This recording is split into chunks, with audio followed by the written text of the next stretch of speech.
Hello there. Are you writers?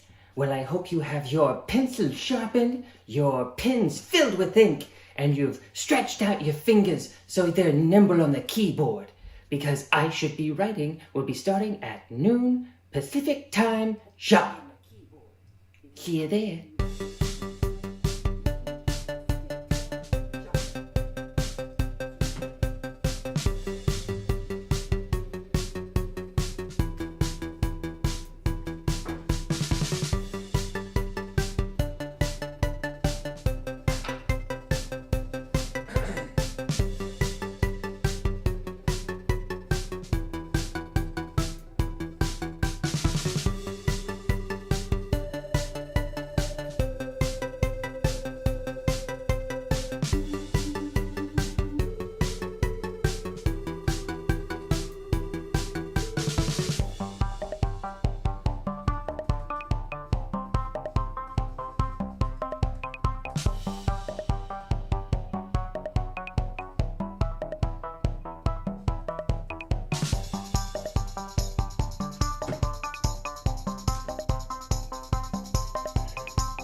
Oh my gosh, I am so excited. Why? Because I Should Be Writing will be starting soon. Get ready.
I can feel it. In my little felt heart. I Should Be Writing will be starting very soon. Derek will be live. Get your ideas ready. I see there's a digital writer's room that's going to happen too. Can't wait for you to be a part of it.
Sharpen your pencils. Sharpen your mind. I Should Be Writing will begin soon.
line.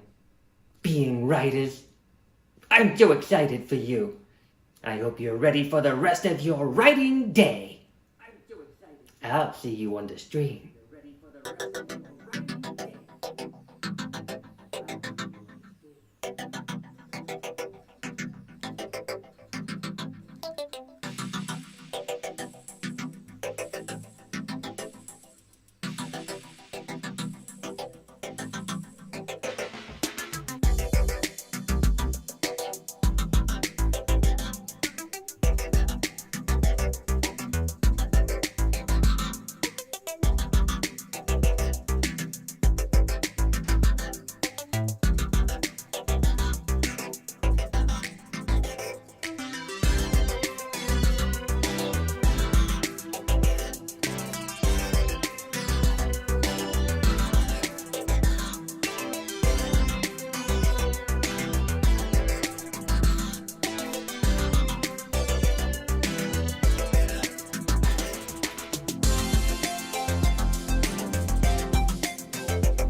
Oh my gosh, I am so excited. Why? Because I Should Be Writing will be starting soon. Get ready.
Hello there.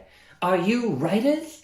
Well, I hope you have your pencils sharpened, your pens filled with ink, and you've stretched out your fingers so they're nimble on the keyboard. Because I Should Be Writing will be starting at noon Pacific Time sharp. See you there. No, no, no.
Oh my gosh, I am so excited.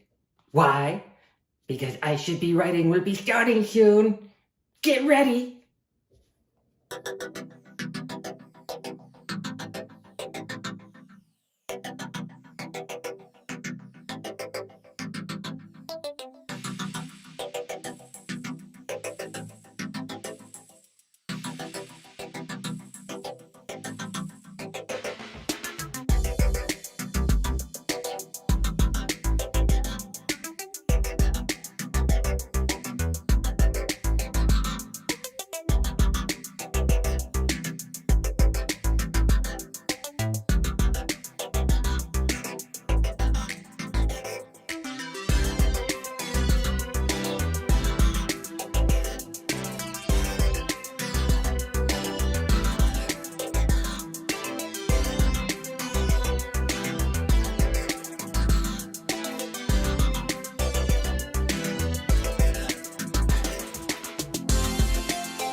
I can feel it.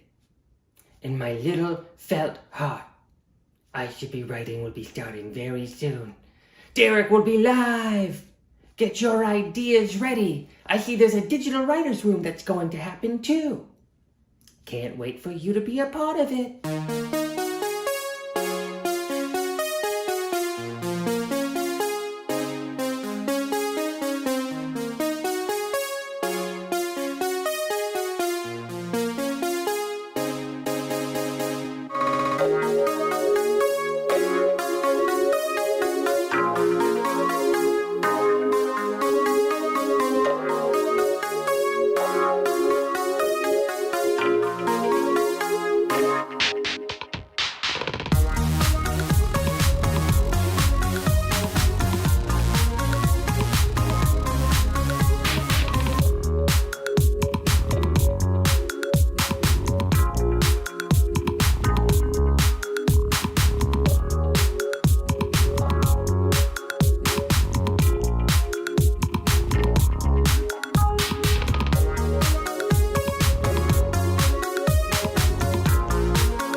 All right. Hi, everybody. How's it going? Welcome, welcome, welcome. This is, I Should Be Writing. Thinking about a rebrand of that name, but haven't come up with one yet. Thinking about Right Now, perhaps. You know, spelled W-R-I-T-E. You let me know your thoughts.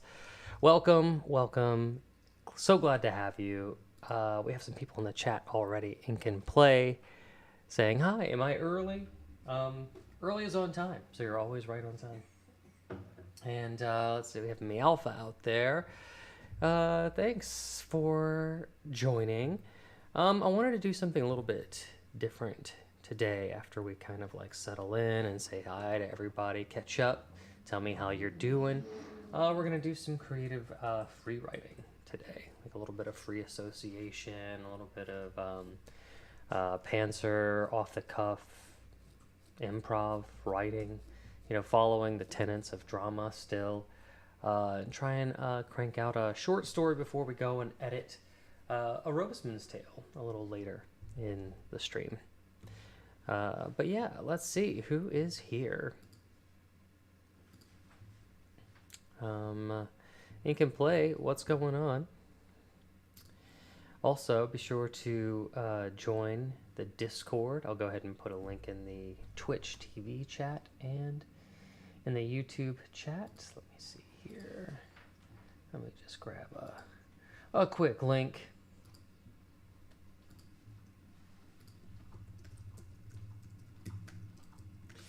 And if you join the Discord server, you can always send your work in. Maybe I'll look at it live. You never know.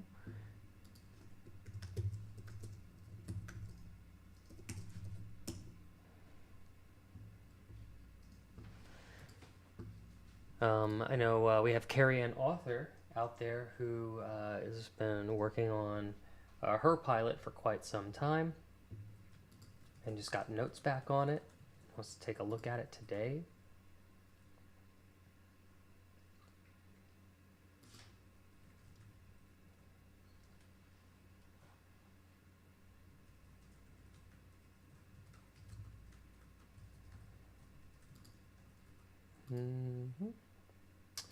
But yeah, how is everybody doing out there amidst all the terrible, terrible news? Huh? How are you doing?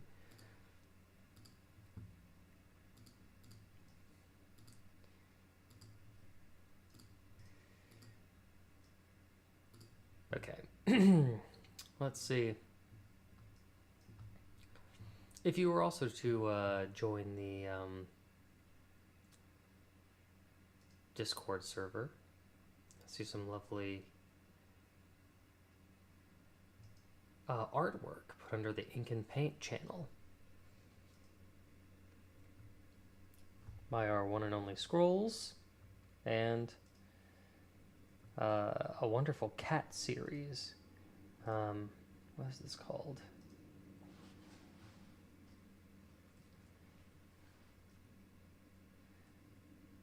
I forget the name of this artwork, but it looks like beaded glass artwork with a bunch of cat portraits, and the internet loves cat portraits. So go ahead and check that out.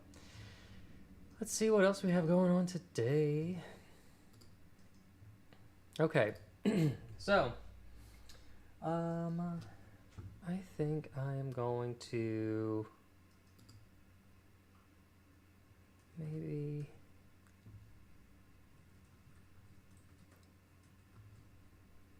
switch categories here over on Twitch.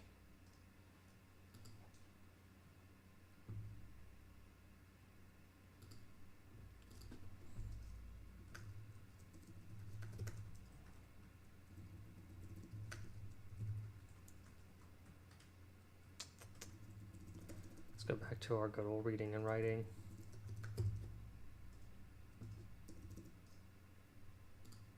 Writing and reading.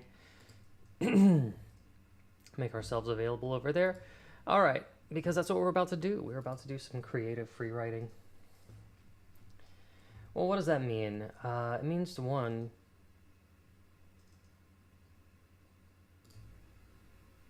to write without judgment. Have I been talking without volume this whole time?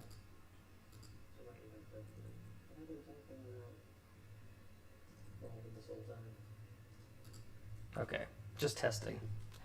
Testing. Okay, perfect. Testing. Okay, perfect.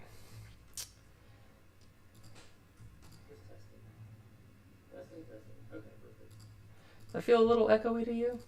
Let me see. One more time. Does that feel a little echoey to you? Let's see. One more time.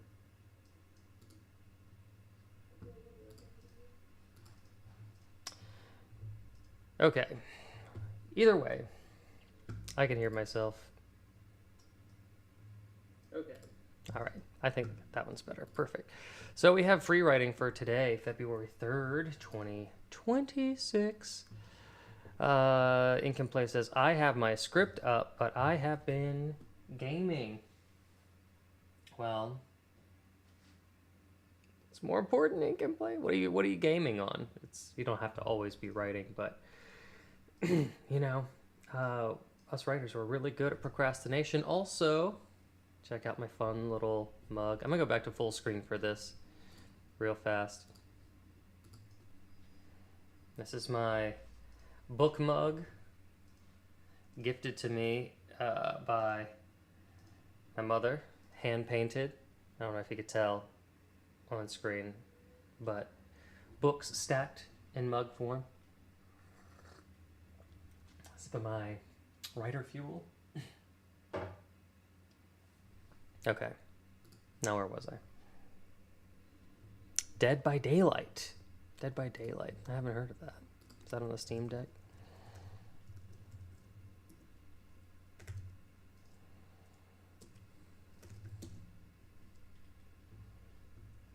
Oh, wait. I have seen this.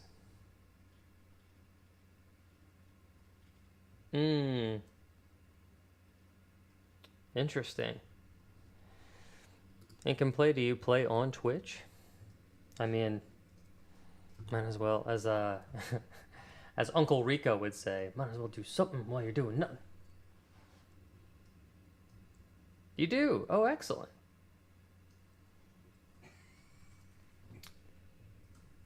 Well, you can always share your Twitch stream link on here. I'm not quite sure how to help you with that.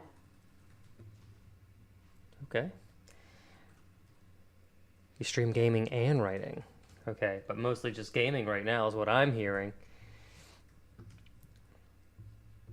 Okay. So, here's what we're gonna do. We're gonna start writing. Let me start minimizing my windows here. Get my pages back up. Where are you? Over here. There we go. And yeah. So I'm going to basically just kind of close my eyes and think of something to write. The way that I work is I like to kind of give myself boundaries to work within, so I can, much like an improv, I will act as my own audience and give myself suggestions. I need a location. I just went to Costco the other day for groceries.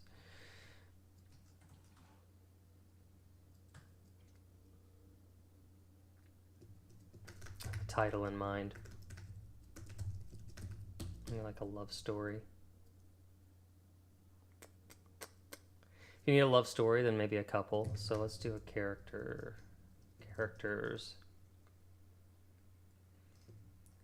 of Evan and Amanda. Let's make them older, like a retired couple, like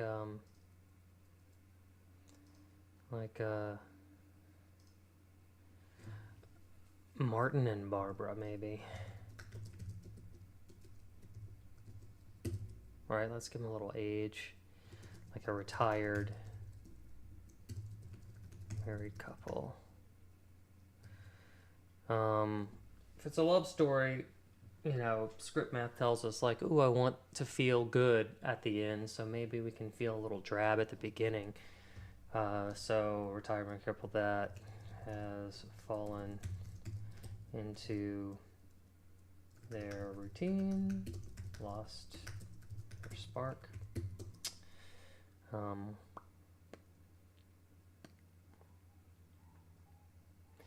We just need a beginning, a middle, and an end. Just to be vague, I mean, obviously you could do this in beats and be like, what is your inciting incident? Blah, blah, blah. But that kind of takes away the fun of the discovery. I just kind of want to know where we're starting, and if I have a direction of where I'm going, I can always use my imagination to get there. Plus, I want to be able to finish this short story. So today, maybe. Doesn't have to be great, doesn't have to be perfect, just has to be. Okay, so sometimes an end will tell me where I begin. So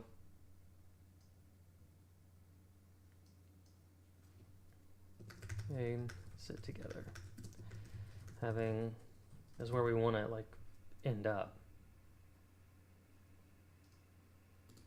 So this would be like they sit apart. Disconnected, not paying much attention to one another. It's kind of the opposite. So wholesale love, location, Costco, Martin and Barbara retired. So maybe, they go to Costco. I'm just gonna really brazen about it.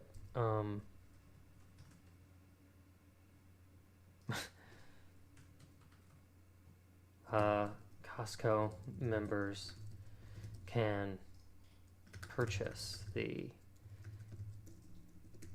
feeling of love at cost. Perfect for Valentine's Day. Oh, Valentine's Day is actually coming up. Oh, this was a perfect theme, kind of, maybe, for this week.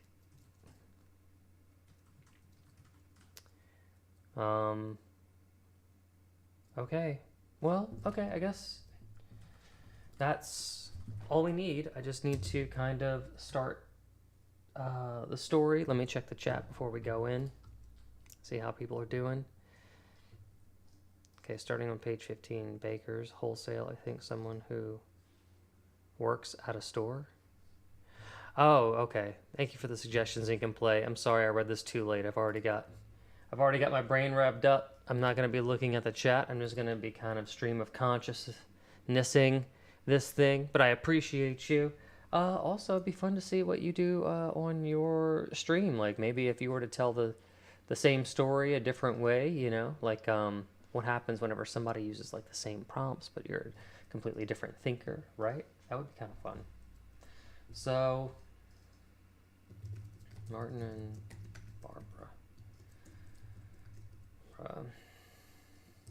have been married for, let's say, I don't know, 30 years.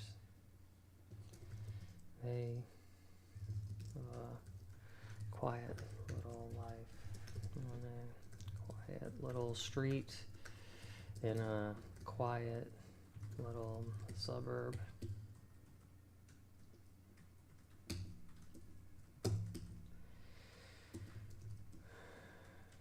Their lawn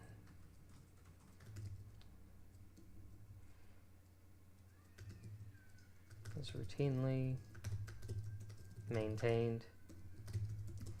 Their mail is routinely delivered and picked up. They eat every meal together, yet apart. They eat every meal together.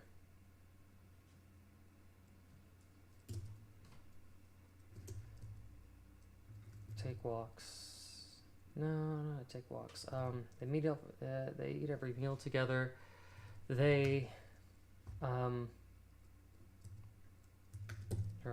one another to their doctor's appointments. They shop together. But even though they do everything together in their perfectly set routine, it has been quite some time since Martin and Barbara have really seen one another. For all their routine and togetherness, they sit in their separate chairs in their living room, watching their TV show. I almost want to say that they eat together, they shop together, and they watch TV together. But even though they do everything together in their perfectly set routine, and it's been quite some time since we've seen one another, for all their routine togetherness, they sit in their separate chairs watching their TV shows on their separate apps, on their separate phones.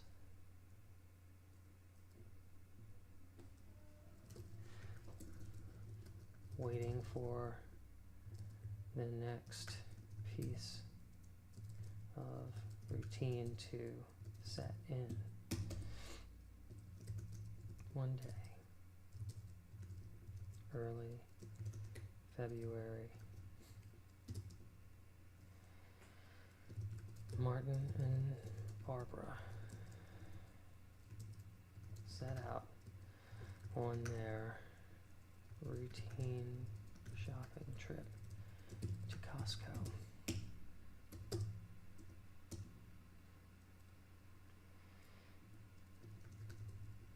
parked in their usual spot.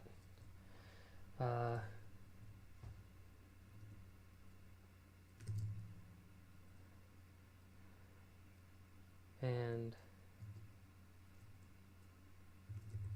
scan their usual membership card.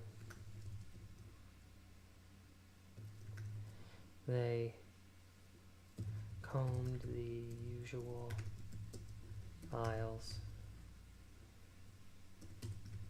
picking up the usual groceries. Today, however,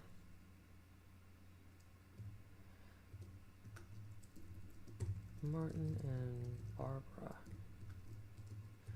noticed a giant Valentine's Day display in the heart of a wholesale in the wholesale giant. Let's see. Just want to separate this from my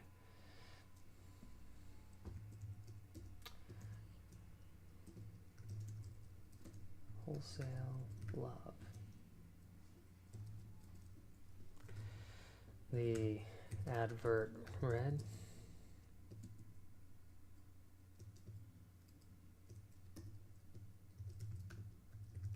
underneath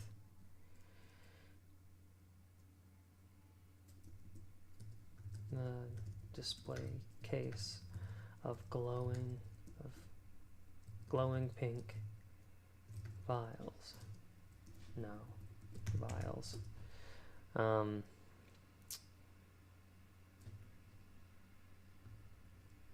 I realize, hold on.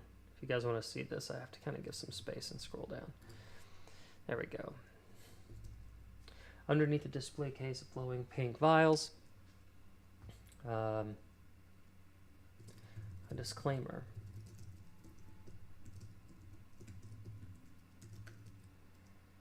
For all Costco members.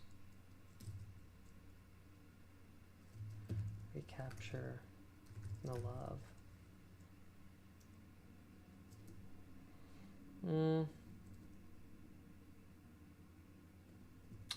What is it? For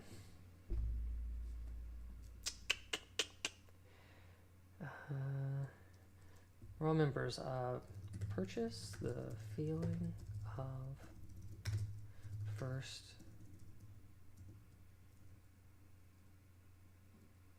first love in a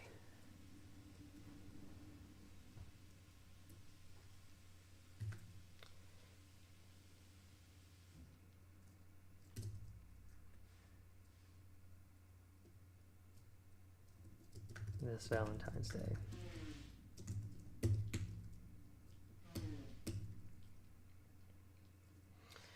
Oh, you know, they always have the Costco samples. Maybe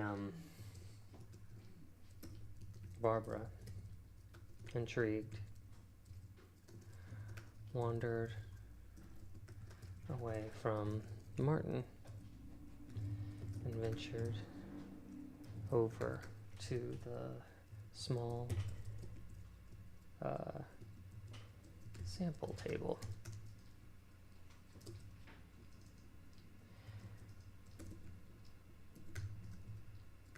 Guarded by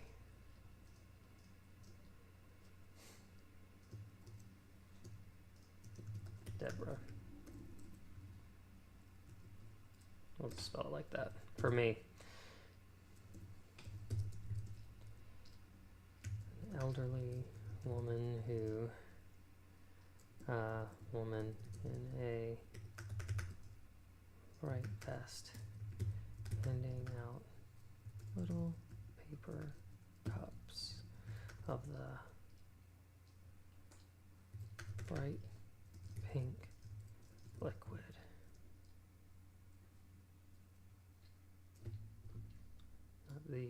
Just with bright pink liquid.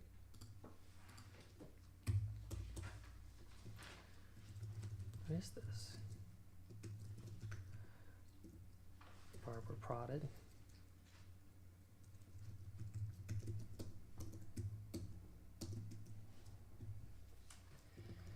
This is something brand new. Everyone is dying to get it, but Costco has it first. This is a completely organic and artisanally crafted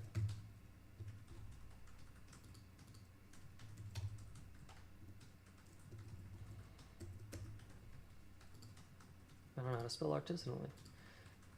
And artisanal.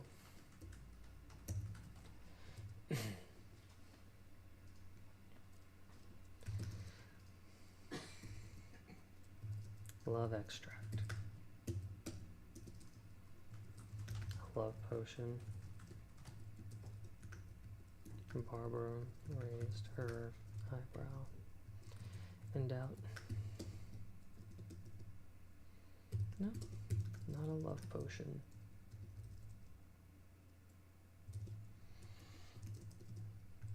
Deborah handed her the paper cup.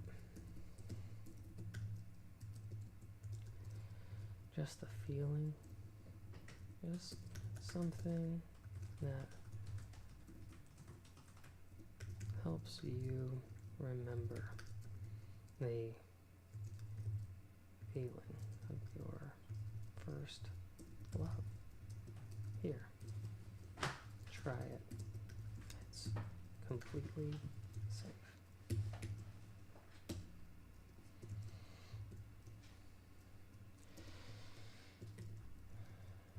Barbara took the sample and cautiously put it to her lips. She tilted her head back, letting the sweet liquid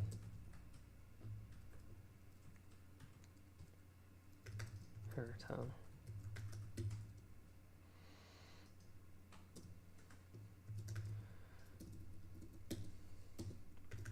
Her pupils dilated. Her heart rate rose. Her cheeks went flush.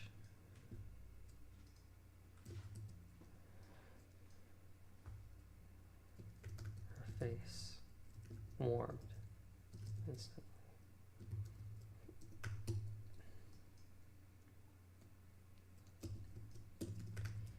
She looked around until her eyes landed on Martin, who was hoisting a 36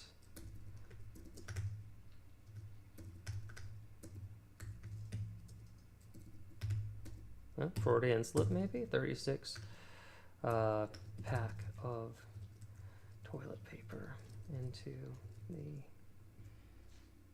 oversized Costco cart, into their oversized Costco cart. And then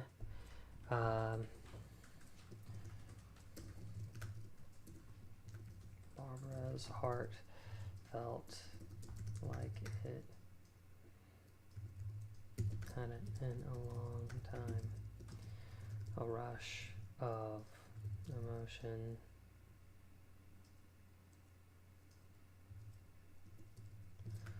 Overwhelmed her senses.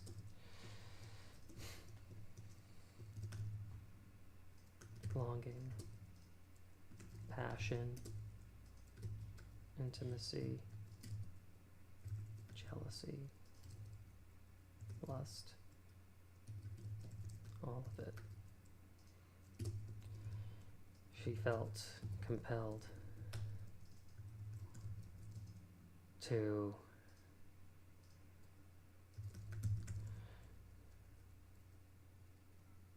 journal about her feelings while hiding underneath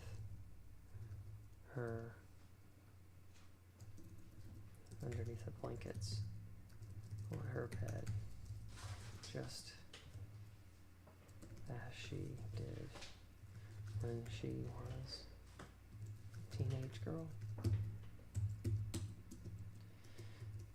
May I have a sample for my husband?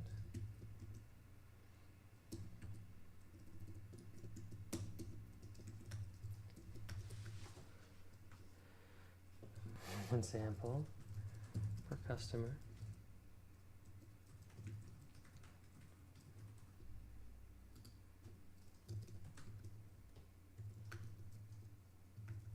Barbara seemed to beg. Or you can buy 2 for 1.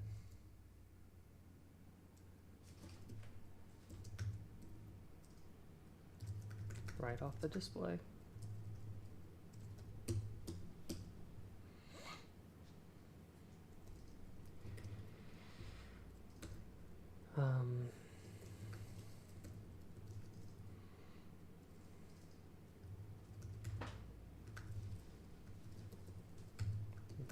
Grab 2. Prop. And snuck them into their cart.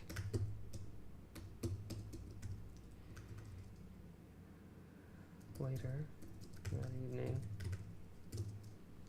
How are we doing? Doing all right? Okay, we're doing okay for a short story. Later that evening, Barbara and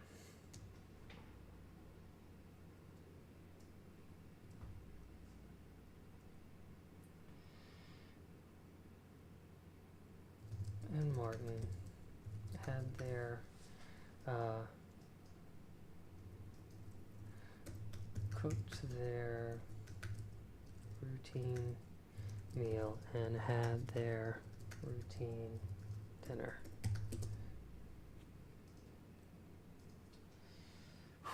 All right.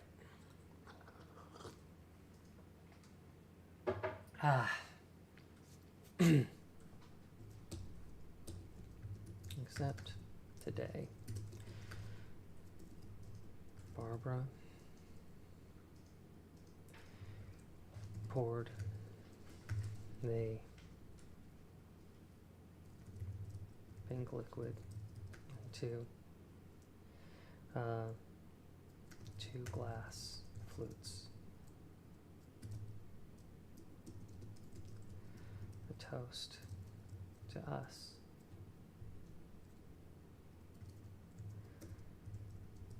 Happy Valentine's Day, Martin.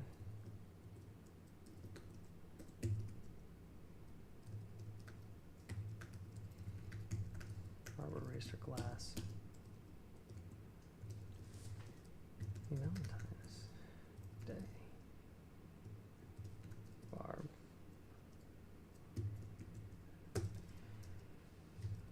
Martin drank his pink elixir.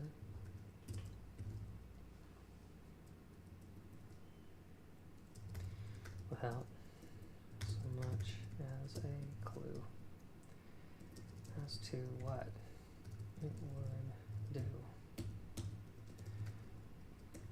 Barbara chased hers down as well. Make that the same line.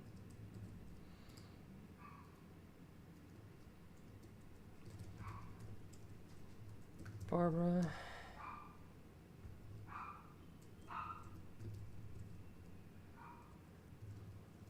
watched Martin's eyes dilate.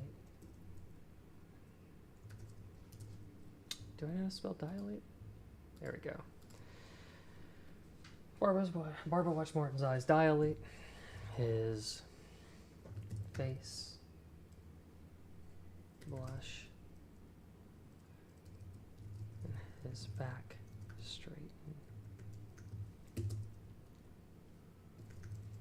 Looked at Barb.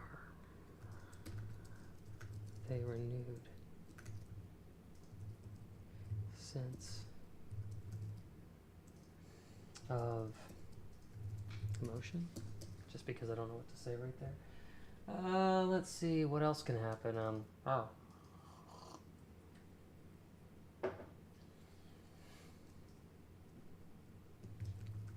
Martin approached Barbara.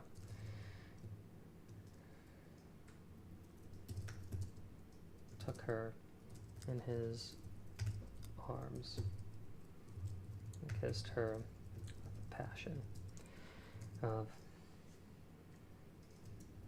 the passion that was long forgotten in the routine of life.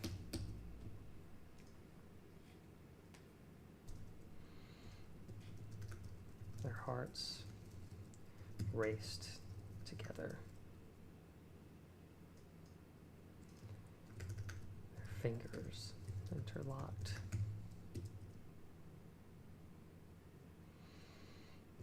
Their passion so enormous that they were at a loss for words. That's the thing about young love. It's unbridled. Who's saying this?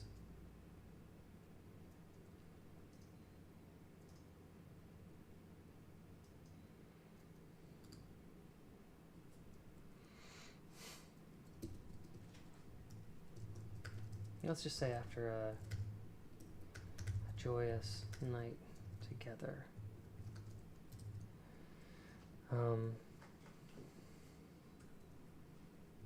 The feelings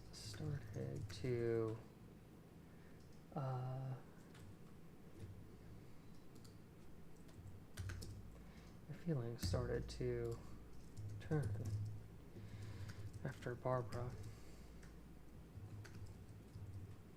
confessed to Martin that she had slipped him this a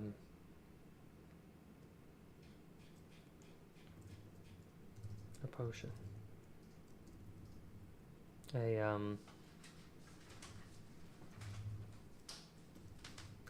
this retailer's potion, this a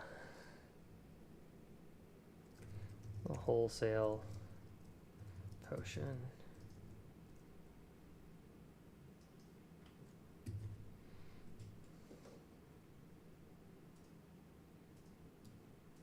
joyous night.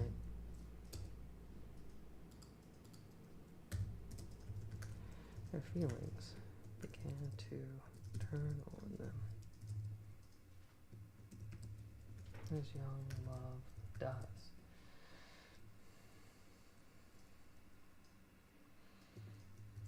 They had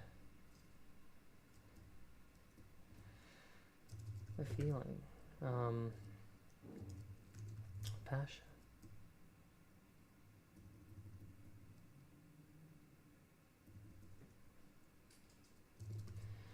Their young love, passionate, well, passionate was unbridled.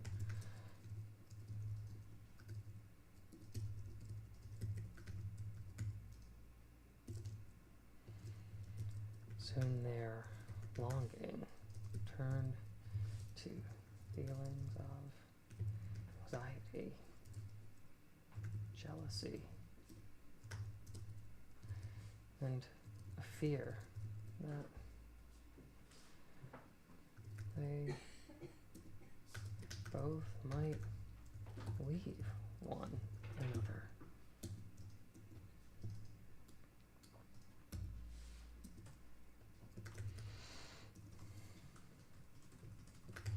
Their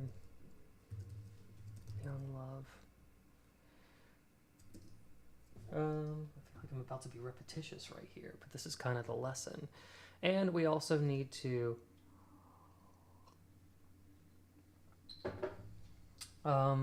wrap this up, right? So let's do this.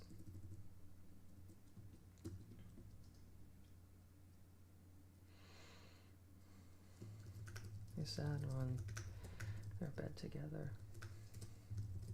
making promises that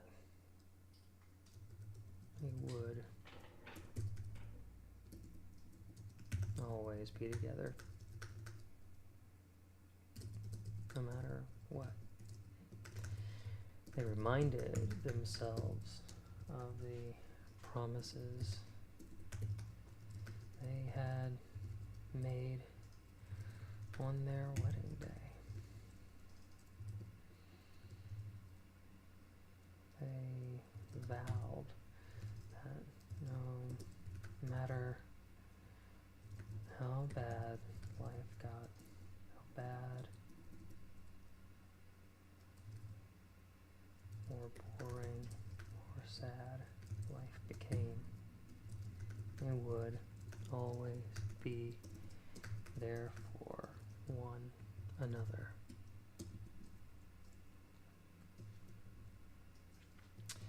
That night, they went to bed together, sleeping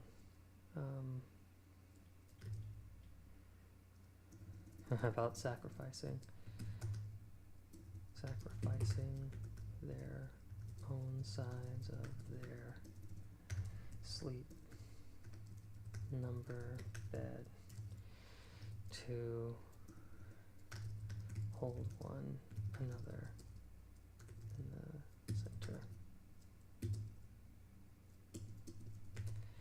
The next morning,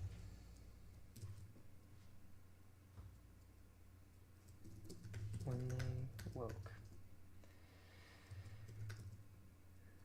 they went back to Costco. They had their routine breakfast and got there and watched their routine news.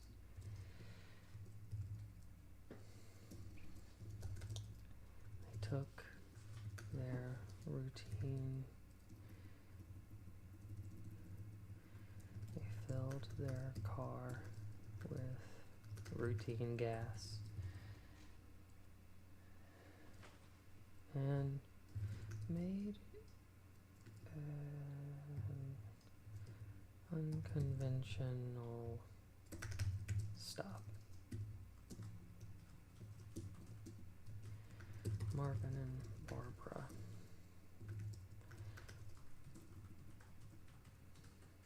stood in line, stood in the long line of the Costco returns and exchanges, holding their vials of wholesale love.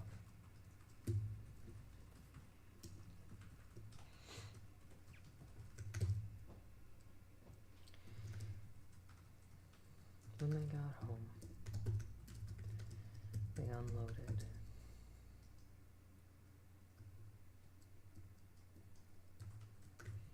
their car, working together to bring in a love seat they had found at Costco instead.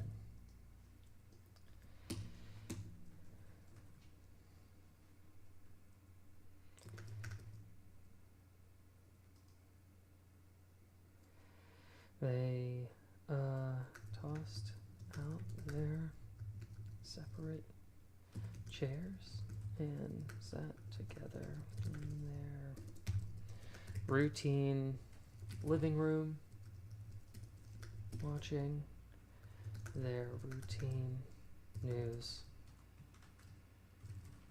with their arms around each other. Something like that. Okay. I'll call this Wholesale Love. All right, we did it. That was like a short story in what, like 40-ish minutes? Not bad, not bad. Let's see how it reads. I'm sure there's going to be some stuff that I would like to work on and tweak and all this kind of stuff. Did I do it?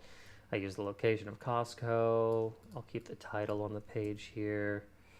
Did the characters? Yeah. Together having a yeah. Okay, so I just gave myself all my little points here.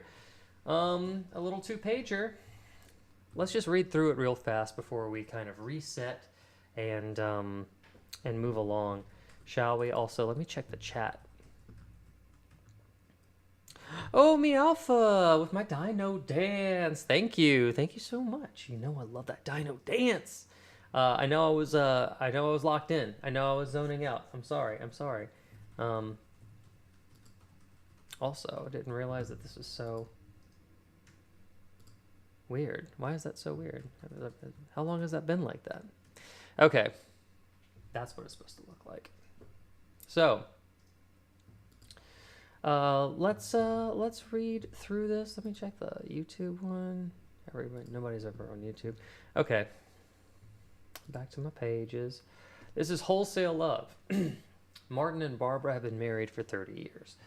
They live a quiet little life on a quiet little street in a quiet little suburb. Their lawn is routinely maintained. Their mail is routinely delivered and picked up. They eat every meal together. They shop together. And they watch TV together. But even though they do everything together in their perfectly set routine, it has been quite some time since Martin and Barbara have really seen one another.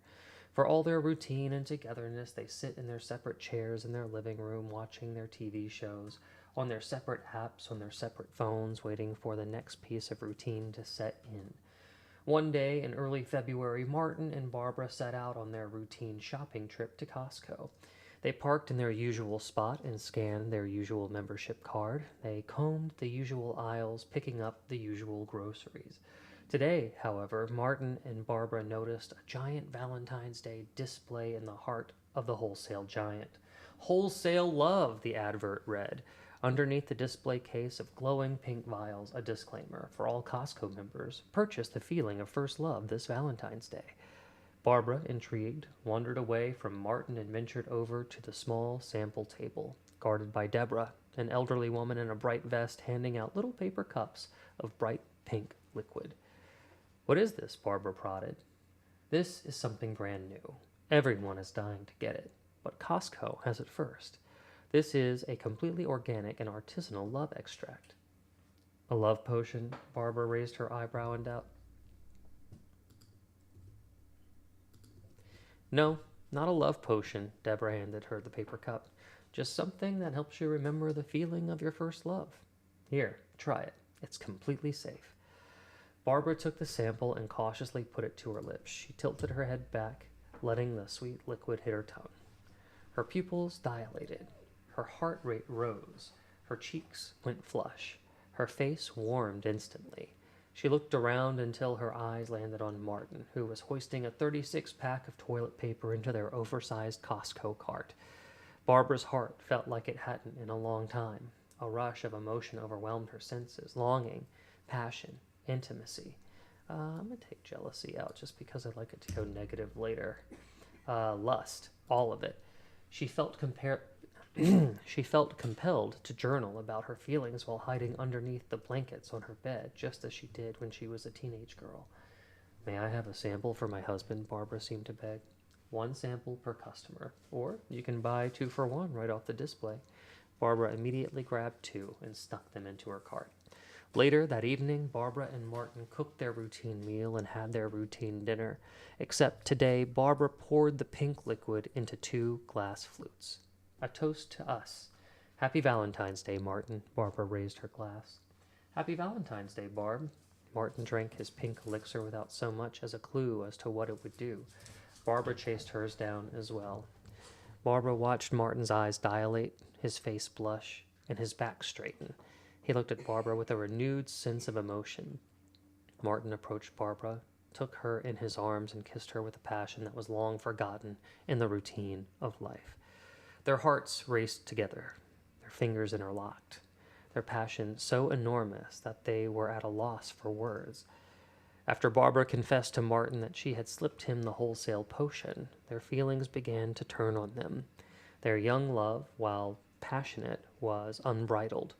Soon, their longing turned into feelings of anxiety, jealousy, into fear that they both might leave one another.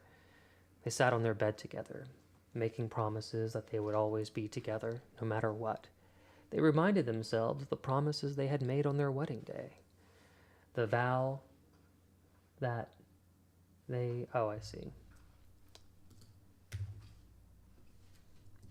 They had vowed that no matter how bad or boring or sad life became, they would always be there for one another. That night, they went to bed together, sacrificing their own sides of their sleep number bed to hold one another in the center. The next morning, when they woke, they had their routine breakfast and watched their routine news. They filled their car with routine gas and made an unconventional stop. Marvin and Barbara stood in a long line of the Costco returns and exchanges, holding their vials of wholesale love. When they got home, they unloaded their car, working together to bring in a love seat they had found at Costco instead. They tossed out their separate chairs and sat together in their routine living room, watching their routine news with their arms around each other. Aw. I don't know if I'm allowed to like my own story that much, but I do. You know? It's sweet. And look at what we did. Look at what we did in under an hour, right? I think that's fun. And I hope you take some inspiration from that, you know? If you want to try and write something today and you don't have anything on your mind, act like your own improv audience and give yourself some suggestions. Give yourself a beginning, a middle, and an end, and let your mind fill in the rest. You know, we just kind of did that spur of the moment, and it was fun. It was really fun.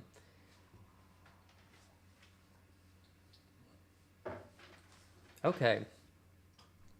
Well, let's see here.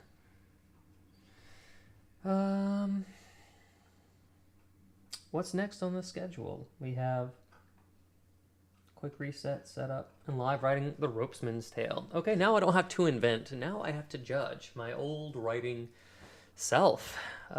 We have to do our edits on our novel. I say our. It's mine. You have to watch me do my work. But still, I'm happy to have you here. Let's go ahead and save. Always save. If you're writing right now, this is your reminder. Hit save on your work at all times. Okay. Let's go ahead and pull up the Executioner which has now been renamed to A Ropesman's Tale. Forgive me, it's a hard habit to get out of. The Executioner was a working title for so long.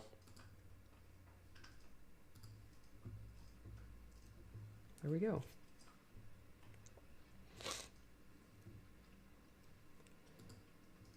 Okay. Okay. Seeing what you're seeing here? All right. So, we have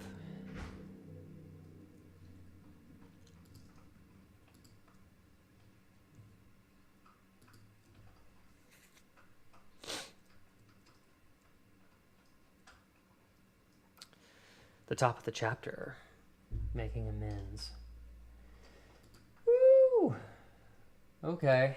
What I always like to do is read a little bit of the chapter before to see the momentum that I'm coming into, like remind myself where I was. Oh, okay. And you know, it's kind of hard. It's hard to, excuse me, I've been battling sinuses for quite some time. It's kind of hard to just cold start, right? So I like to do like a little walk around the living room, shake it off, stretch, maybe do a little toe touch, huh? Oh, God.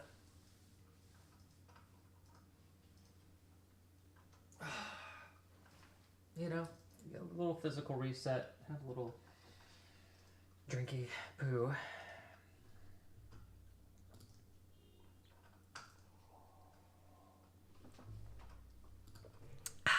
Okay.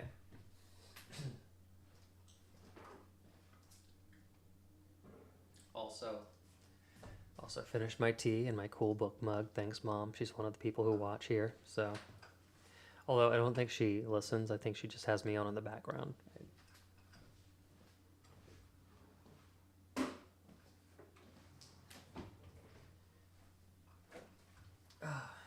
Okay, I'm gonna walk away from the microphone from this one. I'm sorry.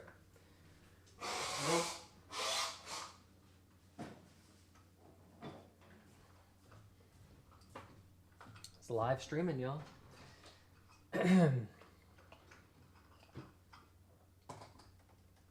Okay. So the chapter before was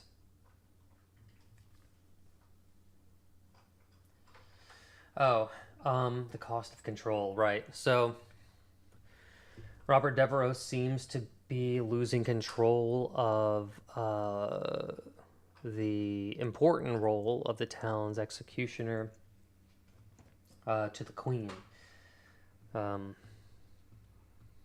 Word's getting around that Devereux appointed the executioner. Devereux has been put under house arrest by the Queen. There have been murmurings that Devereux's unhappy, trying to push some propaganda that the Queen, the Queen's tariffs, if you will, are bad for England, and that if she keeps taking the advice of her council, it's going to ruin England, and only Robert Devereux, the true hero of England who fought for England and bled for England and captured La Cadiz, and even though he failed miserably in Ireland, is the only one who can kind of save the day. The Queen gets word that this propaganda is being spread around and wants to solidify her position with the executioner. Hey, I own you. I'm the Queen, not this Robert Devereux guy who appointed you. I don't care what you feel like you owe him, right? So now, feeling that kind of heat, and feel like he's gonna feel like he's losing his chess pieces, Devereux has sent one of his men, because he's under house arrest, to approach Catherine, the very brothel worker that Thomas Derrick has slighted and robbed and got sentenced to death for, that put him in the role of executioner in the first place. Here we go. Chapter 20, Making Amends. The noose didn't always tighten the same way. Let me read like a paragraph or something into it. Was it business then, she asked, or are you trading in politics now? Catherine didn't flinch. Business of a sort. The madam glanced toward the purse, still sitting on the desk. He left you with more than words. That always worries me. Why? Catherine asked lightly. Afraid I'll leave?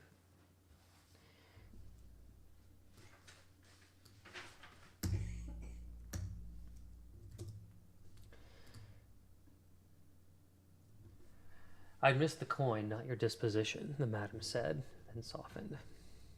But yes, you bring a certain class, and some other girls don't train easy, and some girls don't train as easy. Catherine offered her a small smile, then enjoy me while you have me. She closed the door gently and leaned her back against it, eyes returning to the purse, then to the mirror above the basin. Her reflection stared back, older than she remembered. Justice, she murmured. She didn't know who she meant it for. Thomas, her, the Queen, Blunt, Devereux, maybe all of them. She dipped her hands into the empty basin and mimed washing them clean. Okay. Nice little poignant moment there. Chapter 20, Making Amends. The noose didn't always tighten the same way. Some days it snapped quick, merciful as thunder. Other days it creaked with the weight of hesitation. His or theirs, it no longer mattered. Thomas Derrick had long since stopped praying for clean deaths. He only prayed the mask stayed on. I feel like this is very overwritten. I know I wanted to... You always want to start your chapter strong, but what am I even saying here?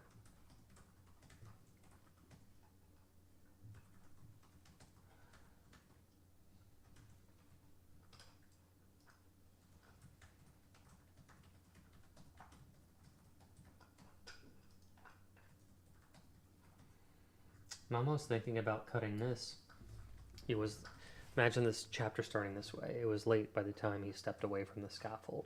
The crowd, like starting in the beginning of an action as opposed to this third person, omniscient, narrative thought.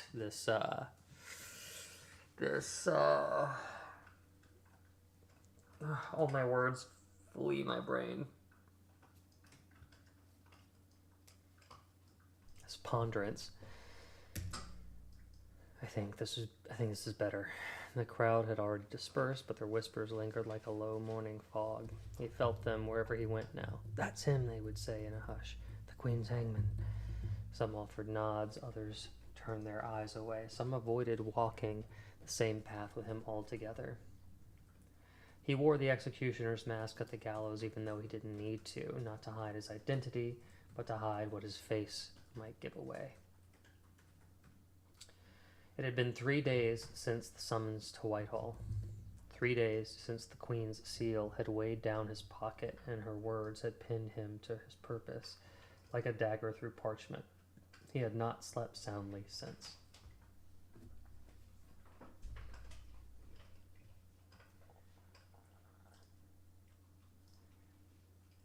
I feel like I want to start with like a dagger through parchment. But I like the repetition of 3 days too.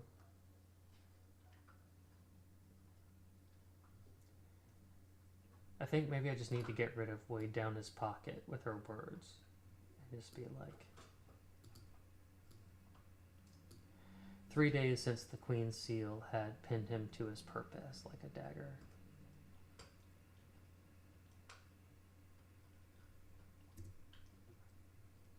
And not the Queen's seal. The Queen. How can I get the sentence tighter? The Queen. 3 days since the Queen had pinned him to his role.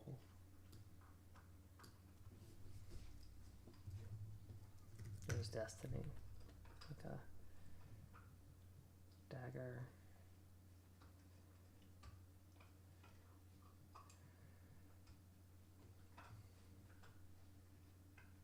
And this, maybe I don't need the repetition of the 3 days. It is redundant. The Queen had pinned him to his destiny. Like,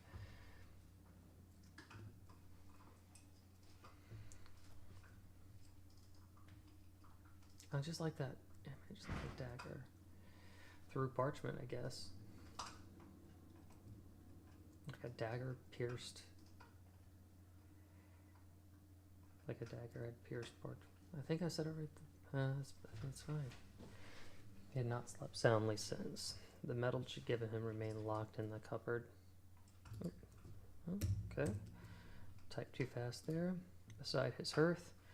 He couldn't bring himself to look at it. This morning's execution had gone smoothly. Too smoothly. A thief, young. It was too smoothly. Come on.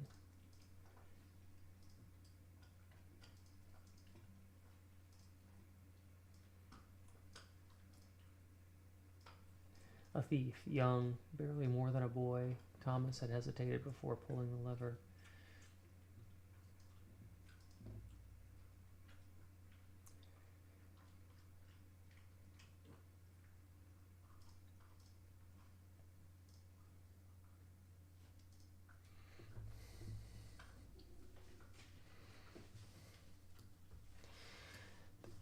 I know what's coming up, so I want to change this. Missing is leg below the knee.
Not even seen him. Let's say swap stories.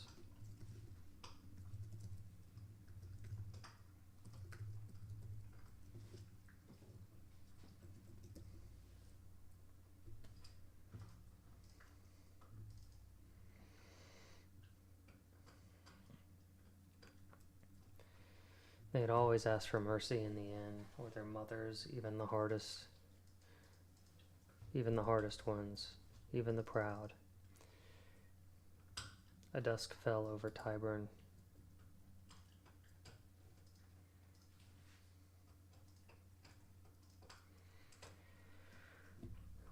A dusk fell over Tyburn. He took his usual path to the tavern at the end of the main road, its chimney already puffing warmth into the air, into the gray air. The tavern had become ritual. After each execution, he would drink just enough to mute the memories, never enough to forget them. Ale dulled the edge, but never blunted it fully. I think that's saying the same thing twice.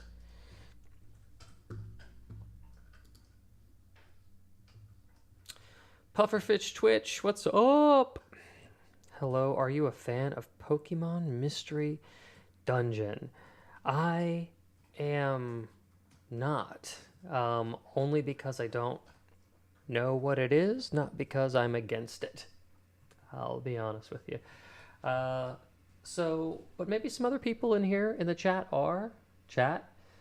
Can we answer Pufferfish Twitch and see if anybody here is a fan of the Pokemon Mystery Dungeon? Don't know a lot about Pokemon. I know you gotta catch them all. I know there was a very popular app for a while. I've seen, commercials and stuff for the show. But, kind of just missed my era.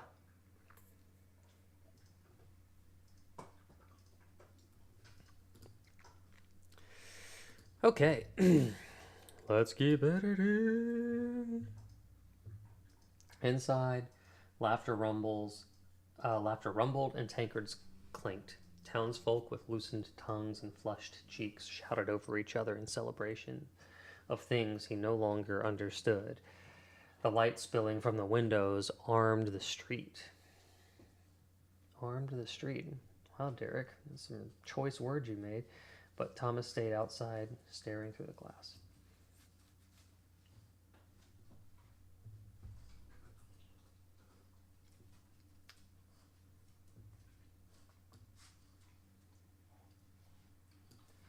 Oh, I must have meant warmed and just had a typo. Who arms a street? Yeah.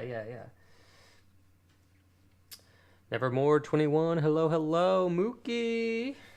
MC, what's up, baby? I know nothing about Pokemon, but that's only because I'm old and not as hip as the kids today. Mookie and I are in the same boat, chawl. We're Unk. Oh, hi. What's up? I don't have the sugar cam on today because the other camera was a huge hassle, and so I went back to the old iPhone, so I don't have the sugar cam, but I am going to show her to you. Proof that she's still here and working. Do you want to breathe into the microphone?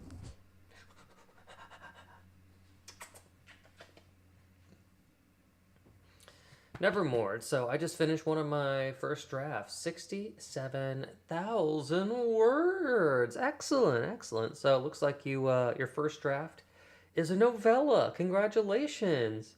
Nevermore 21. Is there a way we can celebrate on Twitch? Getting through a first draft is huge, right? Because it's so much easier to rewrite than it is to write, isn't it? I always look at myself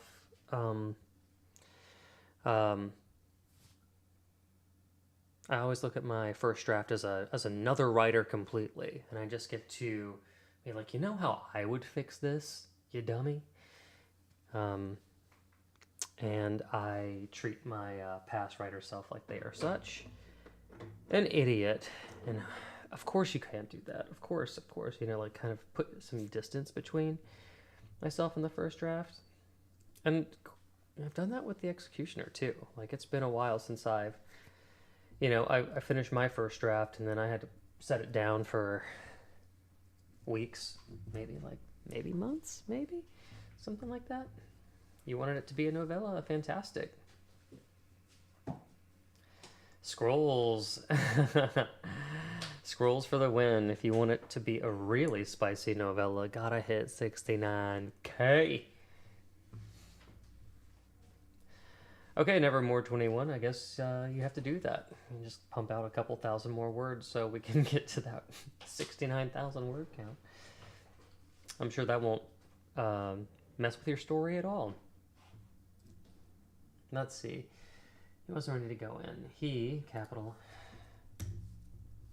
All these he's.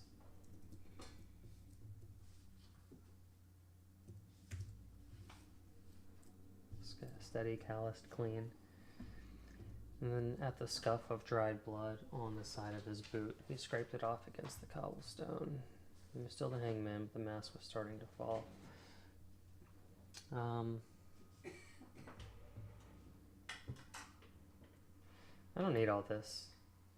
This really gunks up the action.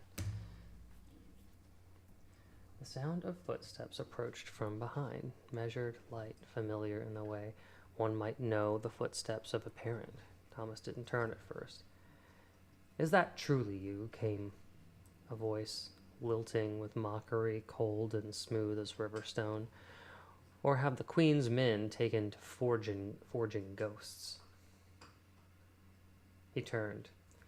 There she stood beneath the tavern lantern.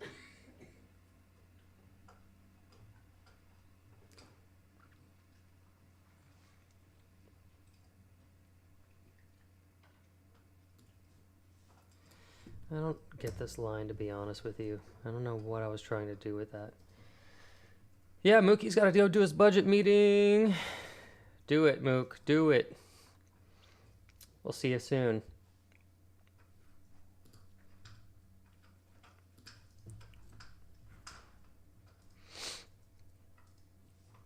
Also, I want to take some time here to just say, if you haven't started following me on YouTube, I need exactly one more follower so I can start doing YouTube live. You literally have to have like 50 subscribers in order to qualify. So if you haven't, I'm gonna go ahead and give you I'll just type it in real fast. I know it by heart.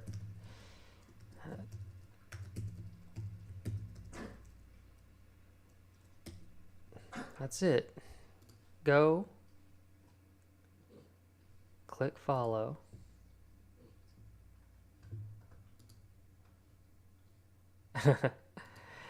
Yeah.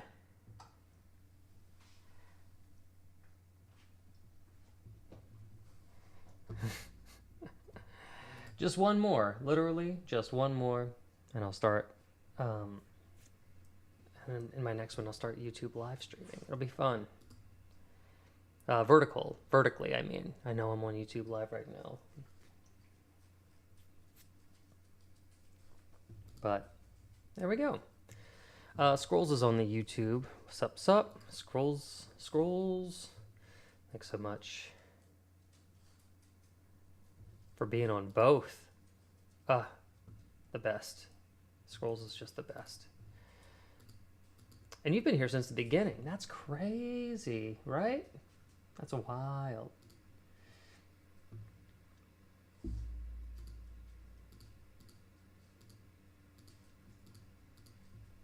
Okay. Let's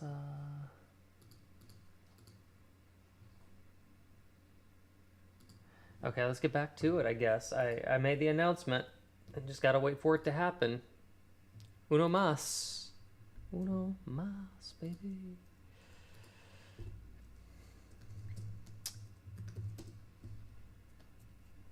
I'm just gonna go check. I'm just gonna go see if it happened already. Come on, just one more. No, nobody did it. Okay, I'm gonna keep checking. All right, it's only one more. It's insane how close we are. Let's get back to the writing, though. Maybe it's because I'm asking for followers and not doing the thing. Gabriel St. Artist is right. YouTube is the first class seats. If you want to skip the ads, that's where you go.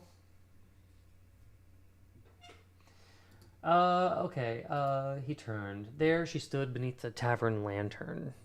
Catherine, as unbothered as moonlight, her hair pinned modestly beneath.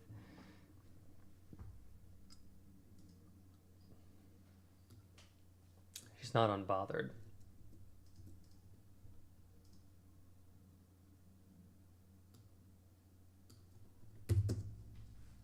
She can give her own. It's more punchy this way.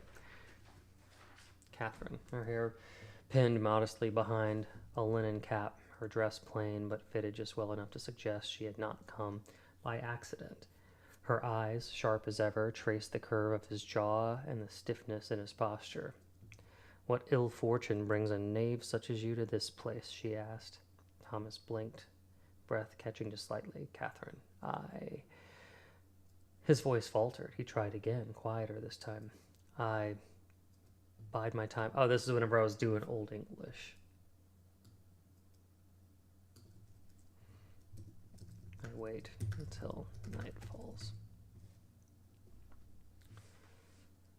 When the crowd swells, I can slip through unseen for a drink.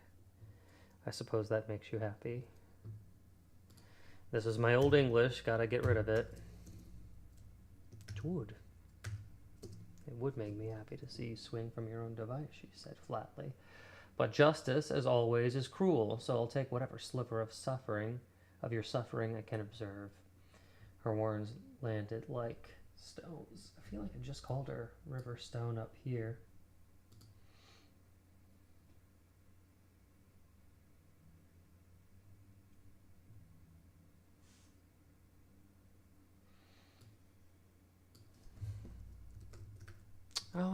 I feel like I just did a dagger reference again. Her words landed like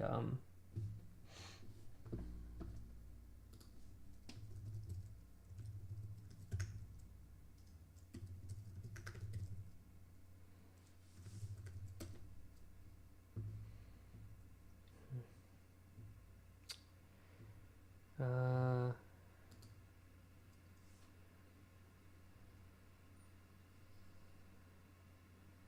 like maybe something cold, something sharp, something poisonous, something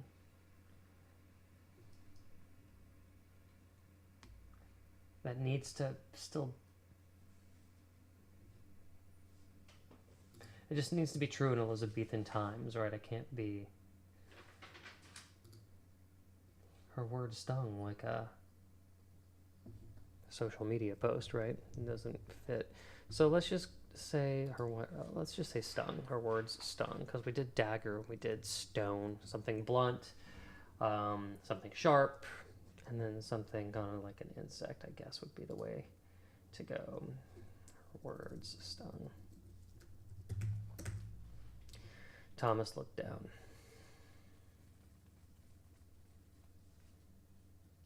I'm not the man you knew, he said.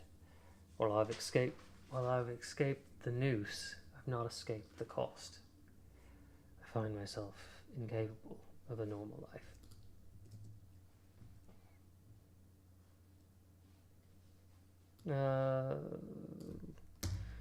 Let's get rid of him summing it up. He reached into his coat and pulled out a coin, silver, worn at the edges. He pressed it into her palm. For what I did, he said. Payment doubled if it suits thee. She blinked.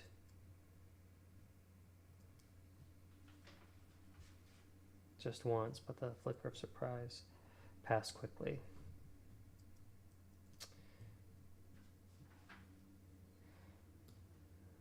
We don't need this just once.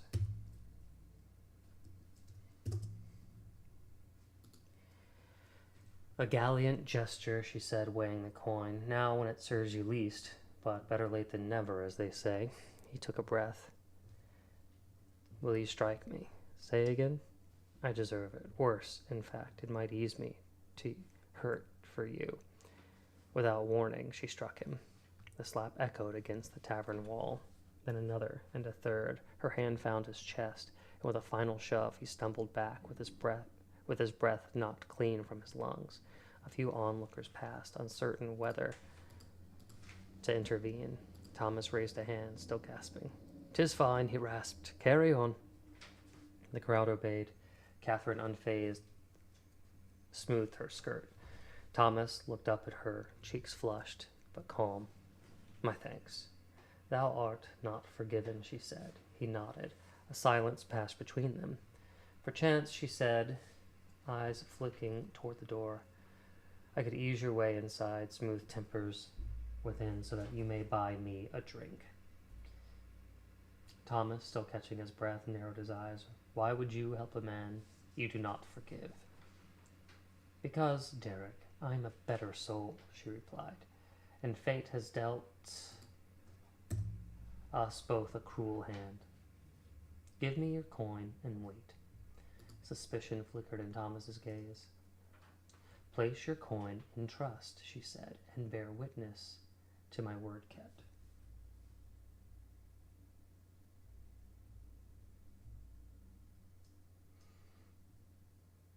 Bear witness. I will keep my word. Just make it a little more digestible for the everyday reader. Reluctantly, he handed her a few shillings. She disappeared into the tavern. Thomas stood alone in the street. The night stretched.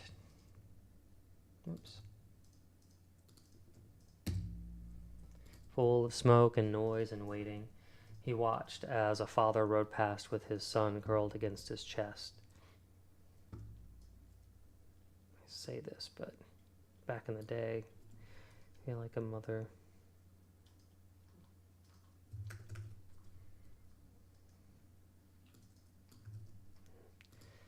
would probably be more likely.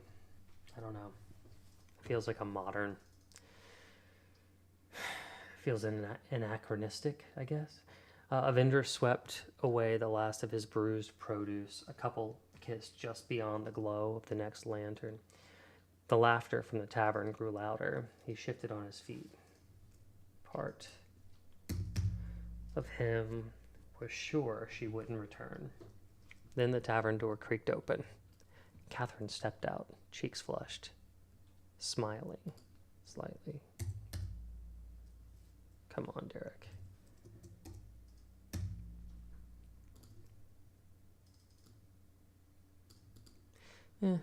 Come, hangman. Have thy ale. I kind of like that, though. It's so simple. We know what it is. Have thy ale. Just sounds fun. Of course, I want to change it to...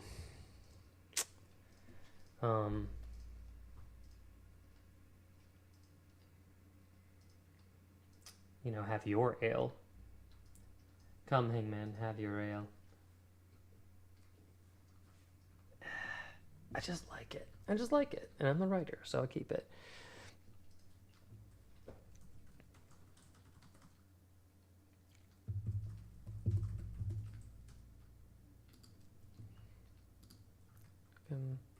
The warmth inside the tavern struck him differently, with Catherine by his side. Firelight flickering off stone, the scent of roasted onions and smoke hanging in the air. People laughed, shouted, and leaned into each other with mugs raised and cheeks flow. All this flushed cheeks. I mean, I like it. I like the rosiness of the trunks, but I'm overdoing it. The noise was immediate and unrelenting. Okay, let me check the chat. At the end of the page here. How's everybody doing?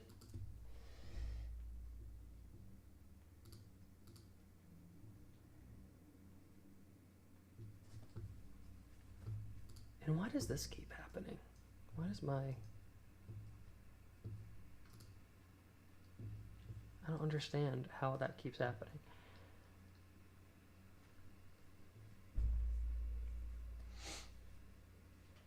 My page comes over. Whatever. As long as I fix it.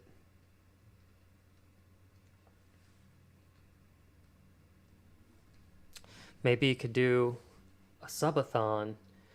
What, should I stay on a little longer today? I mean, I don't have all day, but I mean, I do want that sub. You know what I'm saying? Let me refresh. Still 49? Yes. 50. I don't know who did it, but thank you very much. Oh my goodness. What should I do to celebrate? I feel like I should do something to celebrate. What do other people on Twitch do to celebrate? I'm just kind of a dude who writes, you know? I don't have all the fun, cool gadgets and stuff, but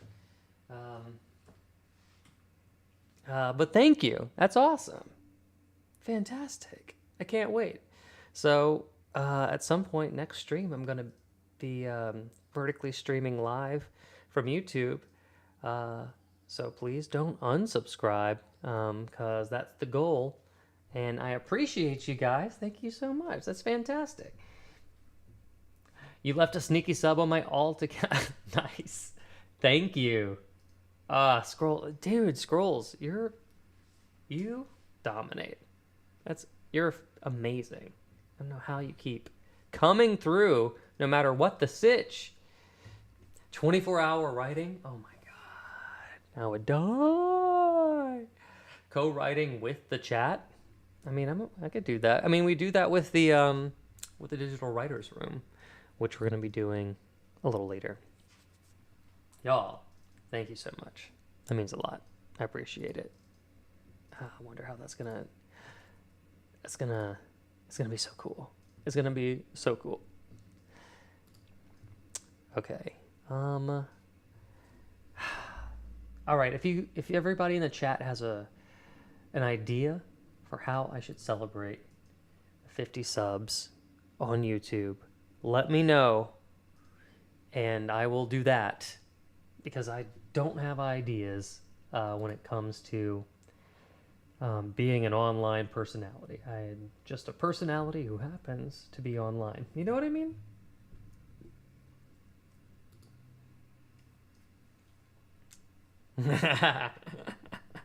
Scrolls, that is one hell of a Bitmoji. God, that's cool. I love it. Love it. Yeah, okay. Open to suggestions on how to celebrate, but until then, I guess I'll just keep writing, I guess, you know? All right, Catherine walked ahead without hesitation, weaving through the crowd like she belonged everywhere she set foot. Thomas followed, heavier in his steps. He kept his head low, but already eyes were turning. One man squinted, then gasped, "Is that?" Another turned to look. Recognition passed through the crowd like a lit fuse. "To Derek!" someone shouted, raising a tankard. More followed. A cheer erupted, warm and raucous. "To Thomas Derrick! If I'm ever sent to the gallows, let it be under your hand." Thomas tensed. He offered a stiff nod. Uneasy under their gaze, he leaned close to Catherine. "What did you tell them?" She smirked. "Just that the first round was on you." The tavern roared with approval. He shot her a sidelong glance, but pulled the rest of his coin from his coat and handed it to the barkeep, who was already lining up mugs. "Drink, then," he muttered. "But God's help you in the morning." Catherine guided him to a corner table, tucked near the hearth. The shadows were kind there, and the noise softened to something more tolerable. He sat slowly, posture too upright, hands resting on the mug like a man waiting for an order. "You've been a hangman too long. You're not used to cheer," Catherine said. "I'm not used to being cheered," he replied. She took a drink. "They admire you." "They don't know me." "No," she said. "It's almost like they fear me." "No," she said. "But they know what they know, but they know what they need you to be. That's close enough." I don't know. This felt like a...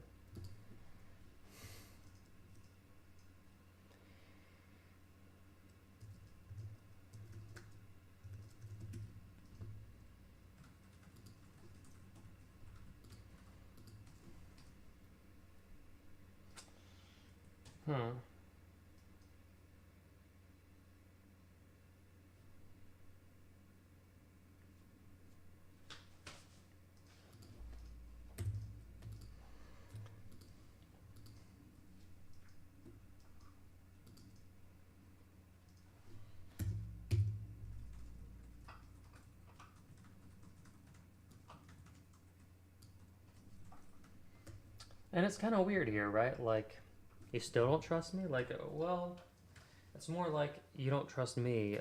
It should be the other way around.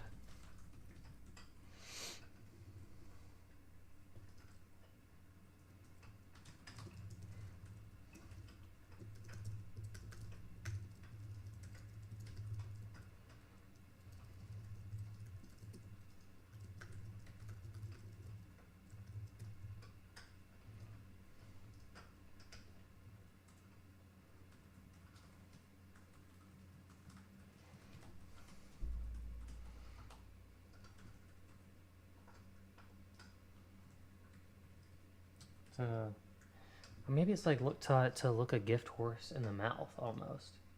And how old is that expression? How old is the expression? Look a gift horse in the mouth. Let's see where it comes from.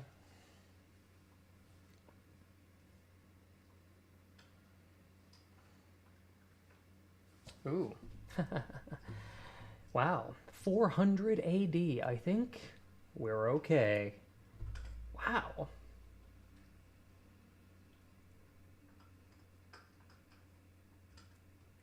And the English usage was in 1546. The phrase first appeared in written English in John Haywood's 1546 Book of Proverbs. No man ought to look a gwine horse in the mouth. Okay, cool. Let's just use it. It's period appropriate.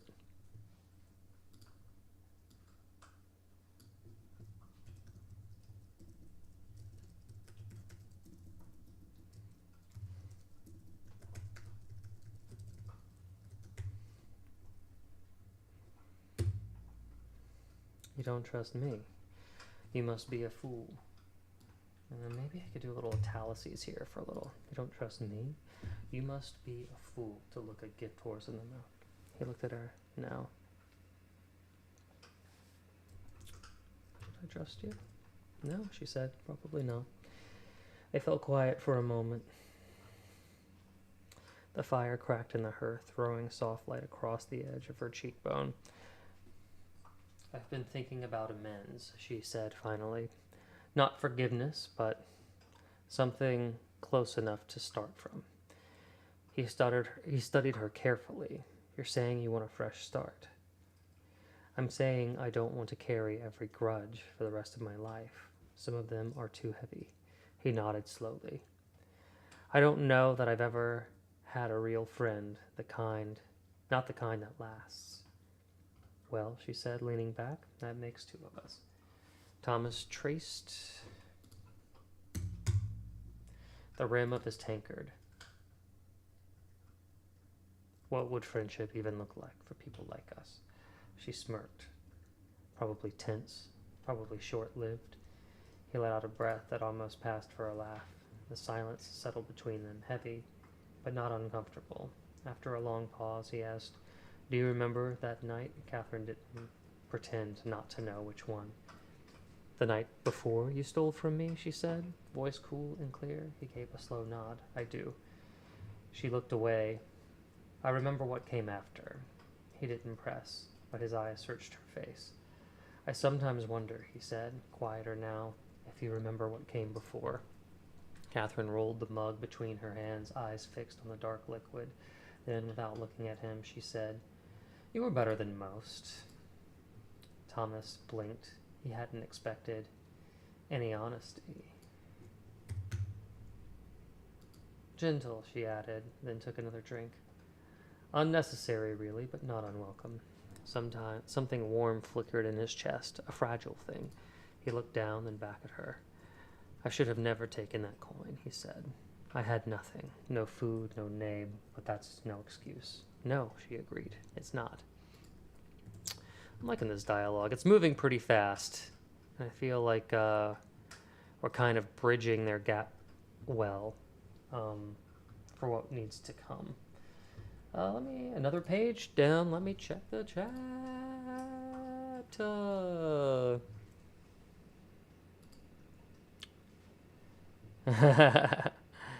It's true. Scrolls is a mod god. Let's see. What else happened here? Just like General Douglas MacArthur said to the people of the Philippines, I have returned.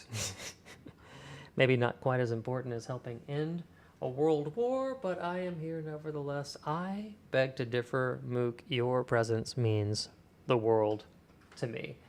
So glad you're back. I wonder how the budget meeting went. It's true, Scrolls. I've never seen somebody accomplish as much as you once a week per stream, and I've never met you in real life. You're pretty amazing. Okay.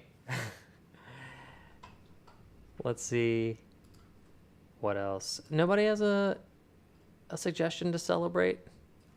I feel like it's an important milestone moment. I just don't know what to do. Mookie, is there often yelling in a budget meeting? That's crazy. I didn't know things got hot.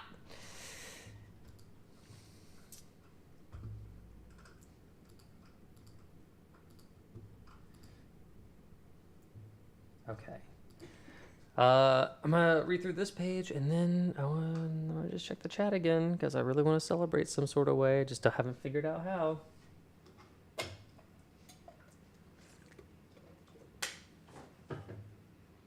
They sat in the tavern, drinks half finished, tankards slick with condensation.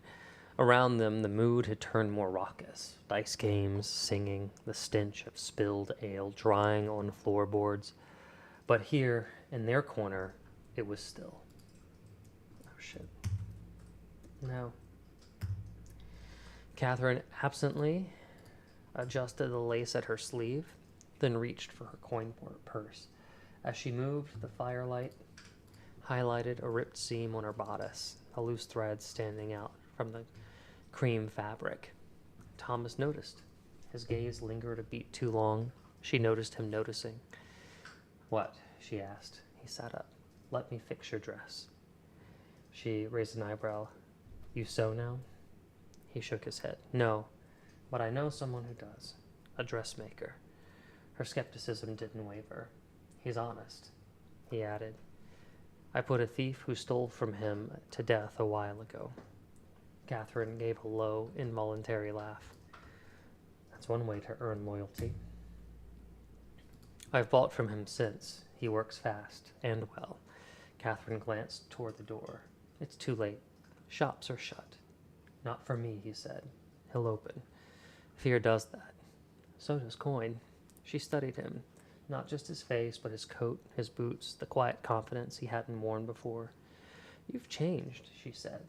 "I've had to," he replied. "Change or hang." He stood slowly, finishing what was left in his mug. Catherine considered her drink, then finished it in one smooth tilt. "All right," she said, rising. "But if this is some elaborate trick—" "You can kill me yourself," he said, placing his hand over his heart. She looked him over once more, smirked, and followed him out of the tavern and into the night. The streets had thinned. London after dark belonged to torchlight and shuttered doors, the world quieting just enough for the sound of their boots to echo as they walked.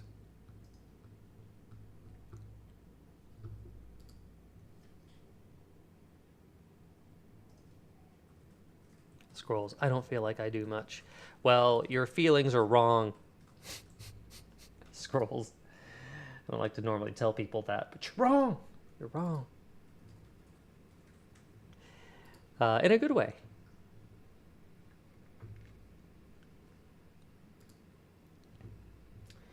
Catherine kept pace beside him, arms folded tightly across her chest. Not cold, guarded. Always guarded. Thomas didn't press her with questions. He didn't try to explain himself further. He simply led the way, eyes ahead. Always. My fallback is like tense jaws, I just do it too much. They turned down a narrow lane where the windows sat lower, the buildings older. He stopped outside a modest storefront with faded lettering on the hanged placard, Seville Tailoring. The windows were dark, but Thomas stepped forward and knocked anyway, twice, then once more in a specific rhythm. He stepped back, waited. After a moment, a light flared inside. A curtain twitched. A few seconds later, door creaked open, and a middle-aged man peered out. His eyes landed on Thomas. "It's late," he said. "I know. I wouldn't ask if it wasn't for something I spoiled." "I wouldn't ask if it wasn't for something I spoiled." He stepped aside so he could see Catherine. The tailor. Could see Catherine. The man squinted through the torchlight. His gaze dropped to the bodice. He saw the tear. "I can fix that," he said. Thomas reached into his coat and handed him several coins. He raised an eyebrow but said nothing more. He opened the door wider and beckoned them in. The shop was cramped but warm, the hearth still glowing faintly. Bolts of fabric were stacked along the wall, and a half-finished doublet hung from a mannequin. Catherine stepped carefully, taking it all in with a calculating glimmer in her eyes. "Remove the dress," the tailor said, already gathering his needles. Catherine arched a brow at Thomas. You always were in a hurry to see me undressed." He offered a sheepish smile. "I won't look." "You'll look." She vanished behind the changing curtain, and a moment later, the torn dress was passed over the rod. The tailor clucked his tongue and set to work, his fingers moving fast, precise. Thomas leaned against the counter, arms crossed, watching the shadows of Catherine's movement beyond the curtain. I meant it, he said, quietly, about trying to fix things I've ruined. Her voice came back, muffled through the fabric. You didn't just take coin from me, Thomas. You took trust, time. He lowered his gaze. I know, he said. Another silence. Then the curtain fluttered, and Catherine stepped out again, barefoot, now dressed in a simple chemise. The tailor handed it off to Catherine with a nod. No charge for him. This one's on the house. Catherine blinked. You're well liked now. I'm well paid. Well, there's no charge, but he handed him full of coin.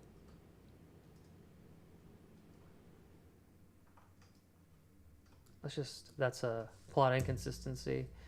Catherine blinked.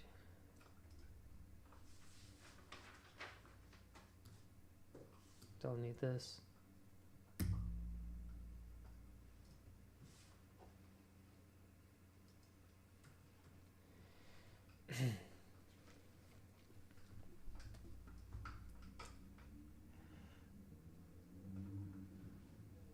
Interesting. You gotta move through time here.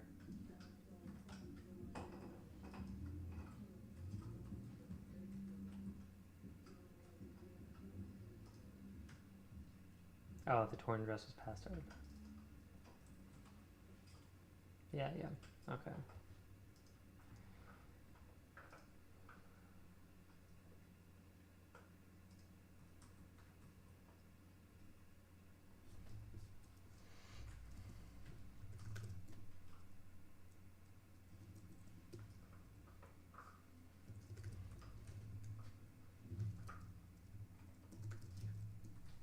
They sat in quietude.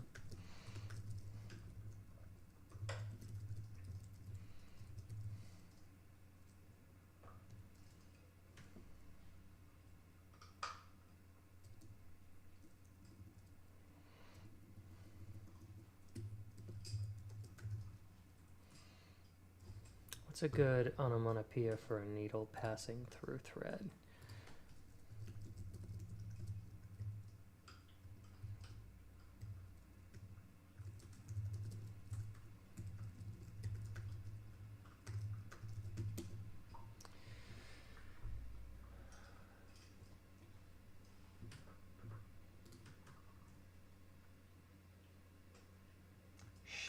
Stitch, swish the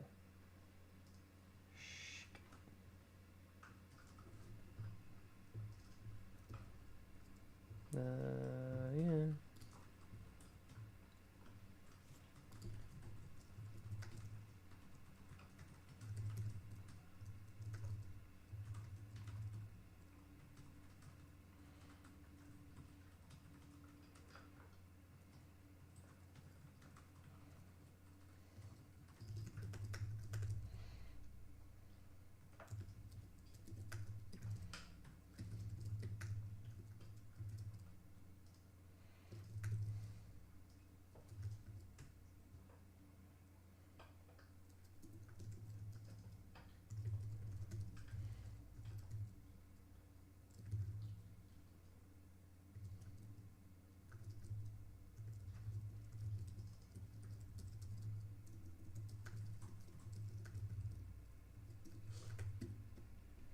They sat in quietude. Only the soft sound of the needle passing through fabric could be heard. Then the tailor finished his work and bit through the final pull of thread with his teeth. The tailor handed the dress back to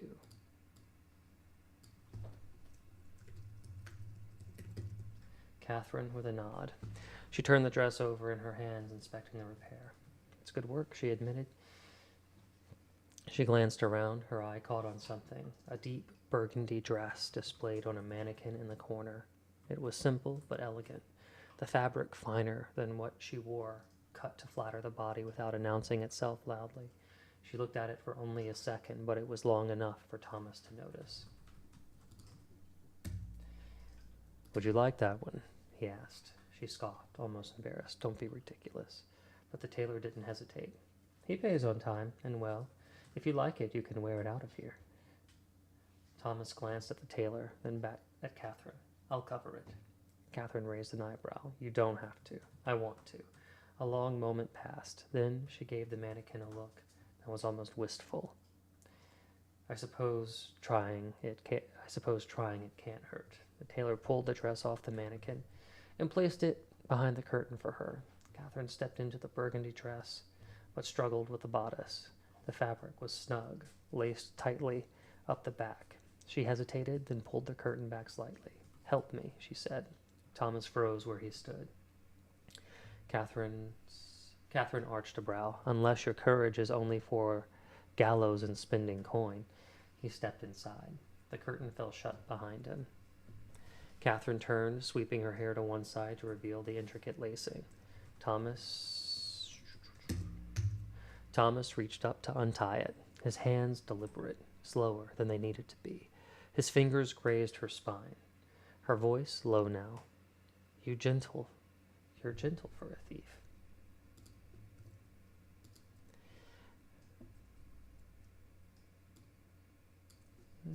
So gentle for a thief.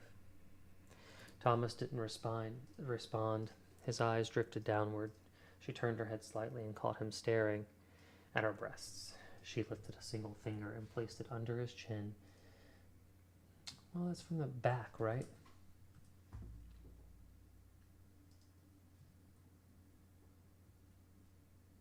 Thomas.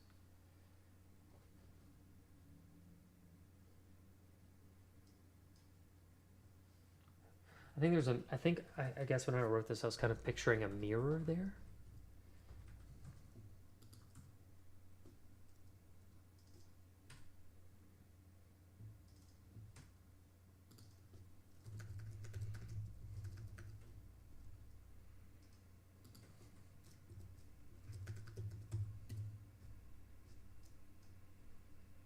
She turned, lifted a single finger and placed it under his chin, tilting his face upward until his eyes met hers.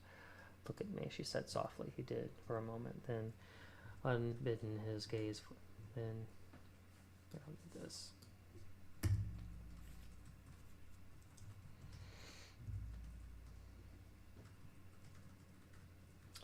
It isn't like impulsively, it's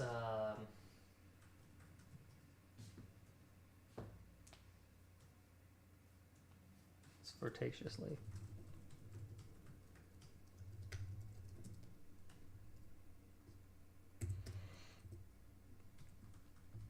Catherine sighed, amused. She turned back to face the mirror, giving him access to finish the task. I'm giving you a second chance, she said. Don't waste it by acting like a boy.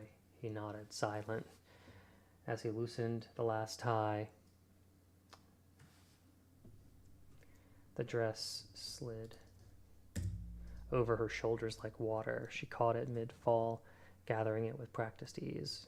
She didn't look at him again, but the quiet between them had changed shape. Not hostile, not warm, just charged.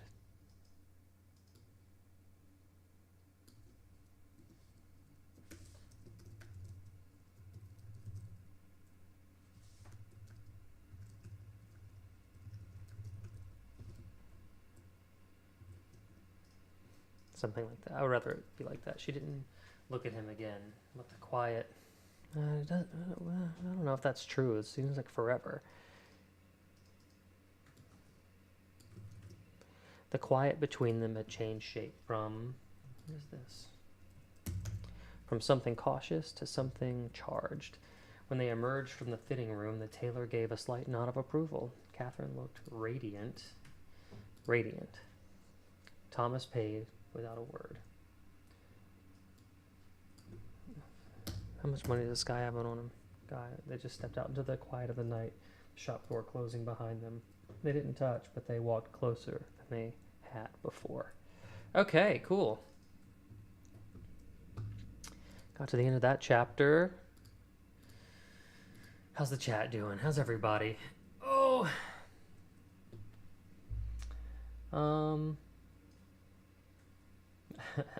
Why the Prime sub cannot automatically be renewed is annoying. You can do better than this, Jeff Bezos. I don't know what that means. Oh, like Twitch Prime. Right? Are we talking about Amazon Prime? I don't know what we're talking about. I just realized I don't know what we're talking about. I need more details. Because on Twitch, if I sub to something, I just sub to a particular person that I like. I don't pay like an overall price. Does that make sense? Of course it does. It must.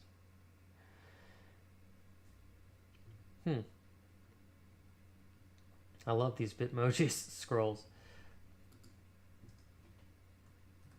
I wish, like, well, one, I'm excited to have you as a mod, but if there was like, are there professional mods? Can you be paid to be a mod? Because Scrolls, you shine there. I mean, you're obviously super talented in other aspects of life, like your artwork and everything. I don't know what I'm talking about. Okay. Oh, F me. Let's do another chapter. Chapter 21, Threads in the Web. Threads in the Web. Does anybody watch Traders? I felt like I was doing a little Alan Cummings impression. It was the boots that told her how the day had gone. Was that not bad? I might have surprised myself. Chapter 21, Threads in the Web. Okay. I won't keep torturing people with a bad Scottish accent. It was the boots that told her how the day had gone. Every time Thomas returned from the gallows, he left them by the door of the small timber-framed home the Crown had given him. Sometimes kicked off with carelessness, other times dropped with a thud that carried more weight than leather should hold. The boots never made it far.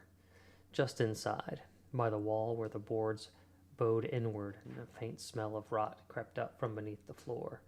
Sometimes he kicked them off with a kind of weary reverence. Other times, I just did this. I said the same thing twice. Right? They carried more weight than leather should hold, with a thud.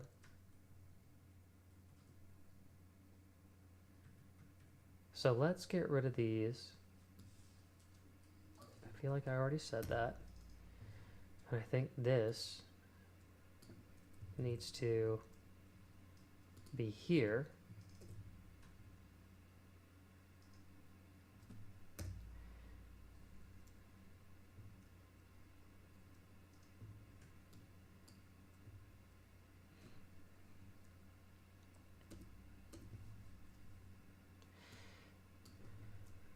Him about the hangings.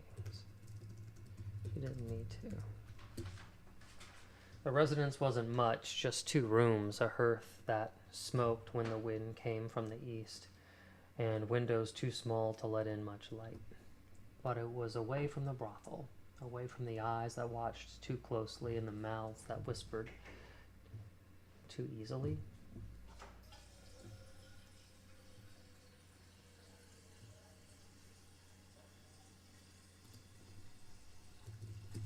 Say the watchful eyes and the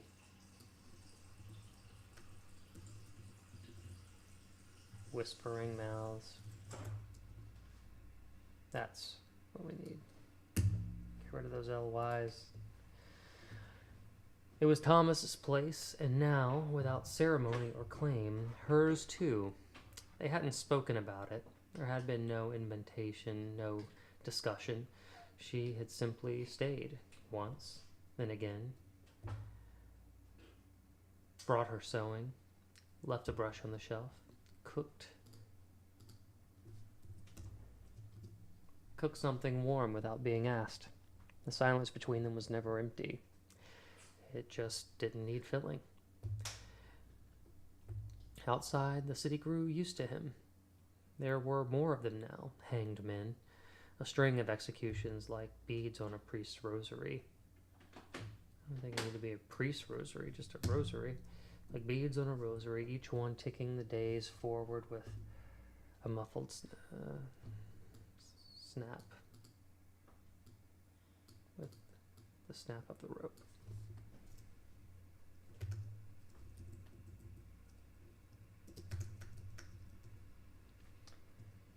Each one ticked the days forward with a snap of the rope, one by one by one. The scaffold had become his church. It scared her how quickly people could forgive a thing once it had become... It scared her how quickly people could forgive a thing once it became useful. Catherine watched from the crowd sometimes, though never too close. She stayed near the edge, hood drawn, hands buried in the folds of her shawl. From a distance, Thomas looked like someone else entirely. Taller, colder, unreachable. There was no hesitation anymore, no falter in his grip. He pulled the lever or tied the knot with the same clean rhythm each time. It frightened her a little. It also made her proud. The people noticed it too. They no longer flinched at the sight of him. Children who once ran from his shadow now stood and watched with unblinking eyes. A few townsfolk had even started to nod as he passed, like he was part of the city's strange machinery, oiled, useful, and necessary. Inside the house, she waited with the kettle warming. She stitched by the hearth, with her back straight and her needle steady. The small wooden chair she used had one leg shorter than the rest, and she had learned just how to angle her weight so it wouldn't wobble. Each night, he returned home with more coin, more chattels. She didn't count it anymore. It went into the jar by the stove with the rest. Thud. Today had been a long day. She could tell by the dense volume of his soles hitting the ground. When the door finally opened, Thomas... Well, his boots land just inside, right? That's what we said. His shoulders still squared from duty. He didn't look at her. He doesn't need this. He didn't look at her, not yet. He unfastened his cloak, hung it on the wall peg, and stared at the fire like it had asked him a question. She watched him quietly. The lines around his eyes had deepened. I don't need this. That's weird. I don't need to personify the fire in that moment. She watched him quietly. The lines around his eyes had deepened. Sleep came to him, but never rest. She continued to stitch by the hearth while he scrubbed the death from his hands, each day becoming harder to remove than the last. When he finally sat beside her, silent and smelling faintly of ash, she would pretend not to notice his shaking hands. "You didn't eat," she said. He didn't answer. Instead, he sat on the edge of the bed, leaned forward, and pressed the heels of his hands into his eyes.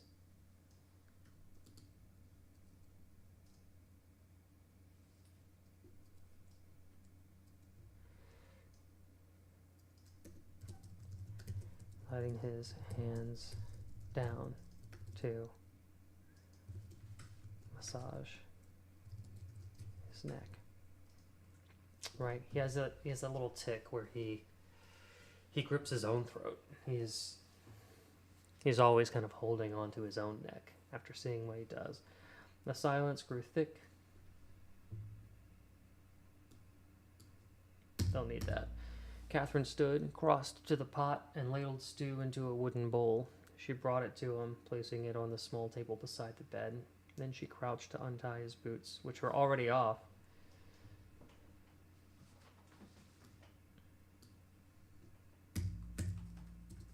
"You smell like iron," she said softly, "and tallow." Thomas huffed something like a laugh, but it caught in his throat. His hands dropped to his lap. "I dream about them after," he said. She looked up. "I don't see their faces on the scaffold, not really. It's too bright, too quick, but when... I don't know. That's not true based on how I described the experience earlier. When I sleep, they're right there, close and waiting." He blinked. "It's like I owe them something." Like that one line. Catherine didn't speak right away. She pulled the second boot free. Set it beside the first. Remember, she's not taking off the boots anymore. She already knows by how he takes them off.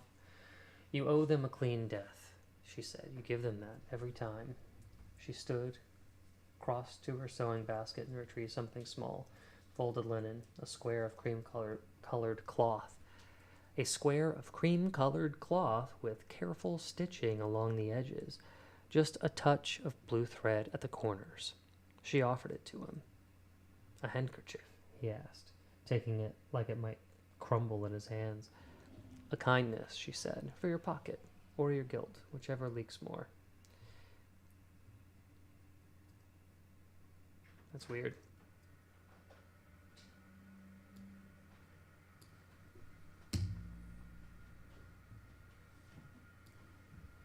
Just for your pocket. This is really about the art of the gesture, she said. He stared at it, then her. His throat worked to say something, but no words came. And so they sat. The fire cracked, the stew cooled, and the space between them grew warm in its own quiet way. The stew was still warm when they ate, not hot, but fresh enough. I don't know why I'm focused on the stew. Catherine sat cross-legged on the floor near the hearth, while Thomas took his seat by the small table, chewing in slow silence. They didn't speak much during meals. It wasn't avoidance, just a kind of shared economy. Every word cost something. Afterward, she cleared the bowls and poured 2 cups of weak wine, the kind that need to be warmed to be tolerable. The kettle hissed as it settled back onto the flame. Thomas had unbuttoned his shirt halfway.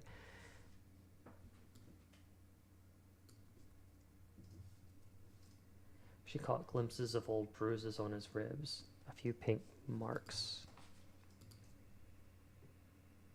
that hadn't fully faded.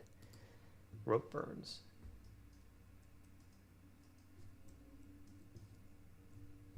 No. That's not how the mechanism works.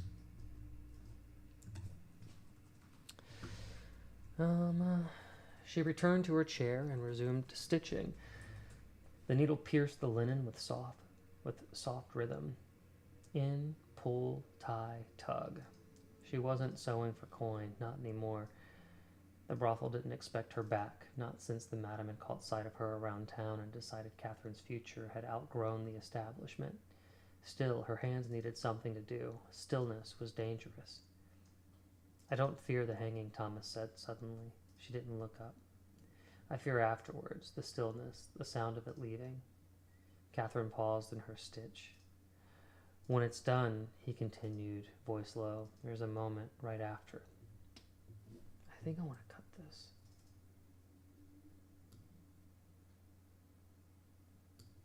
I like that Thomas said suddenly, but I don't need this. And then I'll move this down.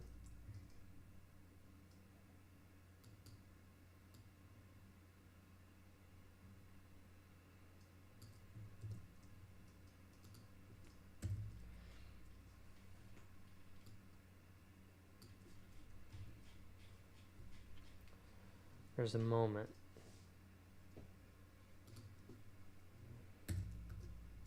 Right after.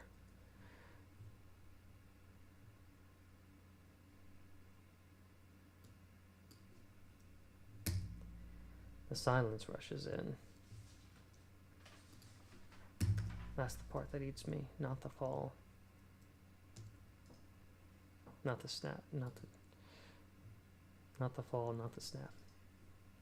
She set her needle down. The silence says, it's finished, but my body doesn't believe it, he continued.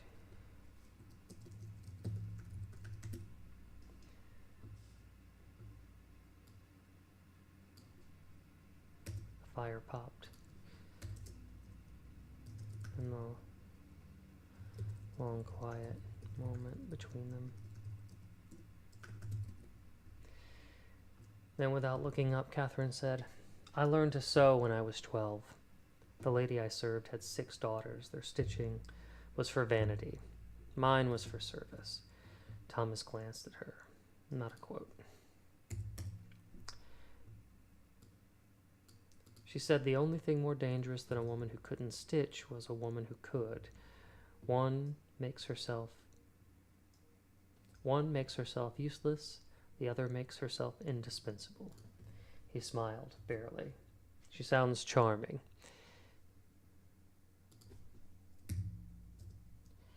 She threw hot water at a stable boy once, Catherine replied. I think that tells you enough. Also, let me check the chat. How you guys doing? Let's see. Scrolls would never ban Mook.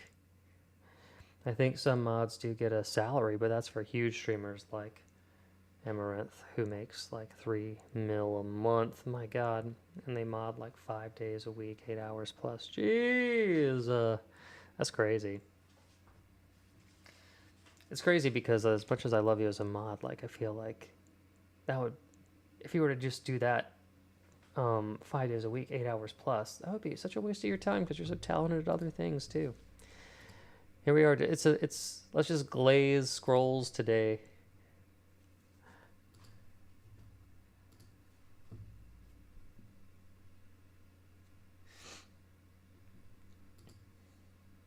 So proud of myself for knowing that word. Oh my goodness.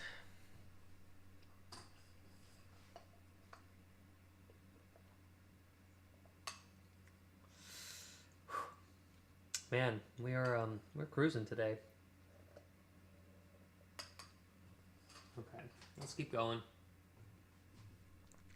And then maybe we'll start our writer's room early. She threw hot water at a stable boy once, Catherine replied. I think that tells you enough. They both chuckled softly, the kind of laugh that slips out like breath.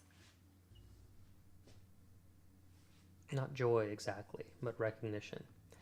Later, when the cups were empty and the fire had died down to coals, she lay beside him in the narrow bed.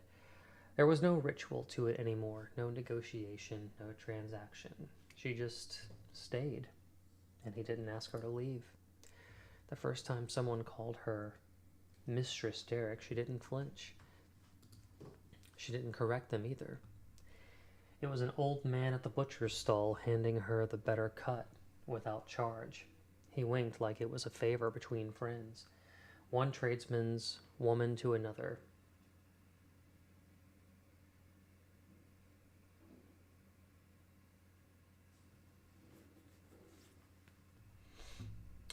So it must have been an old woman at a butcher's stall is what I must have meant to say. It was an old woman at the butcher's stall handing her the better cut without charge.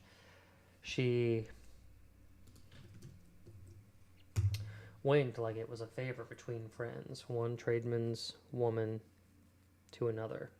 She tucked the wrapped meat into her basket and left without a word, but her ears burned the whole way home. The truth was simpler and murkier. She and Thomas had no vows, no rings, no contract of ownership, but she'd washed his sullied clothes, shared his bed, held his paw. I guess I meant to say paw.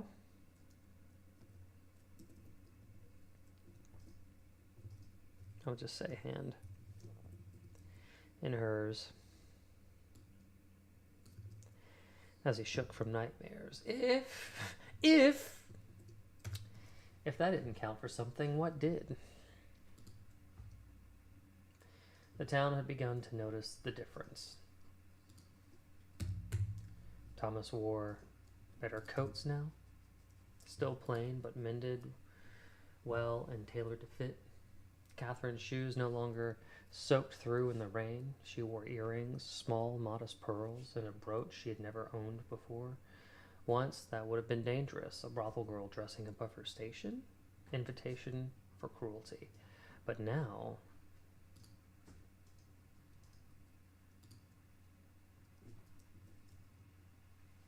that's kind of a weird, I haven't done that before. It's like a departure from my style. A brothel girl dressing above her station would have been an invitation for cruelty, but not now. Now, not anymore. Not for her.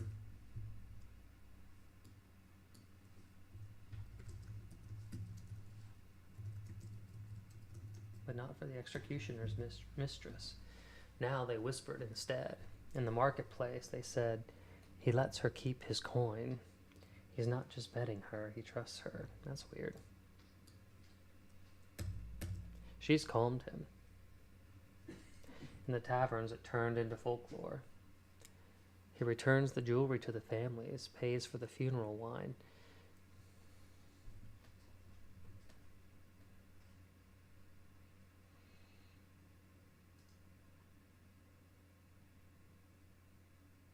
He gave a man a coin to send home before the rope took him.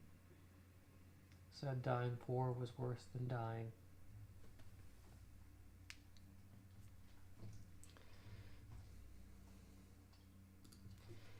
She overheard.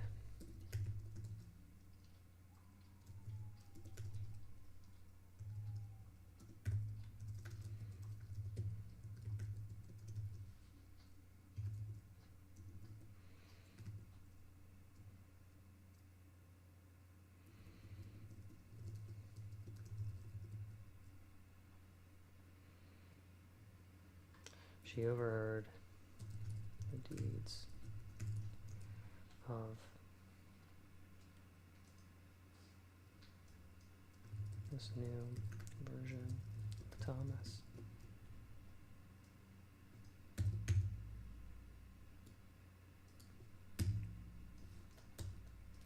He returns the jewelry to the families, pays for the funeral.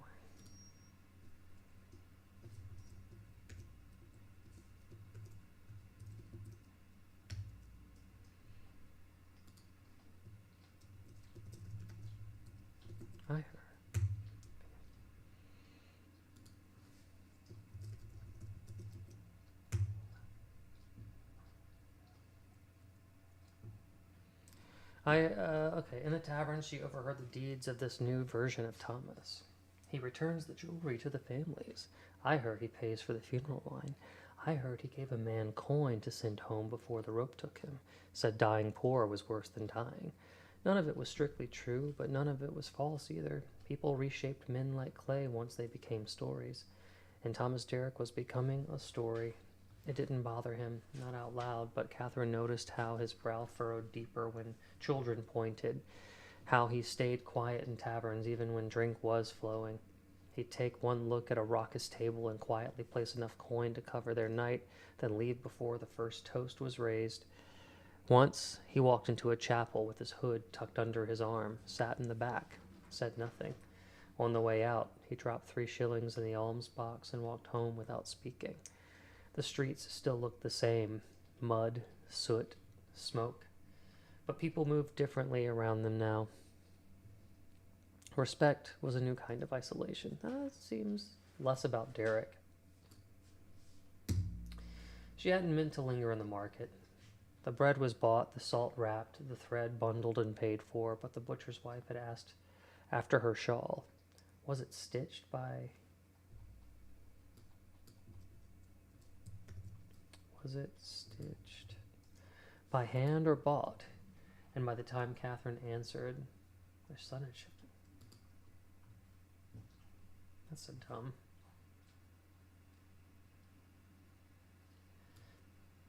What was I doing?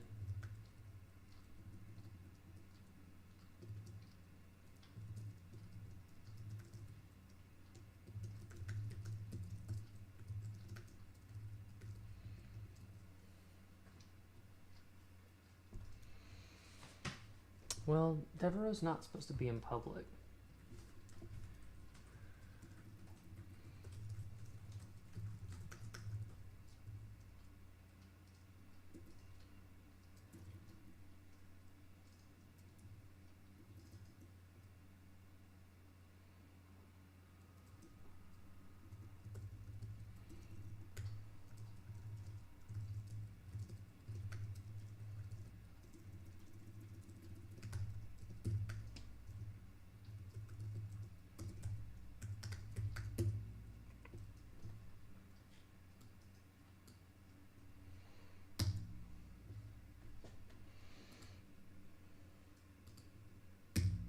Velvet coat, gold stitching, gloves too fine for the mud-caked street. He wasn't a man built for markets. He was built for courts and corridors, for whispered alliances and carefully measured flattery. And yet, here he was, forced to walk among the same people.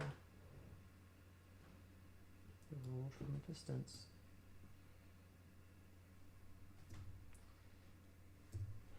Catherine stepped into the shadow of a stall, adjusting her shawl so it hung high enough to obscure part of her face.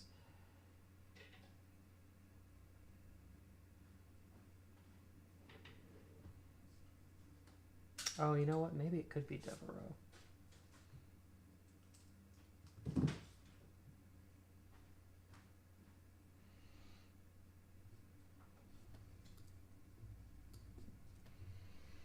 On,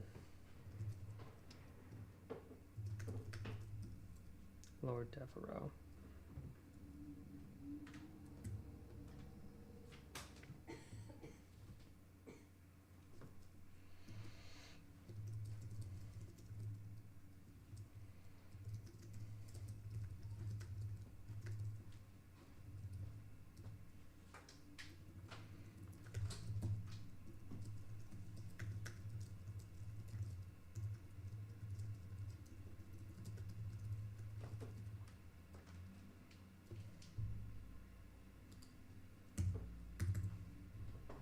Should be in one sentence.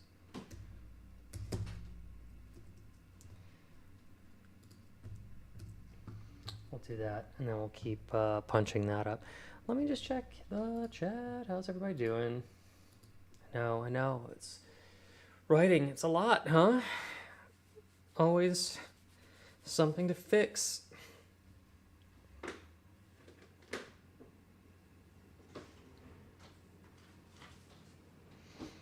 Oh my god. What has been happening in this chat? Scrolls is an excellent mod. He has not banned me. I think some mods like to, yeah. Let me know when you need me to bring that Scrolls back down to earth. I'm working on a few zingers. Okay. Oh, Gabe's gonna ban everybody, including Derek and myself. Oh my god. Come on now, y'all. Now that's one tough mod. Oh my goodness. How's everybody feeling, by the way? Just brief check-in. What are you guys working on, huh? It can't just be me writing, right? It's got to be other people. What are you guys working on whenever you're not at work? Whenever you're not watching me do the dirty.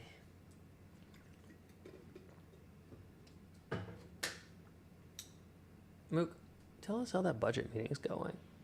And also,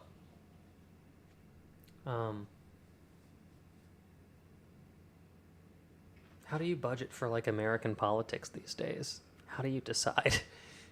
How do you decide which terrible, terrible story gets precedence? That's what I want to know.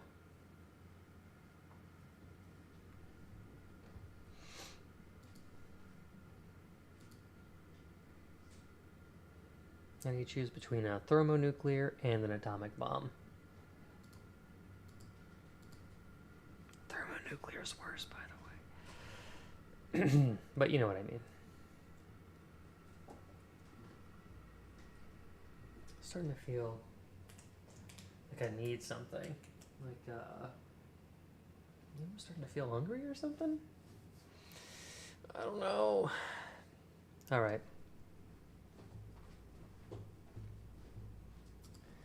Let's keep going. So,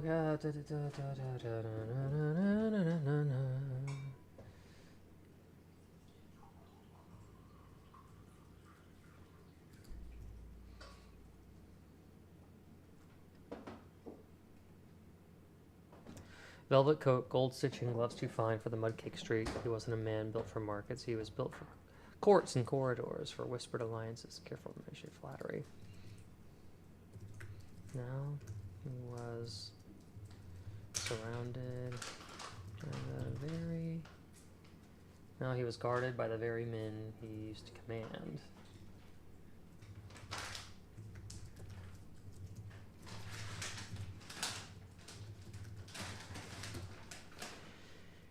Catherine stepped into the shadow of a stall.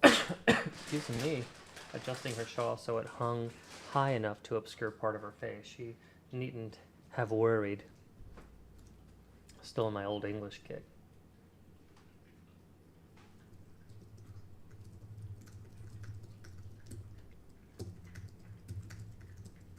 That could just be one sentence. Come on, baby. Gone. Bam. Okay.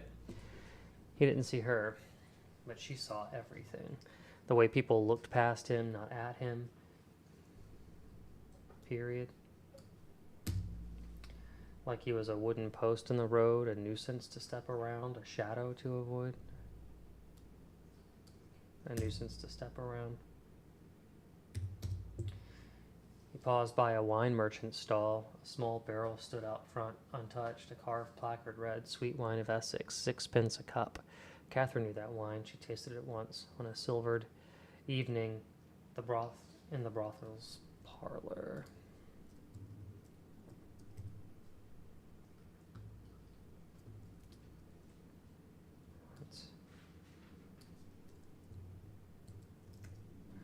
One evening in the brothel's parlor, back when the madam was still building her reputation.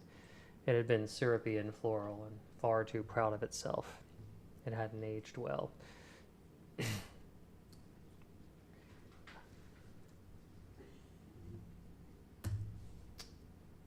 A bee hovered near the spout.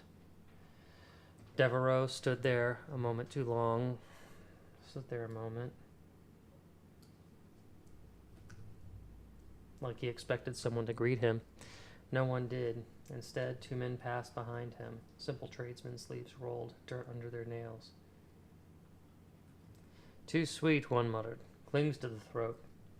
"Like the man it came from," the other replied. They laughed and kept walking. Devereaux didn't turn, but Catherine saw the slight stiffening in his shoulders, just enough to betray that he'd heard.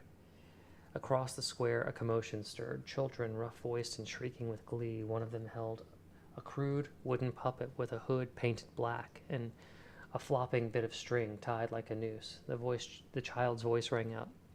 "I'm Thomas the Hangman. I chop heads and eat biscuits." I won't say chop heads. He's kind of known. Deliver justice. The Queen's justice. "I deliver the Queen's justice and eat biscuits." Another child collapsed with laughter, clutching his stomach. The puppet bobbled wildly as the first child exaggerated its motions,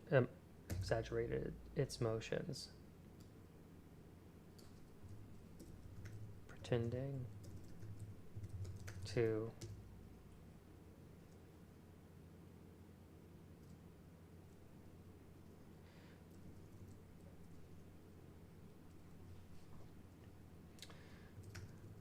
grasping at the invisible rope around his throat. The crowd nearby chuckled. Catherine saw it all. The puppet, the laughter, the way people leaned in toward joy and away from fear. Devereaux stood in the middle of it, untouched, diminished not by scandal, but irrelevance. By scandal and irrelevance.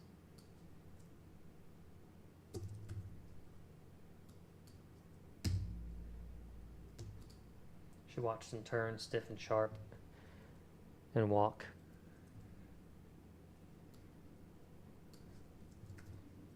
Toward the chapel. He didn't notice her as he passed. But Catherine, standing in the shadow of the thread stall, saw clearly the noose around his influence was already tightening, and he could feel it. I wouldn't say tightening, I would say loosening.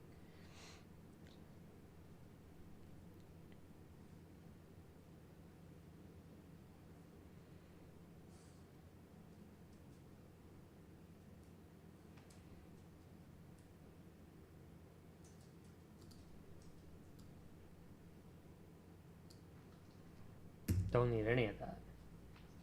By the time she reached the cottage, the stew pot had cooled. Thomas was asleep in the chair, boots off, the stitched handkerchief she'd made him resting over his chest like a flag of surrender. She almost let herself believe it would last. The knock came just after sunset. A boy stood on the stoop with flour on his cheeks and a torn cap in his hands. "From the baker," he mumbled, thrusting a small parcel forward. "Said the lady'd ordered early." She hadn't. Catherine took it away, nodded once, and then shut the door. Thomas didn't stir, still doling the day's work with a tankard of ale, the fire casting. Don't need that. Always his jaw. This actor who plays this guy better have a fucking jaw, the way I keep writing about jaws tightening. She opened the parcel on the kitchen table. Tucked beneath the heel of the loaf was a folded scrap of butcher's paper. The wax seal was gone, but she knew the handwriting. "Come before dusk. Come alone." We don't need to do the old stable. It's going to be Devereaux's. She folded the note, slipped it into the hem of her sleeve, and returned to the hearth. "I need thread," she said casually, eyes not on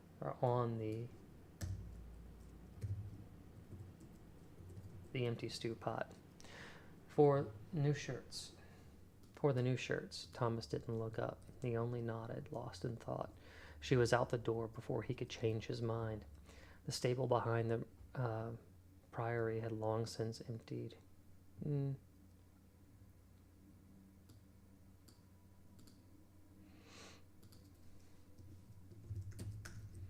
Devereaux's men.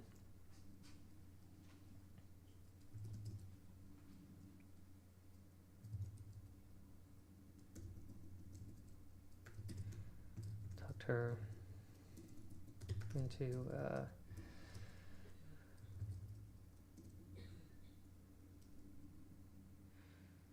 a chest.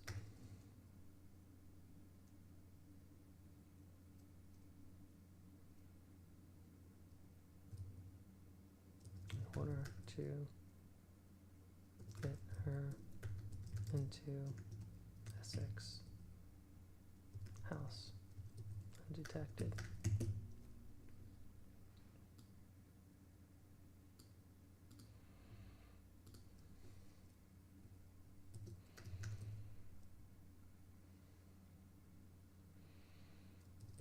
Unclasped trunk. Devereaux's livery.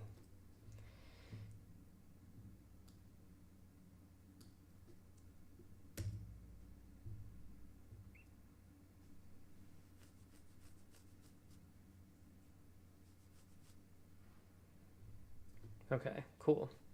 Its roof sagged under the weight of its age. Muck clung to the corners. A single lantern glowed in the far stall, flickering yellow and thin, like a threat to... Oh, God.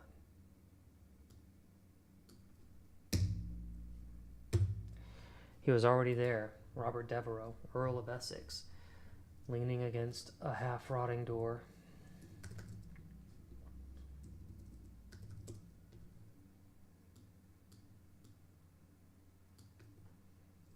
Arms folded. The light carved sharp planes across his face. Don't need that.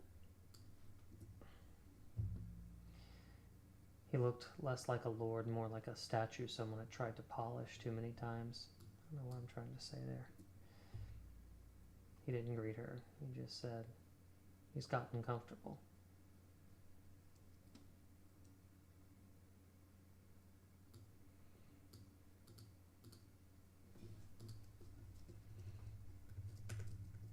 Without greeting,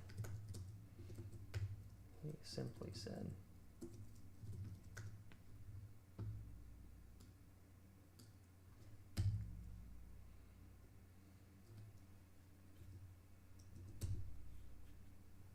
Catherine stood her ground. He's less brittle. That's not the same thing. Devereaux's mouth curled, not into a smile, and something into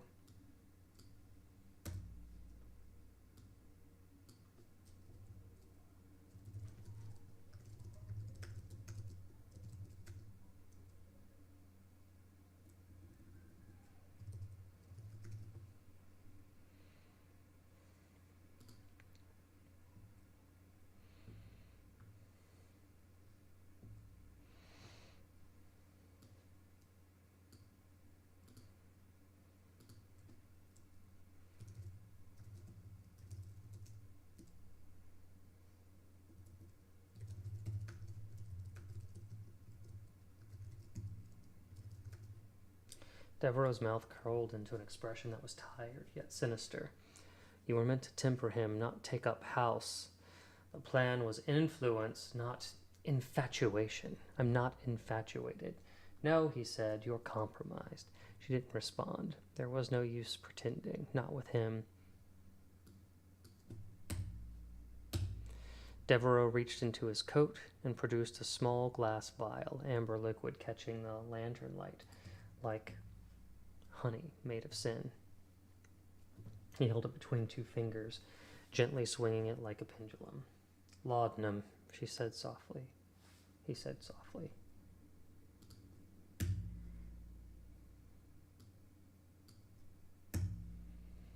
A gift.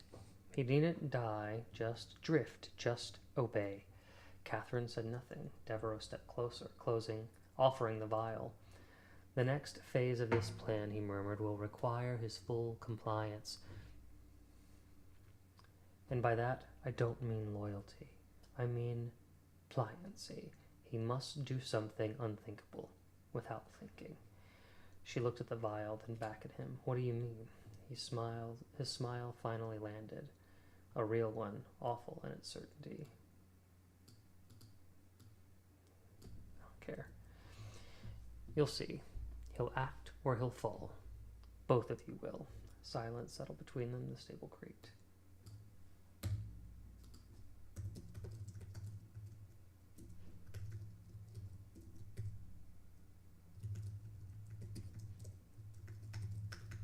Maybe more like that.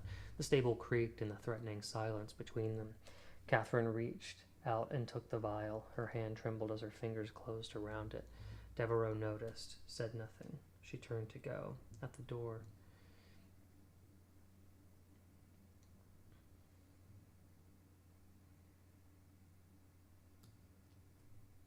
I don't need exits.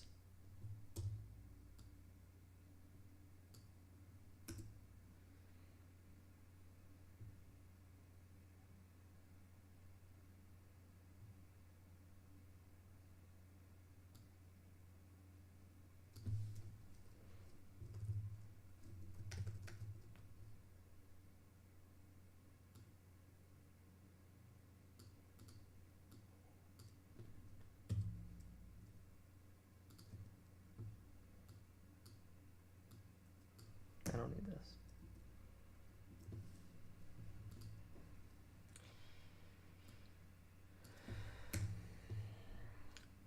I don't even think I need her walking home with a vial of the pocket, weight shifting with every step. With no one on the road to see, she took it and rolled it between her fingers, watching the amber swirl as she walked.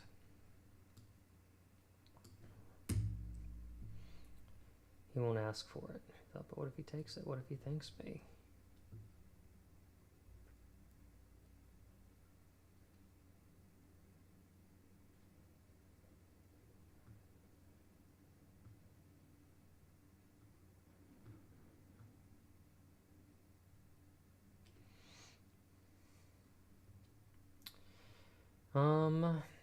This inner turmoil, I don't know. I know we need to pass through time.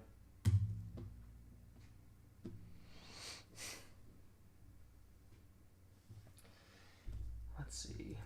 Let me check the chat while I have time to think about this. Let my subconscious do some work. Mookie says, lucky enough, a paper like ours focuses on local, regional stories, and the paper has fewer pages than in the past, so not a lot of national, international news makes the cut. But we look at the top stories on the Associated Press newsroom and select a few as filler. Oh, cool. Cool. Well, local news has got to be better than global, I guess. Doesn't it? Right? Jeez. Who knows? Who knows? Ugh.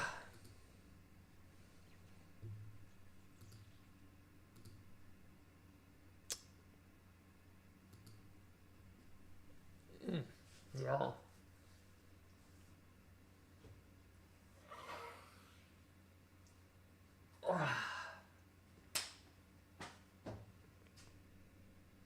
Been a lot of writing today. starting to wear on me. Still not always ideal. Yeah, that's true. Guys, what are we going to do, huh? What are we going to do about the world that we live in? Talk about a call to action. What can we do as writers about the world that we live in? Well, there is something to be said about having a voice, right? Absurd Bacon, Bobicus, welcome to the chat. I didn't know you were lurking. You didn't say anything. What's up? What's up? How's it going? Absurd Bacon, how are you doing? This is the first time I think I've recognized that screen name. Is this your first time on the live stream? If you want to lurk, that's fine, but a nice little hi in the chat just so I can be aware of your presence. That'd be fantastic. Are you a writer as well? If so, what are you writing? And if not, that's cool too.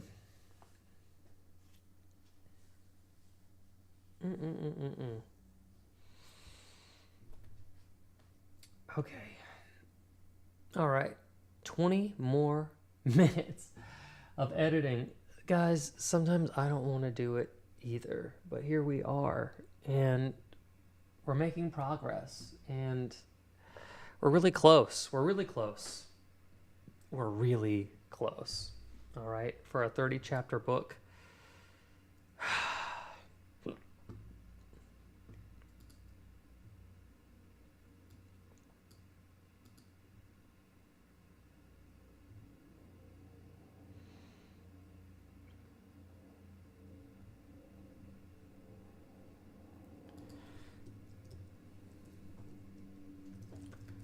Our way back. On our way back, she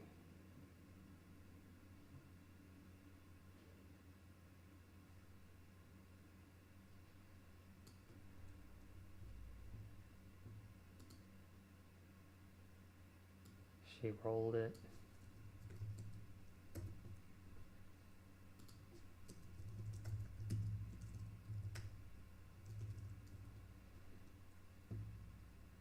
The vial. Joined her fingers, watching the amber swirl.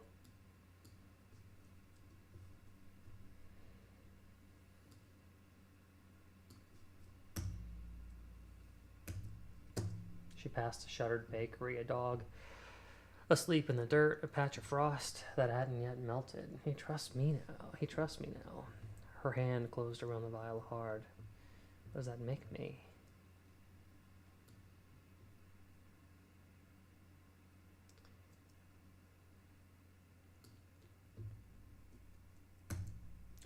She tucked it away just as the cottage came into view, its windows warm and glowing like the world hadn't changed. Warm and glowing is just the vibe. We don't need the world hasn't changed suggestion. But it had. We could lose that. Inside, the room was quiet save for the low pop of fire. Thomas sat on the edge of the bed, still in his work shirt. Collar loosened, sleeves rolled just enough to reveal the grime beneath.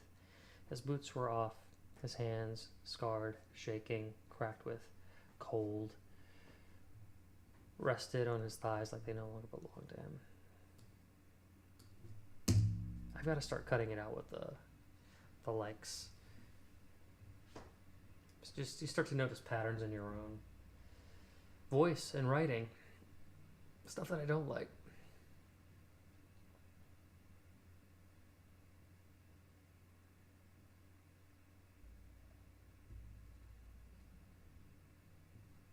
Catherine moved slowly, deliberately. She reached into the folds of her bodice and pulled out the small glass vial, the laudanum.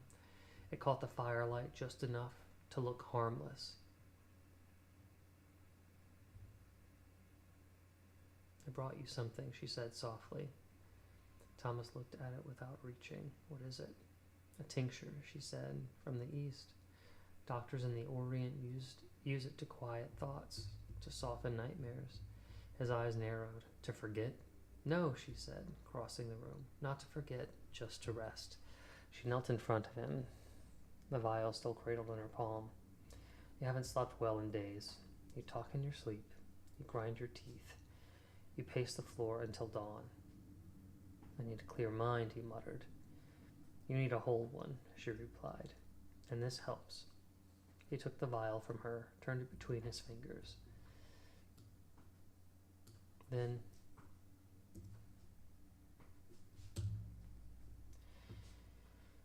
I've seen what medicine becomes when a man depends on it. I watched it hollow out a friend, turn him to ash before the fire even touched him. I'm not offering you dependence, she said, just mercy, just once, just tonight.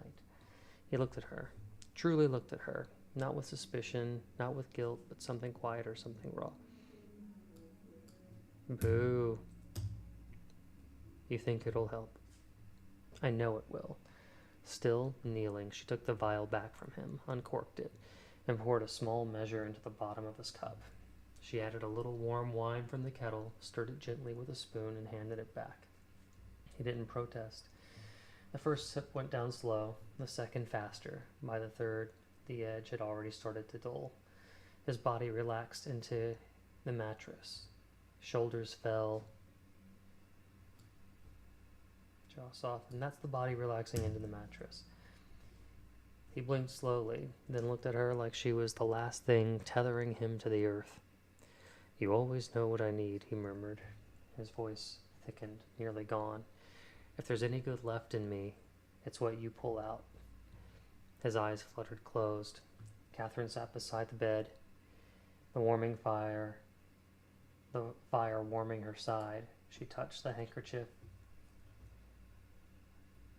tucked into his belt, her stitching neat, the corners softened from use. His breathing slowed, steady, easy. She looked at the empty cup, then at him, then she leaned her forehead against the edge of the mattress and closed her eyes. Now there is no part of me left untouched, she whispered. I don't know, I don't like that.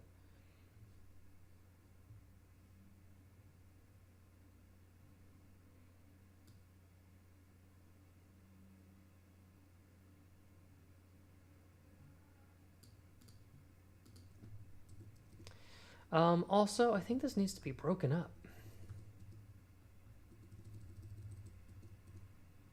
Like, this needs to be motivated, right? Like, it's one thing to take the vial, but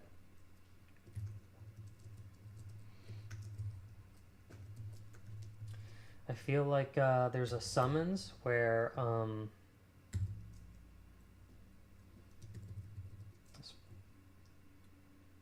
down, pointing down. This needs to be moved to a place where Thomas feels like he won't be able to do his job, the one set up by Devereaux.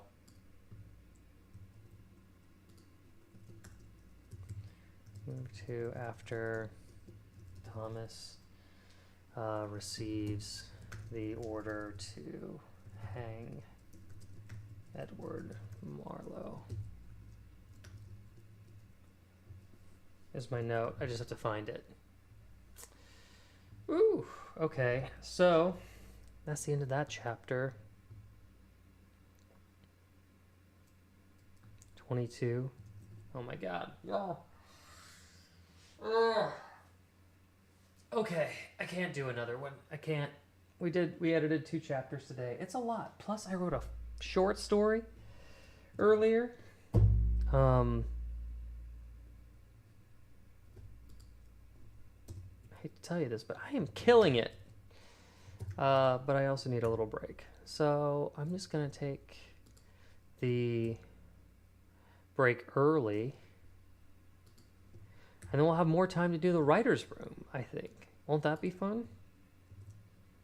Save. If you guys are writing right now, save. Save your work. Save your work. Always save your work.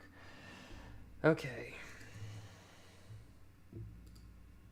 Let's minimize this for me. Let me check the chat. See how everybody's doing. How's everybody feeling, huh? So, Mookie says, even if I have set aside a certain amount of time to make revisions or review a first draft, if I find myself in the wrong mindset and questioning everything, I will cut the session short or risk, in my case, doing more damage by editing. I think you're right.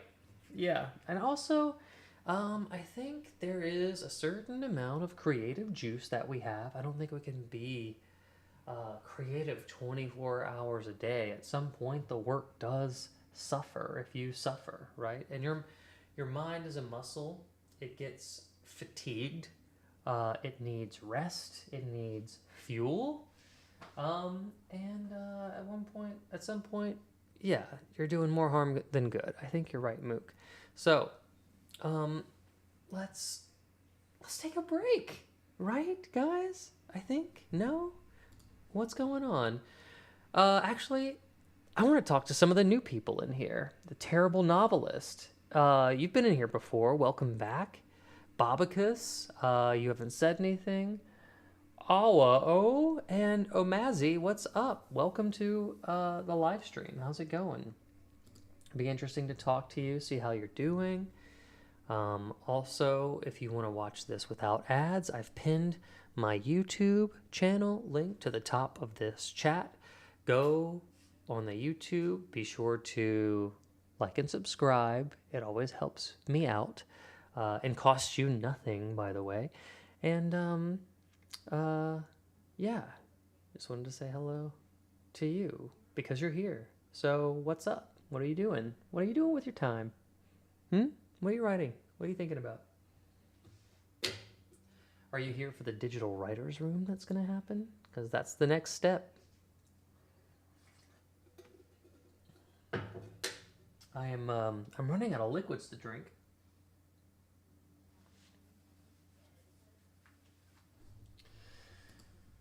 Whew. Hey, hi, bro. Over on the YouTube chat at nigh this.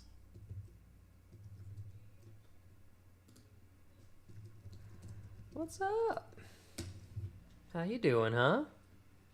What's going on? Nithishmakura. Nithishkumara.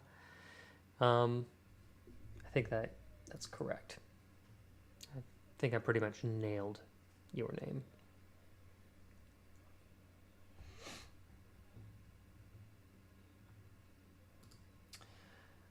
Y'all, I'm getting ready to do this writer's room here, the digital writer's room. I think I might just take a quick little break, and I might have to, and then come back and, do the thing. 8 people. 8 people! Jeez. Got some newbies in here. Well, thanks for watching, y'all. Of course, I always feel like the moment that I really want to take a break is when the numbers slightly tick up. And also, 8 is not like a huge amount of numbers, you know what I mean? I get it. Is this a good time to tell you that we're really here for the puppet? Yo, if that is true, then I have a gift for you, Mookie MC. Okay. Let's do it. Let's take the break. And I just hope that everybody who's here sticks around for the next 10 minutes or so, because I can't wait to do a writer's room with you. So get your ideas ready. Go ahead and dig through your notes app in your phone. Oh, wait, no. Mook suggested that we recycle some old ideas that didn't make the cut, right? I think we talked about that last week. So maybe we'll bring back some oldies that didn't get written, and we'll have some extra time to punch up the very last thing that we were working on in the writer's room. So we'll have both the end and the beginning of the process. It'll be really fun. So stick around for 10 minutes, and let's everybody take a very quick, very important hydration break. Oh, Scrolls, I love the Boston Terrier emoji. Thank you so much. Here we go. Hey everybody, let's take a break. Get up and stretch your legs. Give your pet a scratch, drink some water. I'll be right back. 10 minutes or so.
everybody, the break is done. I hope you had some fun. I'm feeling great, can't procrastinate, cause I should be writing, so let's get back to the show.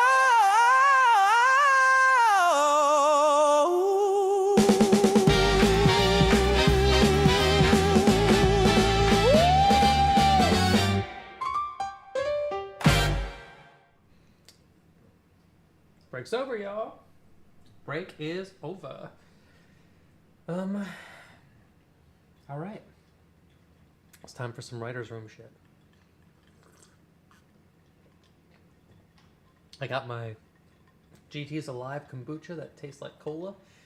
Kind of. Nice substitution for not having to drink soda all the time. Anyway, GT's is out there and they want to sponsor a writer with a low viewer count. I'd love some free product. But hey, welcome back, y'all. Welcome. A few new and some older ones from the top 2 or 3 of the old. Okay. Then let's do this. I'm gonna because it's a little bit of a mess if I open up all of these boards. I'm gonna mail some off to you. Let's see.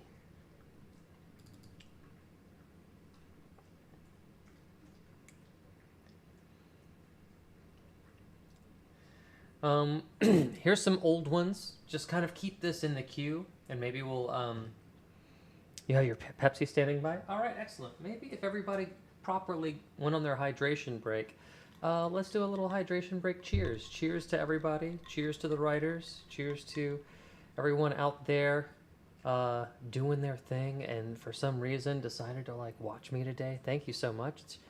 Can't believe it ever happens. But it does. And I'm very thankful. Here are some old writer's room pitches that we didn't take.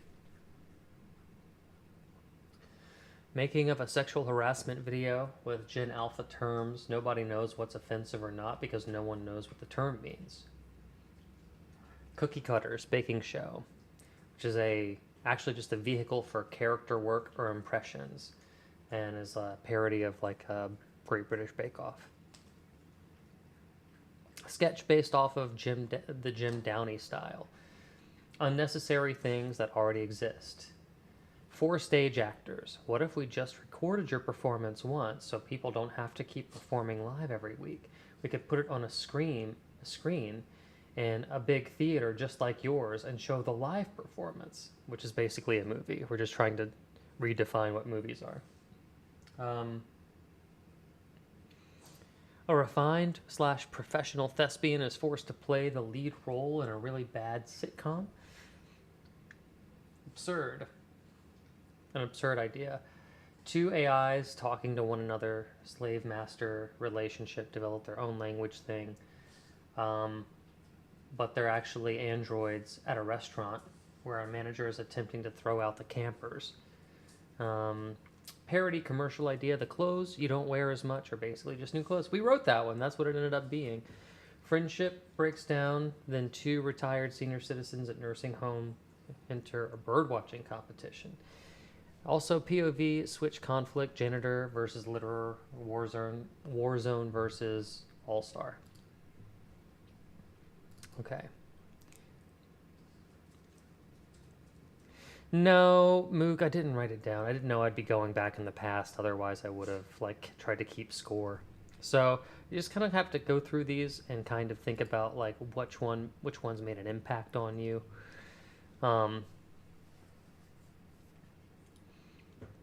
I think the saying, "We don't negotiate with terrorists," is wrong. Like, please do. They have a bomb. It's just a pitch. Bad Christmas gifts. Giving a 5-year-old small brass knuckles. A guy who won't admit he messed up the Xmas gift name cards and must justify the odd gifts. Dangling speaker system over an unsuspecting composer. A book that's just as that just has a fancy title for people who want to look smart when they read it. Musings on the Principles of Modern Quantum Theory. But inside is just a bunch of fart jokes. A woman's late husband returns to her in the form of a stray dog. That's the one we ended up writing. Anal retentive person leaves very strict funeral instructions. A death metal band unplugged acoustic set. And 2 accurate Chinese fortune cookies.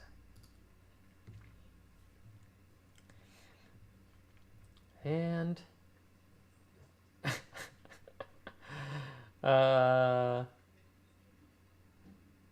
let's see. I mean, you know, just if you gravitate towards one, just kind of hold on to it just briefly. You know, you don't have to know all of them. Just be like, "Oh yeah, I really wanted to see that one."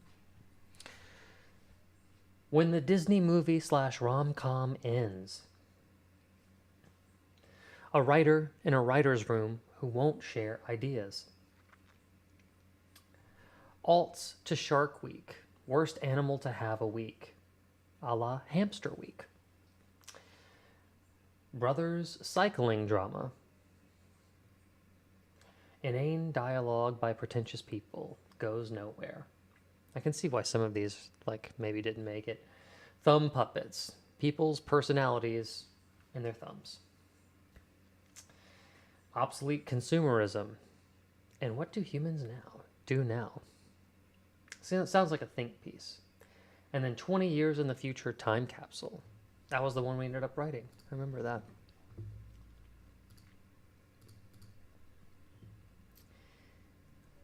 And then, oh geez, where is it? Here it is. Oh wait, here it is. Devil comes to Earth in the form of a Gen Z, Gen Alpha girl. Remembering your past life. Does that make you who you are or who you were? We ended up writing that past life sketch. George Washington at the DMV.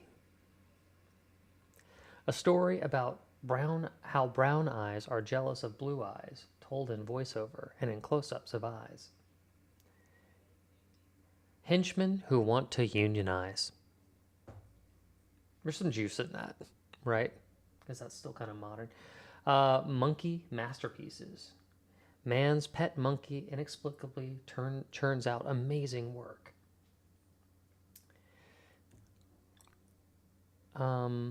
A writer's wife accidentally donates his lucky cardigan to the Salvation Army. A man finally finds a passion that he loves, but over time realizes it's killing him. Leifeon Fan 1, hello, are you a author? Yeah. Welcome to the chat. How's it going? How you doing? Are you a writer as well?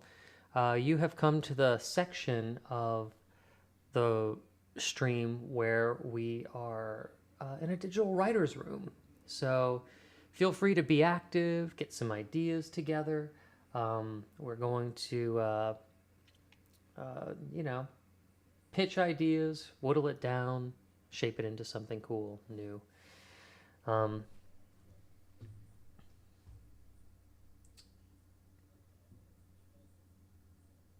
Oh, Scrolls answered. Yeah, Scrolls is right.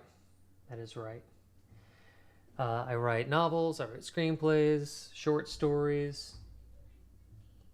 But my home base is screenplays. But you'll see that we do some live editing on the novel that I'm working on, historical fiction called The Ropesman's Tale. And yeah, I hope you get to participate with us today. I hope you stick around. We're going through, you can't see it on screen right now because it's a little bit of a mess, but I will be pulling up a digital whiteboard. I'm going through old ideas from past sessions that we did not use, just in case anybody wants to maybe pitch them out again. I liked henchmen who want to unionize. Okay, and then that was the January 6th one. And then we left off on the bad catchphrases. It was kind of like we ended up doing like sketch comedy or something like that, where we were we had a focus group that was pitching bad slogans for Cracker Barrel. And then lastly, last week we also pitched some ideas.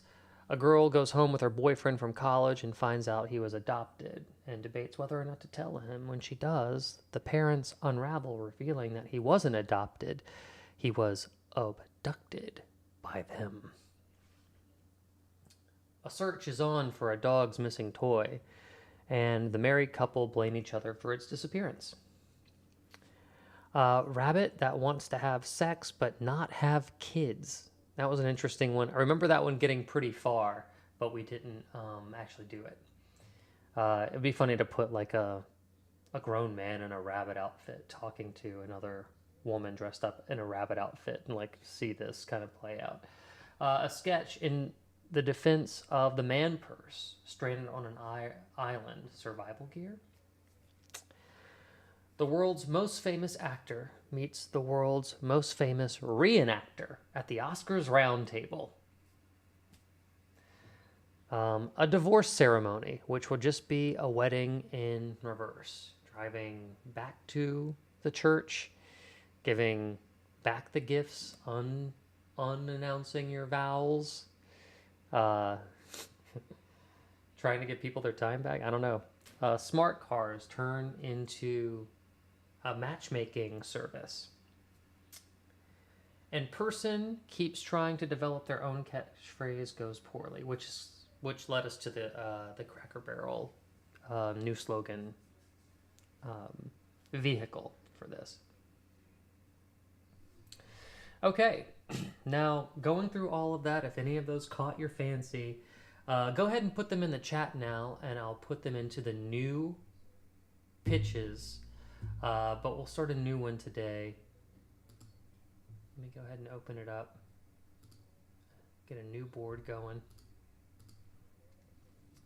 This is February 3rd, 2026. Writer's Room.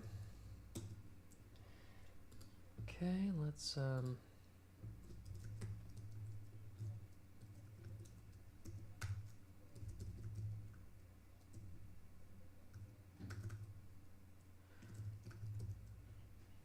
let's bold this so it's easy to read.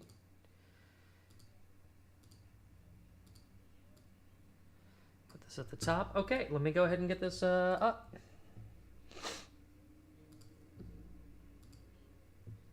All right, here we are, our big blank digital writer's room whiteboard.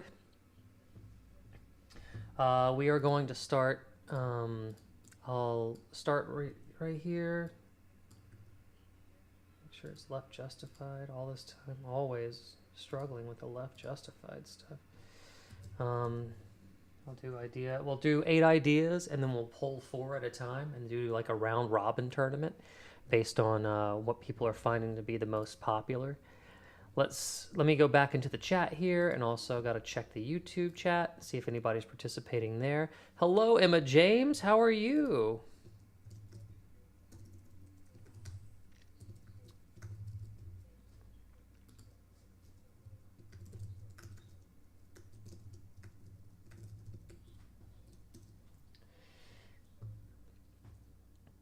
And then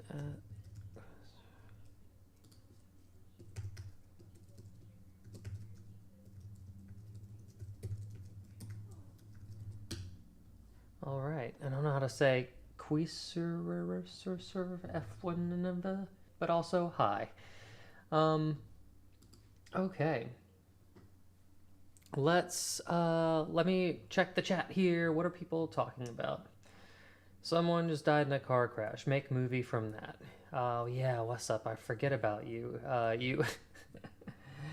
We have like what's up is our kind of our class clown who likes to be a source of chaos, but that's a good thing in creativity. Like I'm not gonna make a movie about it. That's not what the writer's room is for. We're not gonna do a movie, but But if you want to try and make something out of it, post car crash. Maybe like Ghost on the Scene. You know, like how did we even get there? Kind of a situation. And these don't have to be funny, by the way. You don't have to.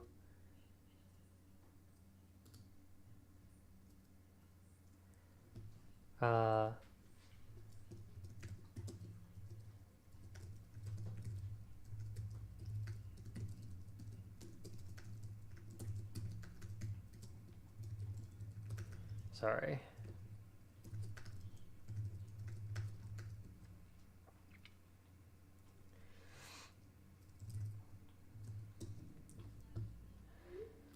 Okay, sorry. I was answering a text. Apologies, people. Let's see. I will make an Oscar-winning movie just to prove you wrong. Please do it. White Seer Gaming, what's up? It's been a while since you've been in the chat. Welcome back, welcome back. It will be the Latvian Oscars, though. It's in November. I feel like WhatsApp is, WhatsApp. We have a little stand-up on our hands here. A comedic writer. Scrolls when the Disney rom-com ends. Okay. So when the Disney rom-com ends and Animal of the Week is interesting or an absurd take. Okay. Whoops.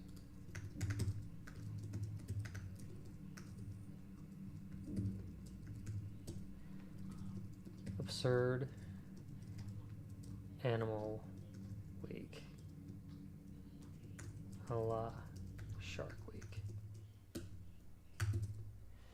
We have, what else?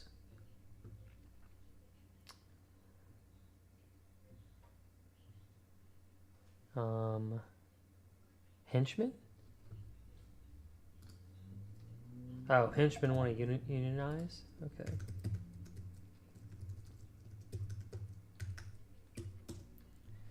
Okay.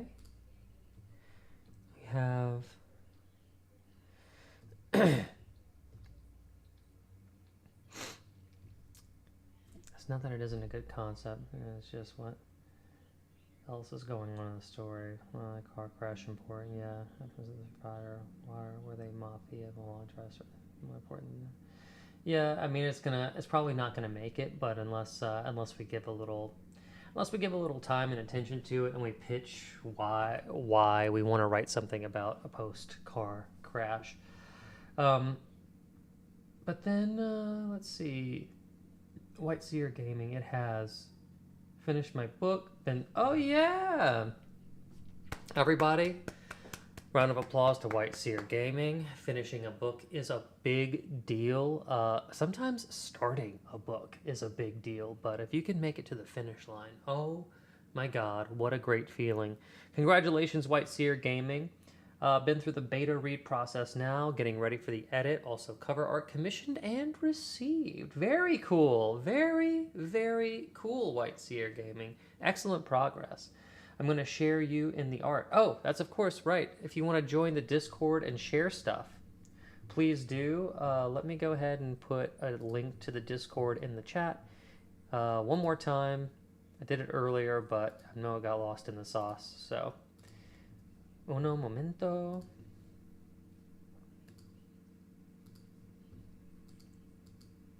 Ink and paint. There you go. A good idea. Put it in the YouTube chat as well. If anybody in the YouTube chat would like to join the Discord, I went ahead and put it in the chat. Feel free to share your writing. Feel free to share your work. Happy to have you here.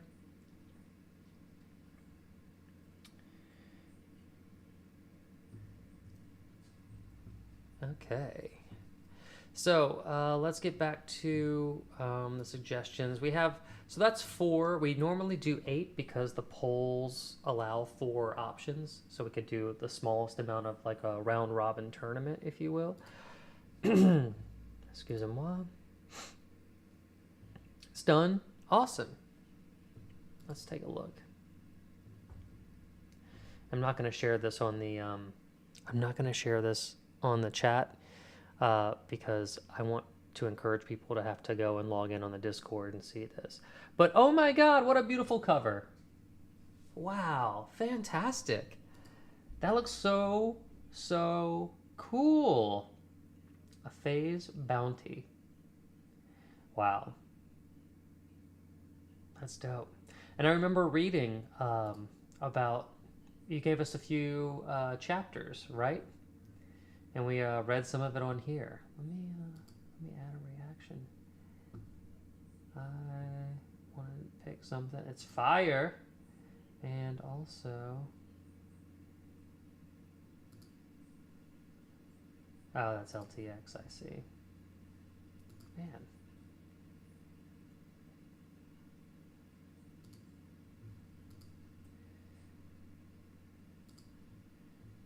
Love it.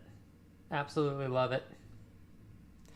Everybody go to the I Should Be Writing Discord, follow the link, and you can go down to the Ink and Paint channel in the I Should Be Writing Discord and check out A Phase Bounty and the new novel cover. Very awesome.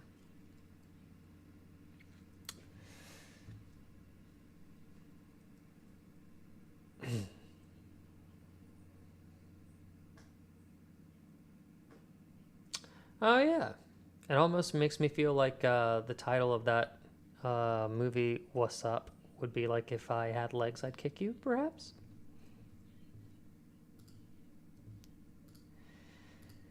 Okay, let's keep going. Did anybody have any more suggestions, or do we want to pitch some fresh ones? It could kind of be like old versus new, right? Where we have...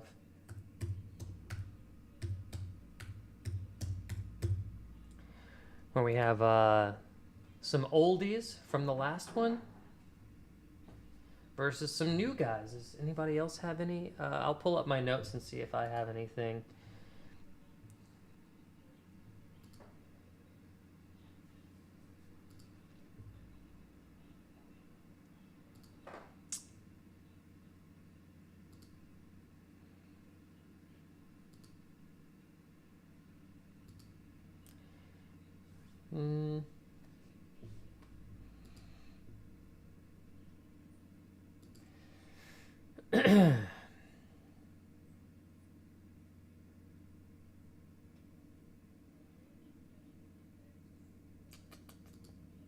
My goodness. Seeing all the ones that I've already suggested.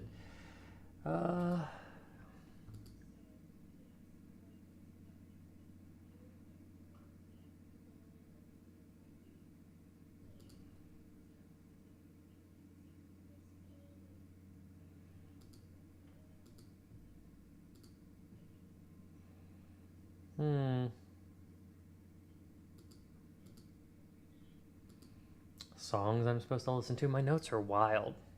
Combinations to like locks. Email addresses. I forgot about.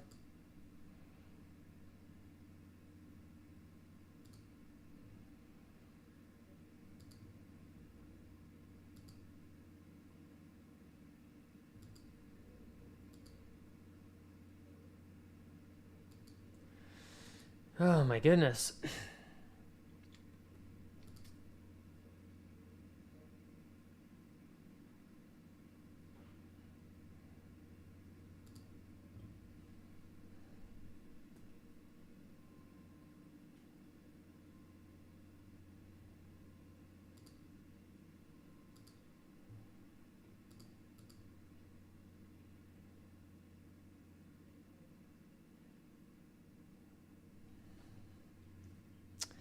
Jeez.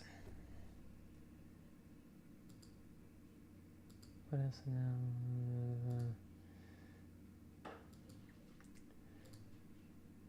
Y'all, a lot of stuff, a lot of just like a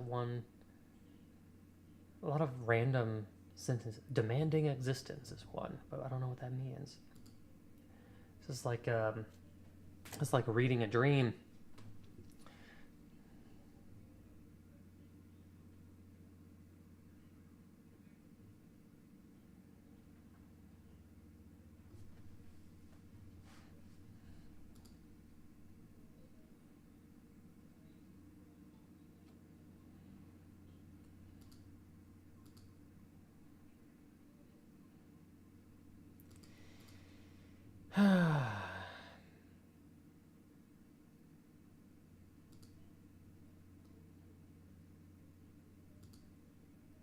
Let me check the chat. Maybe you guys are more inspired than me. It's taken me a while to get to some good ideas in my notes.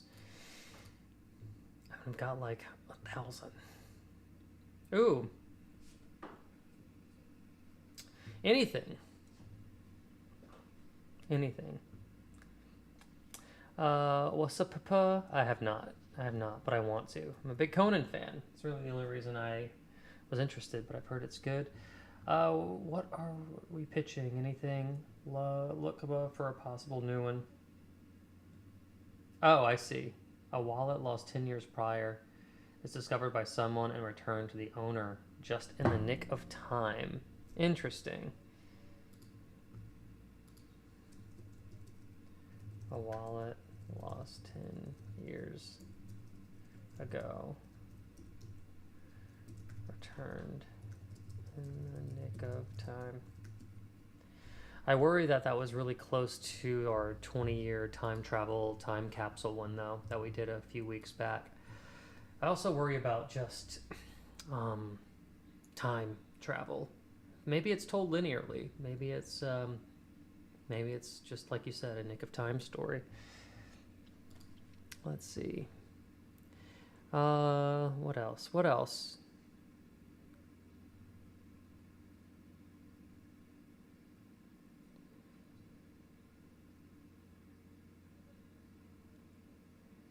Anyone?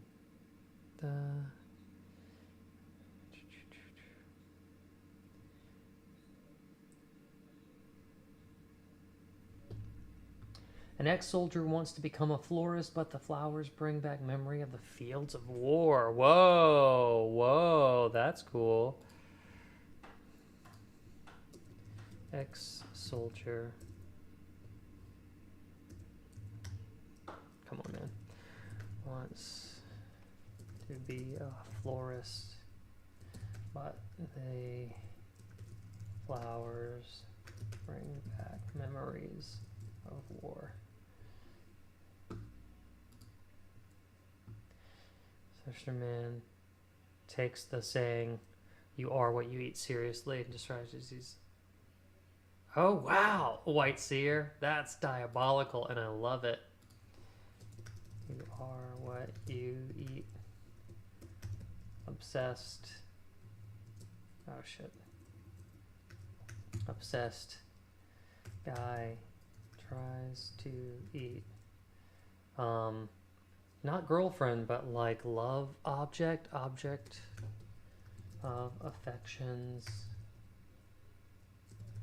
Boyfriend.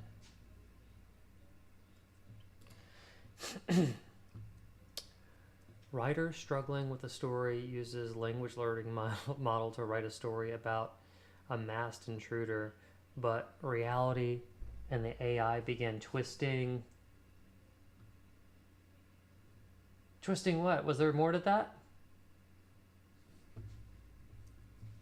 I'll put it in. I'll put it in. We'll see what we have. Let's see. Writer struggling uses LLM and about masked intruder, but AI begins to, maybe that's part of what we pitch if we select that, right? Let me put some space between these so they're easier to read.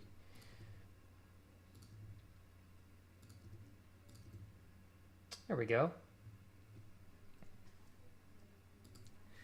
Ideas easy, writing hard. Yes.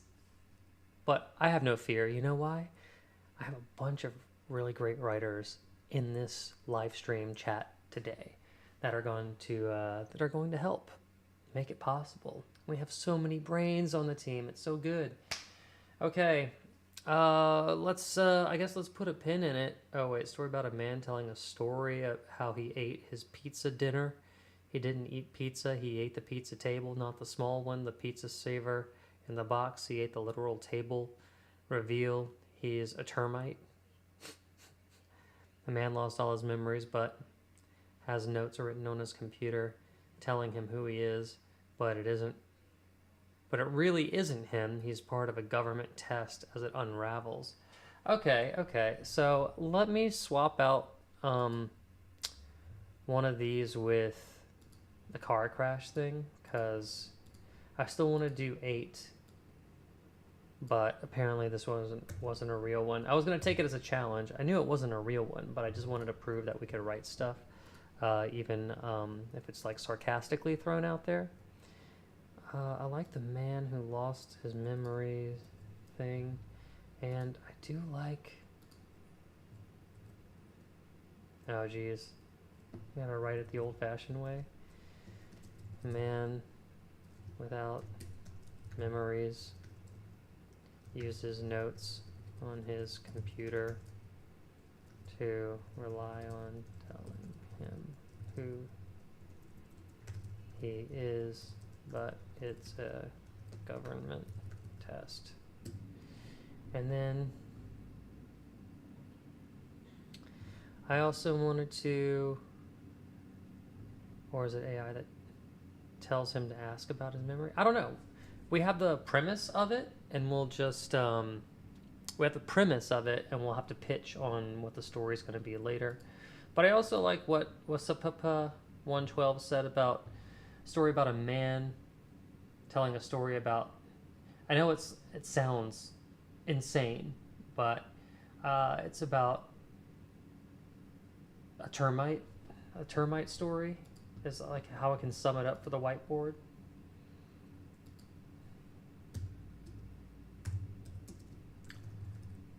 Termite story, subversive narration.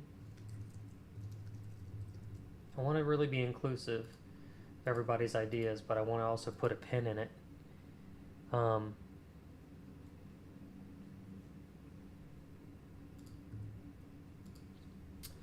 So we can start narrowing it down, right? Here we go.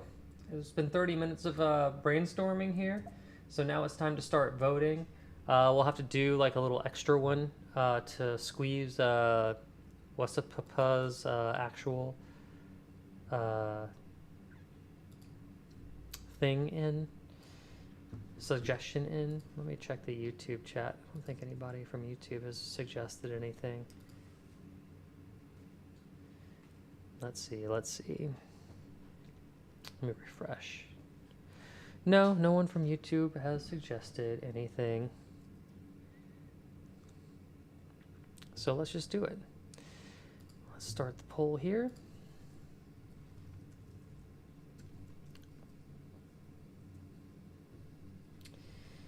What are you most excited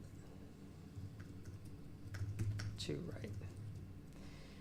Let's do man without memories. These have to kind of be for short. When the rom-com ends. The absurd animal week. Oh, can I do more than? I could do 5. Oh, maybe we can do this. Henchmen want to unionize. And 10 years lost wallet. Okay, I'm going to put 3 minutes on the clock. I'm going to start this poll. Boom. I'm also going to do it on the YouTube channel as well.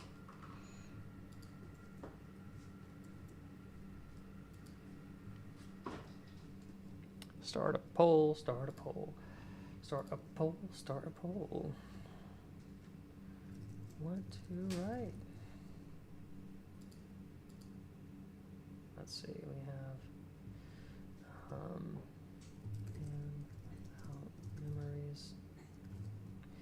We have rom-com ins. We have Benjamin Unionize. Oh, Absurd Animal Week.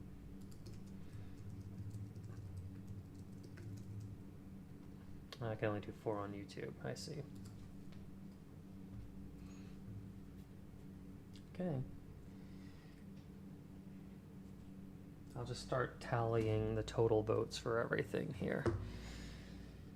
Live.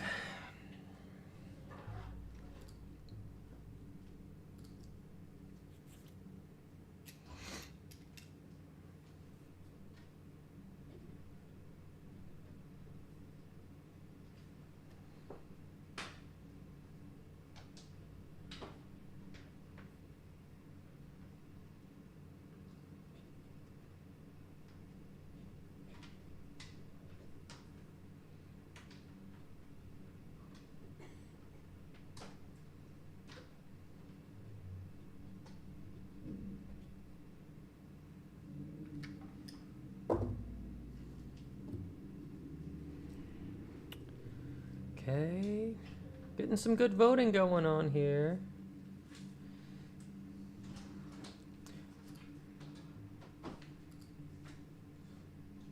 Getting some good voting.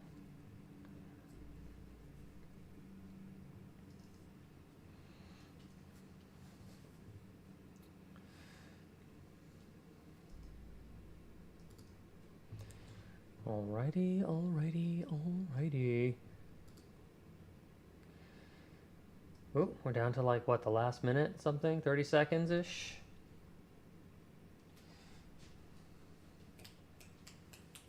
Hey, there's 9 people in the room.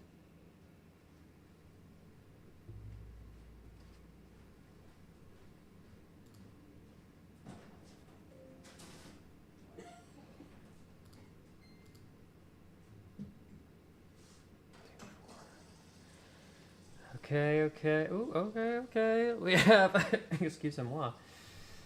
We have 2 votes.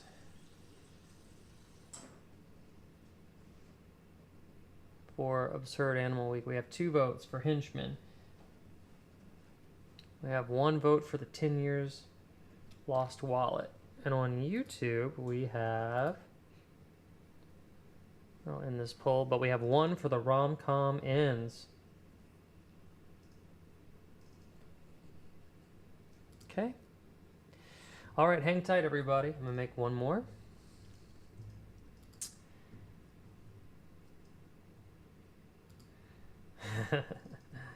Let's do it. What to write? Okay, so we have ex-soldier flowers. We have you are what you eat. We have writer struggling with LL. Writer struggling. Rogue AI, maybe.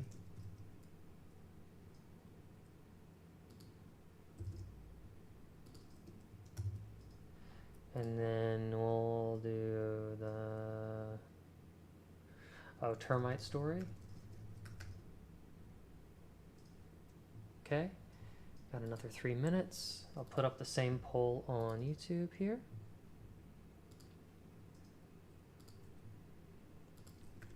What, 2, right. We have the Lost Wallet. I didn't get to put it on the last one. We have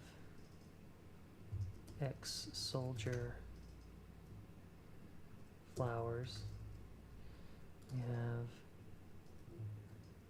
you are what you eat. We have termite story. Man, I just wish I had 1 more option on the YouTube.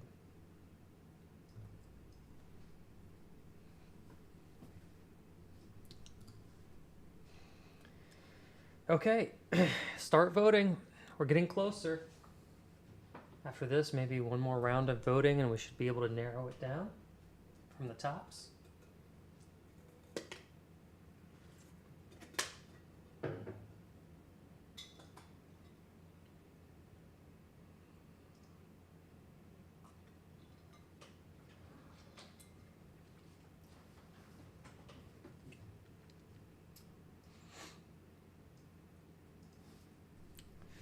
Do do do boo boo do do do do do do do ba do do ba do ba do boo.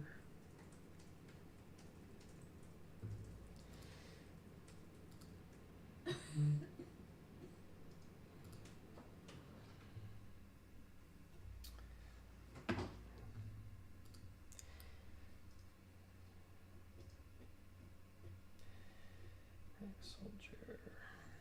No.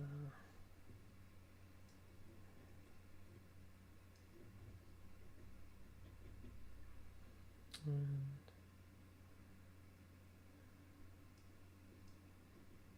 writer with a rogue AI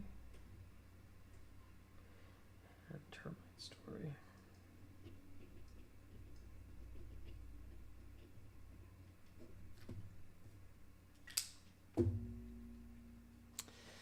Ooh, all right, y'all. It's dwindling down. It's dwindling down.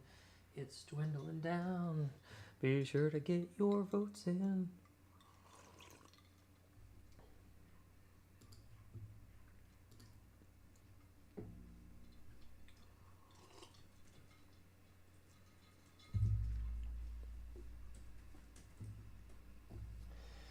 Okay, looks like the poll is coming to a close. Wow, ex-soldier has 3.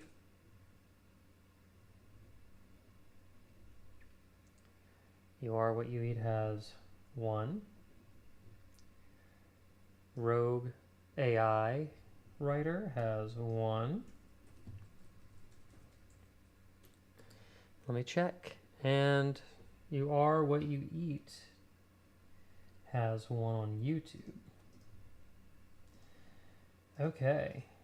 Wow. Well, if we really did the one that gets the most votes, it would be ex-soldier. 1, 2, 3, 4. Here's what I'm going to do. I'm going to do one more poll that entails everything that has the highest score. And whatever that ends up being, that's what it's going to be.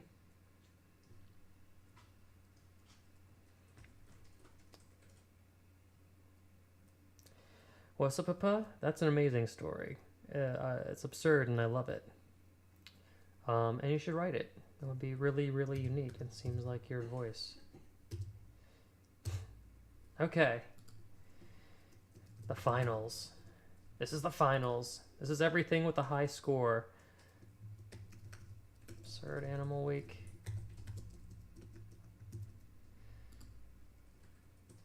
Henchmen Unize.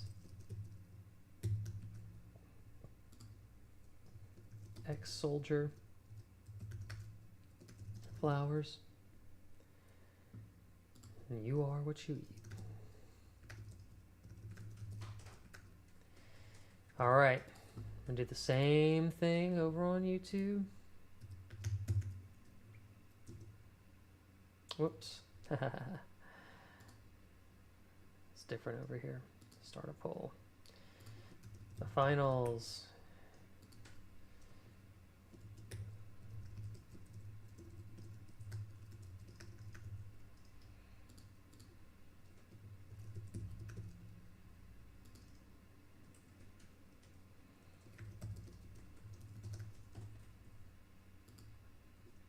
Soldier and Are What You Eat.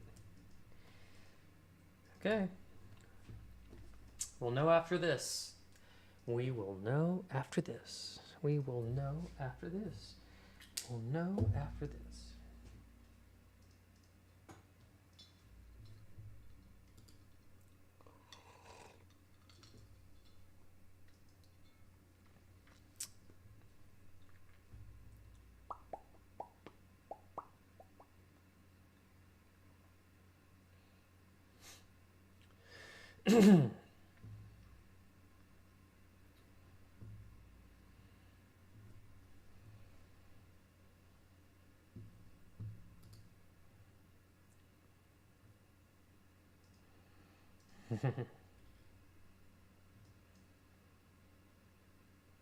Oh my god, you're gonna vote and then... Okay, alright.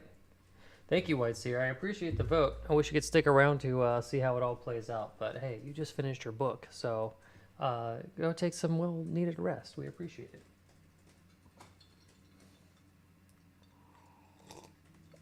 And if you haven't gone on the Discord to see White Seer Gaming's novels cover, it's really awesome.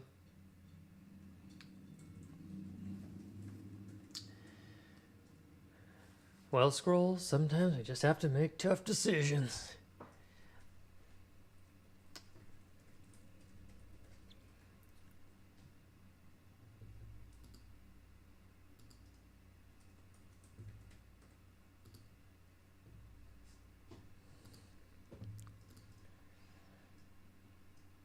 Ooh-wee.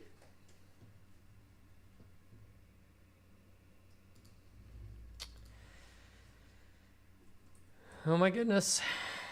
Oh my gosh. Oh my gosh. Did it make it easier?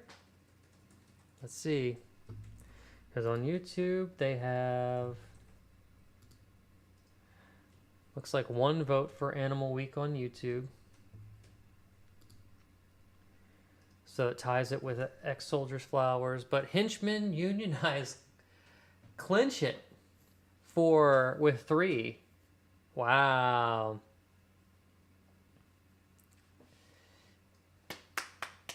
Okay, the Henchmen's have it. The Henchmen's have it. Okay, y'all. So now that we know our idea, we've got to start, now that we've started big, we've got to start narrowing in and start focusing on the vision. Start getting ourselves on a collective brainwave of what we're going to try and accomplish, right? So I'm going to scoot this off to the side, have some fresh digital space here, and let's start pitching ideas about what the Henchmen could be about. So we can do a couple things, like who are the Henchmen? Like from what movie, right?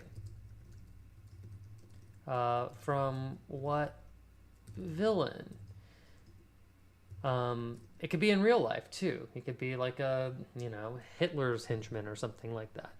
And then once we start answering these questions, we also need to know, what do they want?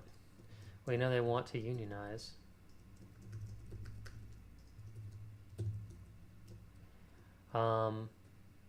But then we have to get more specific. Why? Like the hours? The benefits? Why do people unionize?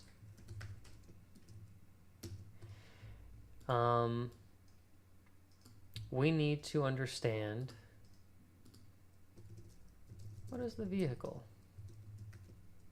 And by that I mean, is this a short story? Is this a screenplay? A scene from a movie? Right? We're trying to do it in 5 pages, but it's important to know. Then also, whoops, didn't mean to do that. We have to pick a genre. Comedy, drama. It's gonna be surreal just because henchmen don't unionize. Like, henchmen aren't even a thing. We just need to pick a tone, right? So let's start. Let's start pitching some ideas for who are these henchmen? How many of them? Are they the minions from the Minion movie? Are they like, are they stormtroopers from Star Wars? Or are we creating wholly original henchmen that are just kind of like the faceless black suited, gun wielding no names that you see in the back of a Bond movie. Maybe these henchmen are dying in every cinematic universe. Maybe we're done. It was embarrassing being a stormtrooper because people say we can't shoot, but then they moved us to a Bond movie, and then we still can't hit the guy or whatever it is. We need better guns because our aim is actually pretty good. Henchmen who are like cultists. Nevermore 21. Be more specific when you tell me about that. You know, like the cult of Chulu. Let me see. The cult.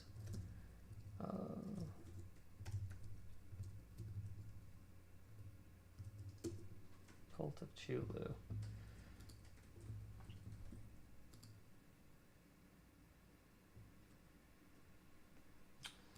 I'm looking at your reference. I know the call of the H.P. Lovecraft, the call of it, but cosmic horror short, yeah. I don't know about the cult of Cthulhu or whatever, but I guess you're saying that the henchmen are in a horror cult, like a horror style cult. So the problems could end up being like, we need a hand washing station because we go through so much blood, right? Something like that. That's good. Anybody else? Other suggestions? Let's writer's room it. Just pitch against the wall. No bad ideas. We'll just end up picking the best one, the one that works for us. And you put the full pitch idea near the top. Let me see what I can do here. So let me put this here. So the idea is that henchmen decide they want to unionize. We don't know any more than that. That is what we're working on. We're developing the idea right here, right now. And one way we're going to know what we're doing is if we decide on the genre. Are we thinking that this is a comedy, or are we thinking of this as a drama? I'm almost picturing it as like a kind of, I guess in my mind it kind of came out as a comedy because I think about like Austin Powers henchman, like approaching Dr. Evil, being like, sir, love to dip him into the Shark Tank, but we're on our mandated 10-minute smoke break. And if you want us to work, it's fine, but it will be a meal penalty or something like that.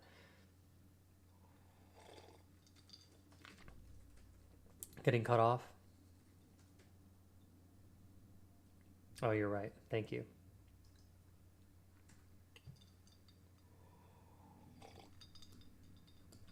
Move that over. Something like that.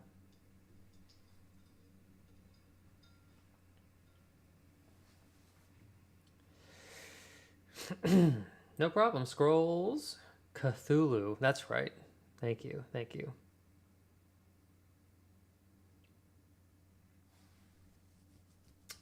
You're asking for like henchmen. Yeah. And I think if you do the call of Cthulhu, then that means they're kind of like in a horror, like these are sci-fi horror henchmen, cultists, right? I'm just saying what we do is we pitch all kinds of henchmen.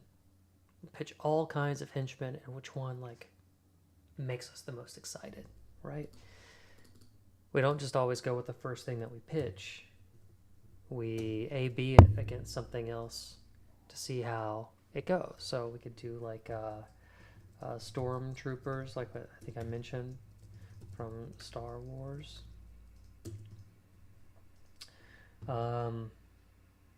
What are some other classic henchmen, or not even classic too? You could also think of the opposite. Least likely henchmen, minions. Dr. Evil, henchman. James Bond, henchman.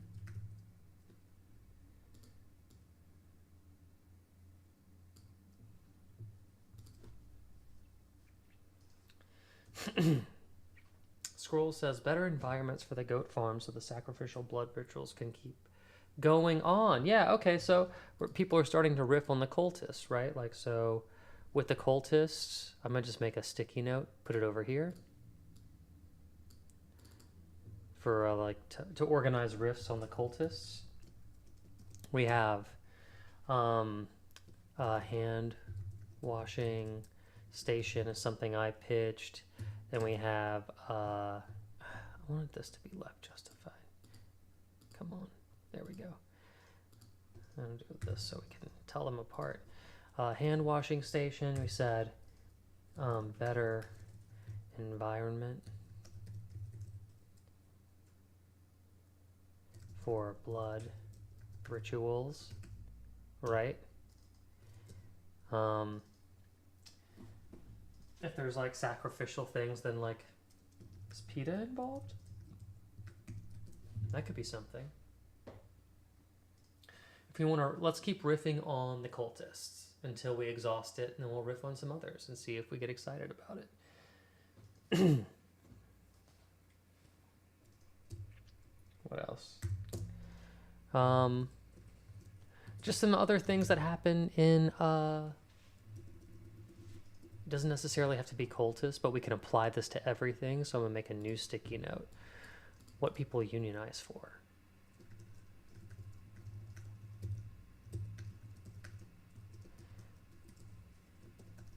Better working conditions. Paid leave. Family leave.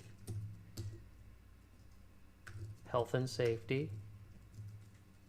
Right? Whoops.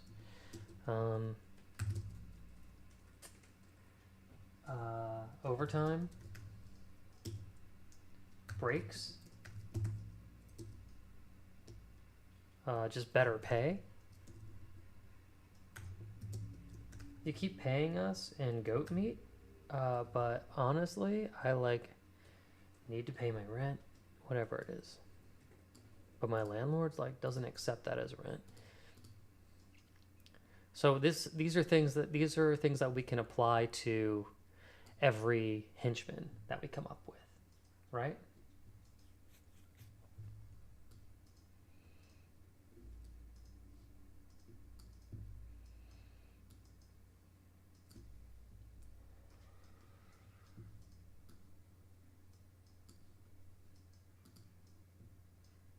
Oh, you know what? Sorry, I forgot to end this poll on YouTube. My bad.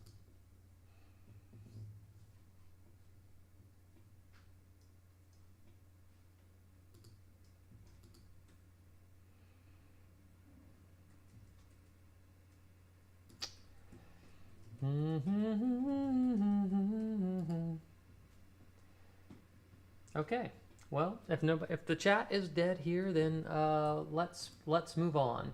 Let's talk to minions. All right. Let's pitch minions. Everybody's kind of familiar with the big universal institution known as minions. It'd be like more bananas.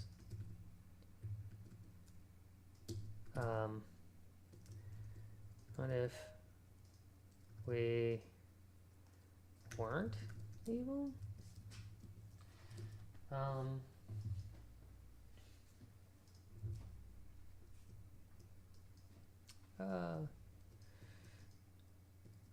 Better uniforms than just overalls, right? This will be kind of tough just because minions don't speak English, and I don't really know how I do that. But right, let's keep going.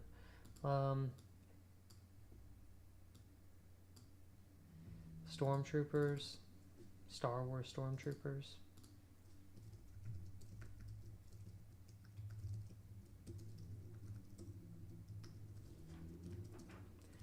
What do they have?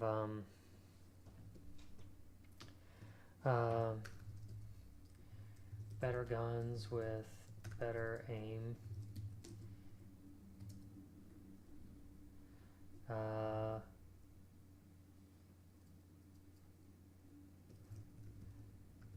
coffee or lunches. Access to AC on desert planets. Whoops.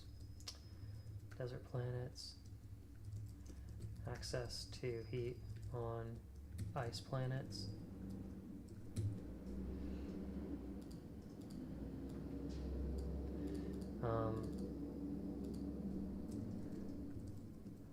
Would like to not be force strangled by their boss.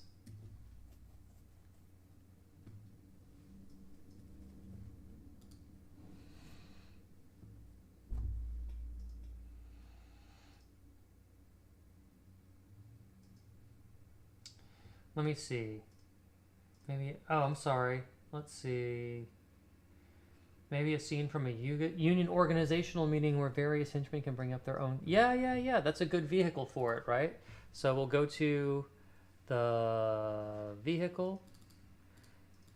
Like the delivery system could be union meeting. Like town hall is what that's called in like a comedy game. So everybody can stand up and like say their joke, right? So that's a great delivery system. We'll hold a town hall for the union meeting. Not that it's a great suggestion, but work on a variety of henchmen too. Some ideas thrown out. Can compete or go against. I agree, Mookie. I agree. Thank you for redirecting me to the suggestion above. I think it's a good vehicle. What else do we have? Scrolls says the cultists are in a crowded sewer lit by candles. They bleed from the eyes from the psycho terror, but they are needed to open the gate to Cthulhu. They don't care for death, but they want better conditions before sacrifice. Okay, so Scrolls is suggesting a moment before. The moment before. Where'd my thing go? Here it is. So another one is the moment before. And this I'll say like sewer Cthulhu portal reference. And that would be like that moment in a movie where you write this thing like it's a real life horror movie, right? You have the pitch black tunnels, you have the torch lighting, you have the person strung up, bound, crying, wailing, snot coming out of their nose. The big bad leader steps out and like carves a symbol into his chest in blood and starts speaking in tongues. And then one person goes, excuse me, Sensei, Rogue Overlord, or whatever, his terrible name is. Before we start, a couple of us were actually wondering about like our working conditions, and we noticed our medical plan doesn't cover optometry, but we're like bleeding from our eyes all the time, and we were just thinking it would be fair if after all the work that we put in and like all the overtime, that if we can maybe get some health benefits before we summon Cthulhu. Like I could see that happening. That would be like a great Key and Peele sketch, right? So we have a couple. Is everybody being able to see that on screen? So even if it's I'm gonna eliminate some of this. Even if it's a town hall, or even if it's like the moment before, seems like it's either going to be sketch or screenplay based on what the vehicle we decide to do is. Anything else? Does anybody want to... Is everybody leaning hard into cultists? Because nobody seemed to jump on the Minions thing. Nobody seemed to jump on Star Wars Stormtrooper thing. There's James Bond style henchmen. There's Dr. Evil style henchmen. Are we done deliberating on what kind of... Are we done deliberating on what kind of henchman we kind of want to go with the cultist, the Cthulhu cultist? And that's fine. That's totally fine if that's what we want to do. Cleaners need better equipment for covering up murders. Nice. But what kind of henchman is saying that?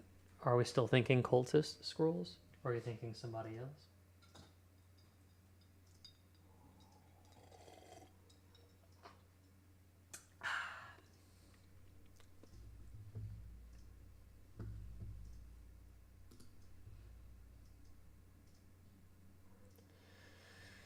Ba-ba-ba-bum, bum, ba-dum, bum, bum, ba-dum.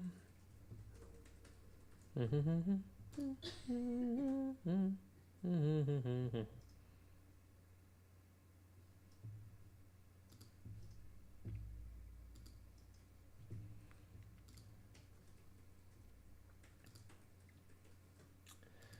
think. Okay, no, that's fine.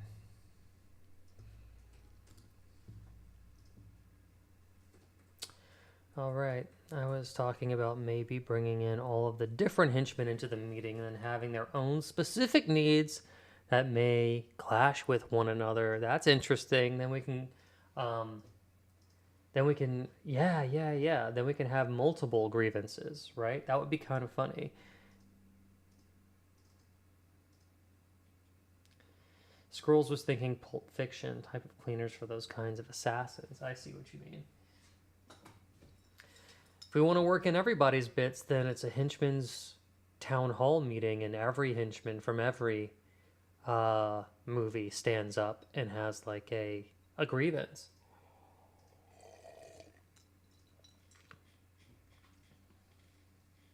Okay, you know what? This makes me think that we should do the town hall. Scrolls says it could have 12 angry men style. So what we're talking about is having a handful of very popular, well-known henchmen sitting around a long table discussing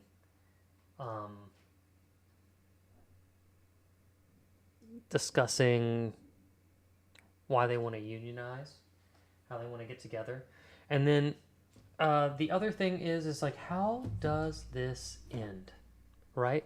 Does the big bad boss come in and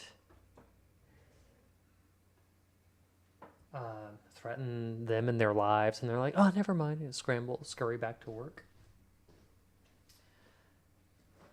Does the big bad boss come in and break character and say, oh my god, I never knew.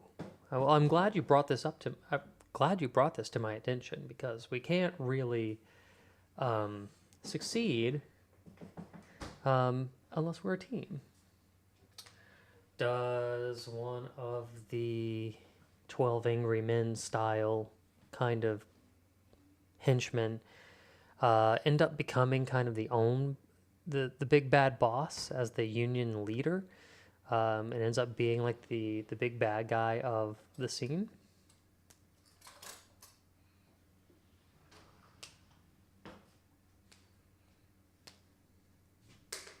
Is this actually Godfather? No. Well, we have to decide, don't we? We have to decide. I also like the idea of like a town hall where it's the henchman against a representative. That way we have a clear good and bad guy. If you have a bunch of henchmen gathered around a table just complaining, airing grievances, even though it is absurd and a bit surreal, it doesn't have a good ending. It just seems like a way to pitch jokes, but we also have to tell a story. We also need an act 1, an act 2, and an act 3, right? So, welcome everybody to our annual Henchman's Town Hall. I know everybody has been really upset with their current working conditions here in 2026. But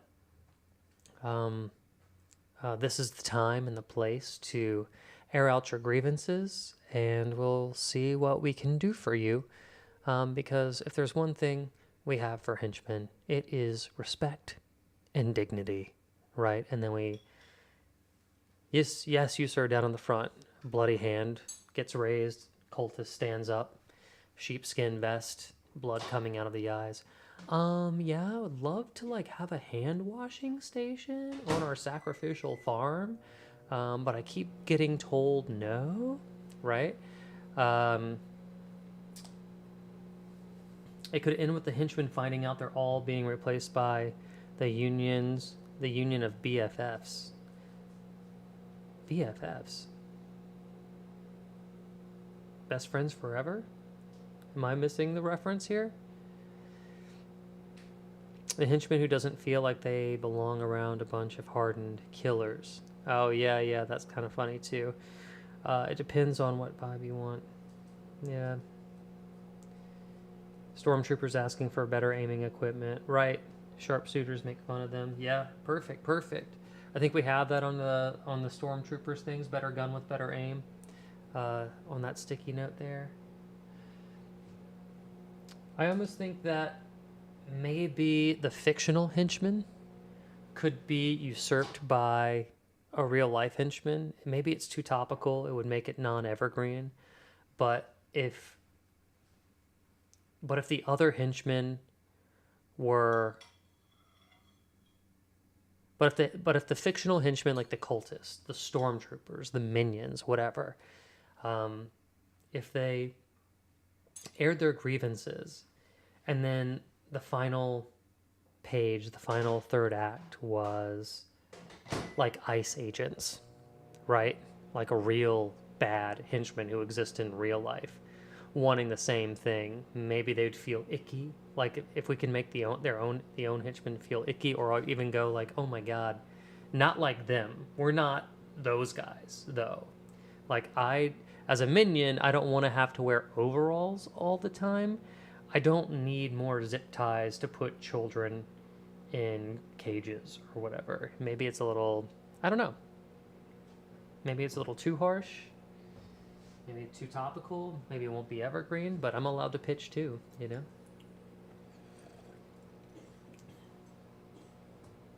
Scrolls, you could just keep pitching movies by numbers of men. Hateful Eight, 12 Angry Men. 3 men and a baby. I could see that actually that the henchman would argue why others don't need it and buying for who deserves better pay. Oh, henchmen turning on each other. I see. Don't give stormtroopers better guns. They can't aim them anyway. You know who really needs it? Ninjas. Like, it's 2026. They keep expecting us to, like, use throwing stars and katanas. But, like, you know, but a laser gun would do a lot of good for us, right? Yeah, like being stuck in a prison with the worst of the worst. Right.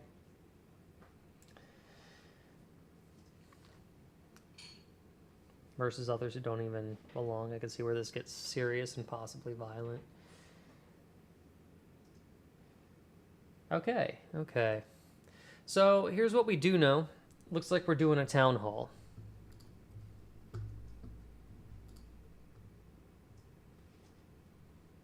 Looks like it's a comedy, because it's pretty absurd.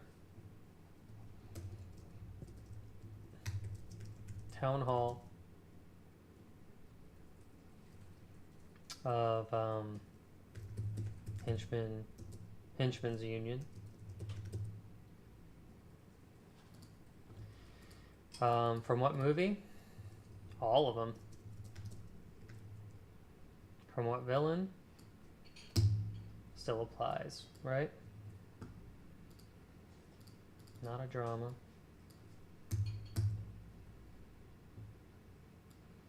So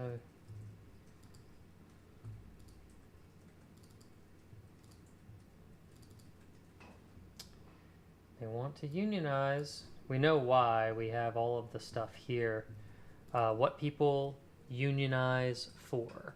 And so we're going to apply this to the different genres of film, television, story, movie, or, you know, novel, whatever world they come from. What does better working conditions look like for a stormtrooper versus a cultist versus Dr. Evil guy, right?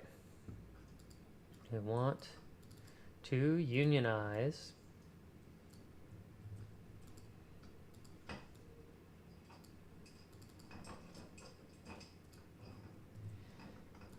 okay.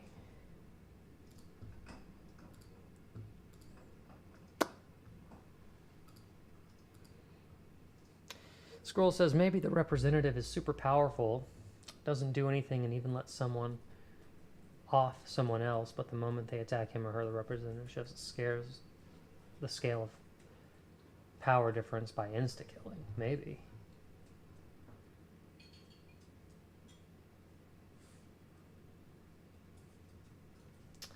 I don't know if Income plays on the same chat as we are. Oh, what is this website? I don't know what you mean.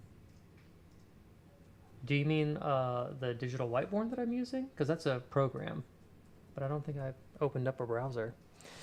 Scroll says, I wrote that sporadically, but I meant the rep wouldn't interfere until the stormtroopers and sharpshooters got in a shootout, but the stormtrooper missed the sharpshooters and shot the rep, and then the rep obliterates both parties. Income play, yes. Okay, the whiteboard. That's called Freeform. It's a software that came with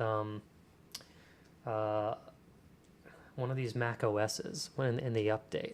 I just got it for free with updating my OS a year or so back. But it's called Freeform. It's awesome. Everyone else freaks out and the rep says, settle down. Okay, okay. Okay, but I would say, like, how much more specific can we get? Like, sharpshooters are less identifiable immediately, more so than I want to keep it towards like pop culture henchmen.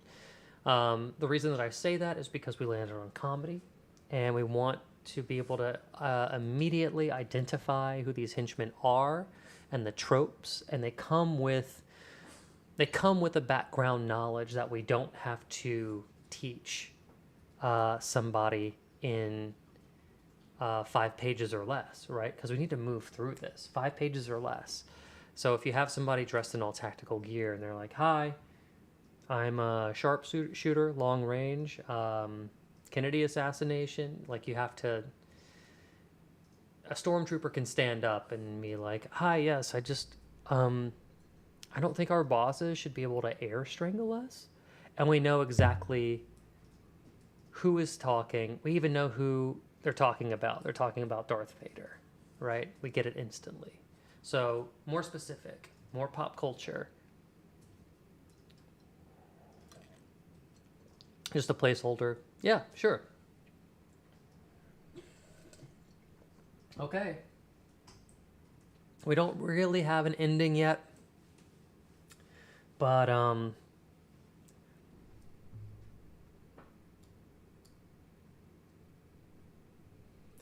almost like the idea of like a small group of hunchback that serves as assistants to mad scientists. I love that. That's fantastic, Mookie. Let's go ahead and put that in.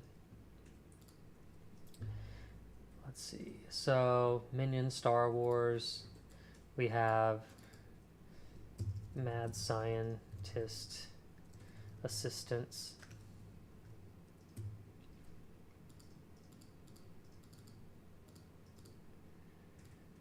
Okay, let's start writing. Let me pull up a final draft. Let me get a new one. And I'll put it up on the screen. It's going to get messy here for a second, y'all. But we'll get it done. Let's save this as Henchman, Unionize. Save it to my desktop for now. And let me get it up on the screen. I guess we might have to just build our ending when we get there. Where's OBS? Here we go. Okay, okay. Let me pull it up. Final draft. And I have final draft, Henchman Unionize. Okay. Yes, I keep this on night mode because it's easier on me old eyes. So we have an exterior town hall night, because they're henchmen. Of course they work at night. Night's their thing. Let's see, sign outside the building reads Henchmen's Union meeting tonight.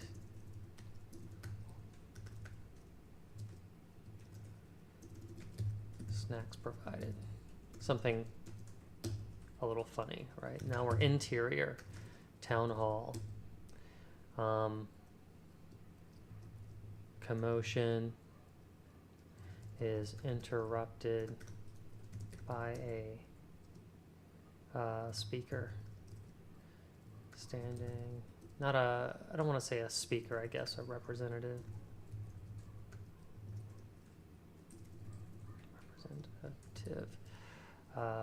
Who stands at a podium tapping on a microphone.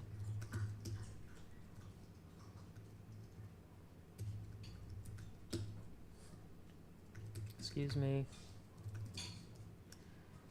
Settle down. Calling this meeting to order.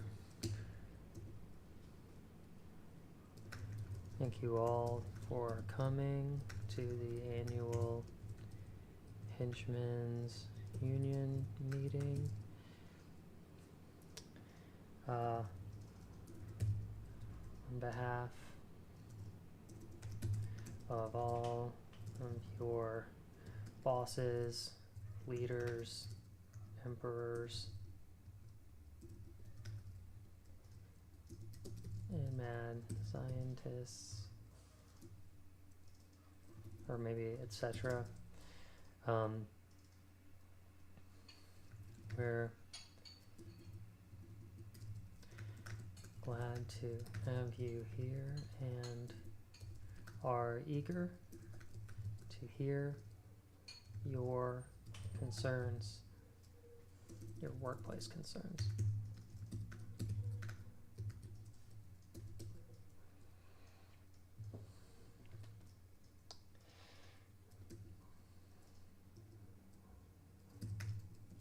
Clears throat.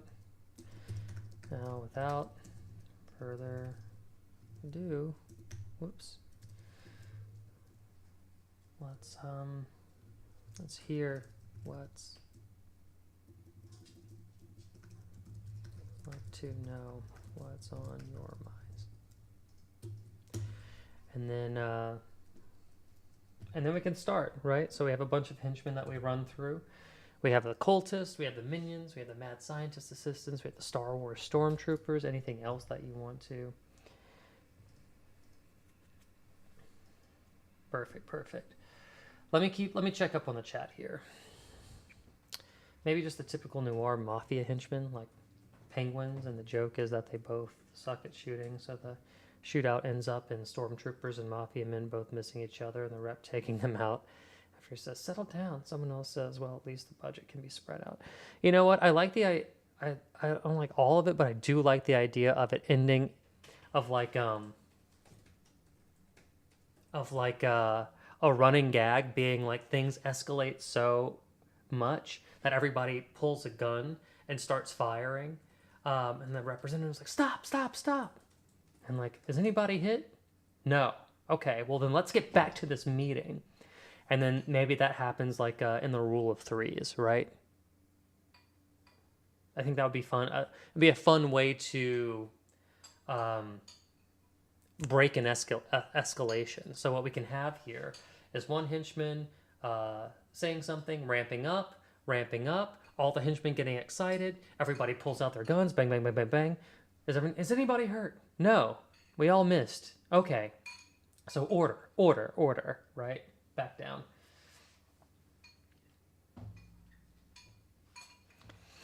I like that. So let's put that on the free form just so I don't forget about it.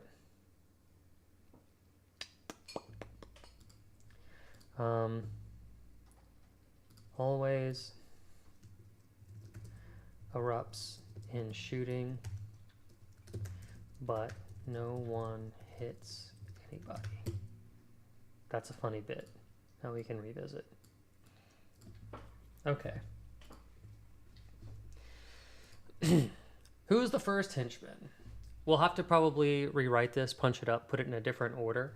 But let's start with the weakest and maybe accelerate, right? Like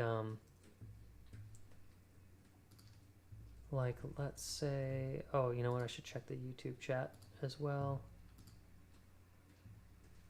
Everybody's good here.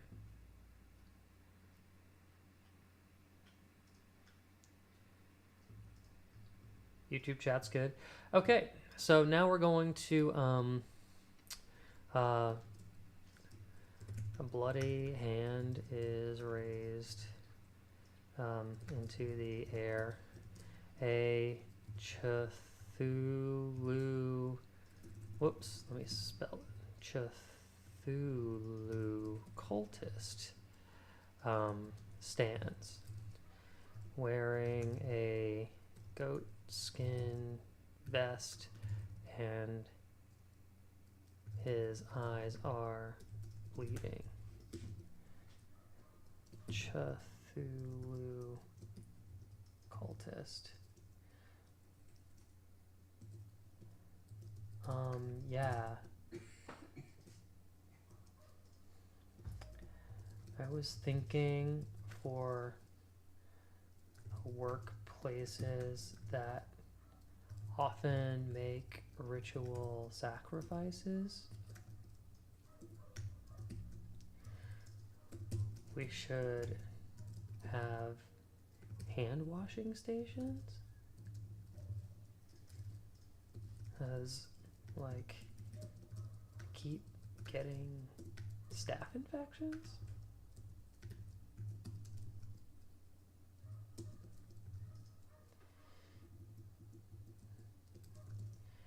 The congregation chuckles.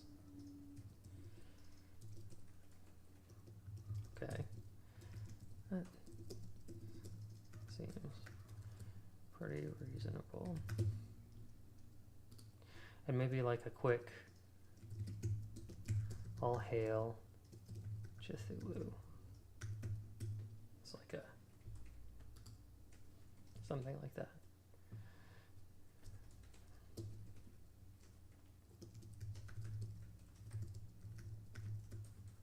Another hand goes up. This is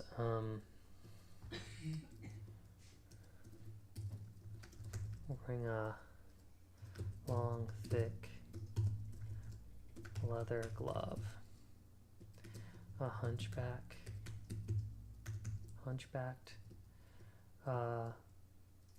lab assistant stands up. Their hair is smoking their face is black with soot.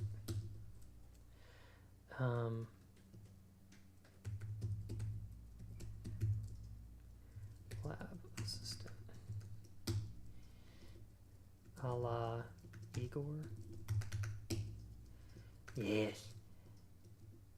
I think that maybe we should have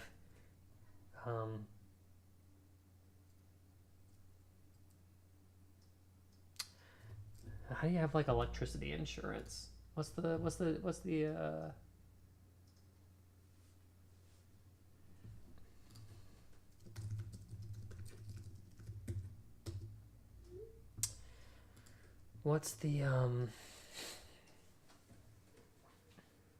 oh shit. What is it? What am I thinking? Fire insurance? I don't know. What's a good insurance plan? Writers, help me pitch. Shock resistant gloves. Thank you, Scrolls. This is what the writer's room is for. Tent gloves when working with lightning.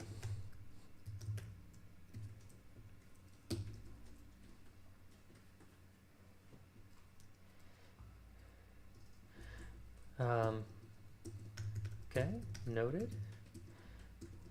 And also, maybe we could have shock-resistant gloves when working with lightning. You already said that, sir. Oh, okay. Let me sit back down, right? Cave owners insurance? Who does that belong to? What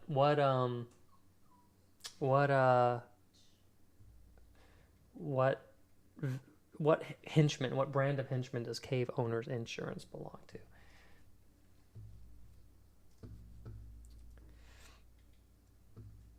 Let me adjust this real fast. There we go.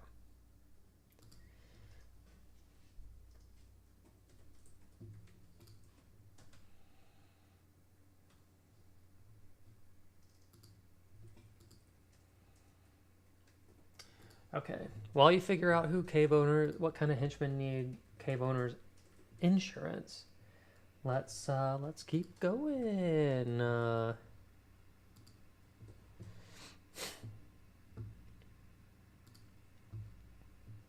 Sit back down.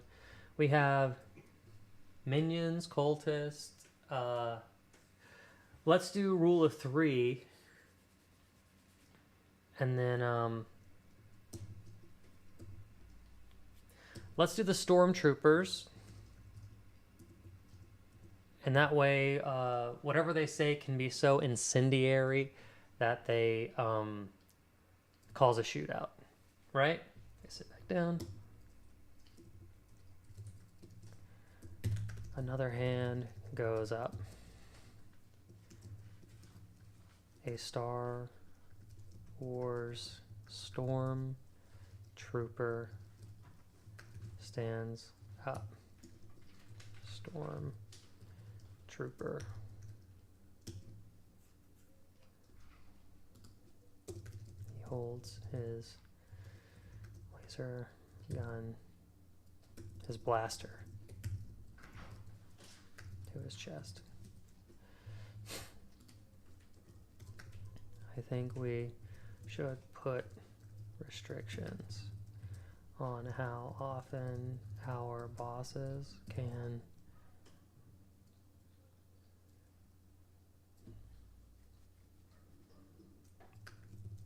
strangle us.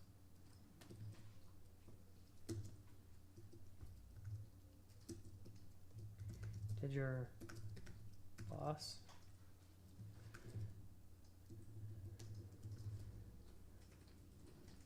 lay hands on you? Well, no. But you see, he's got this ability to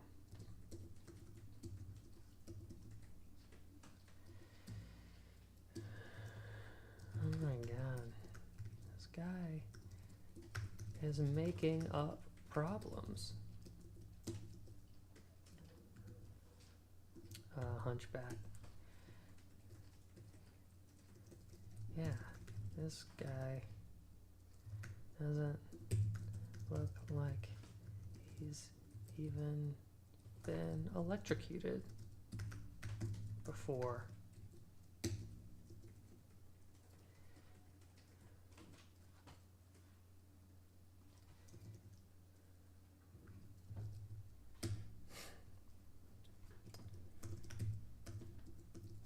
Angry. Don't cut me off, rebel scum. Storm Trooper aims his blaster at the crowd. Other Storm Troopers open fire as well. A laser shootout breaks out. The representative bangs his gavel. Oops.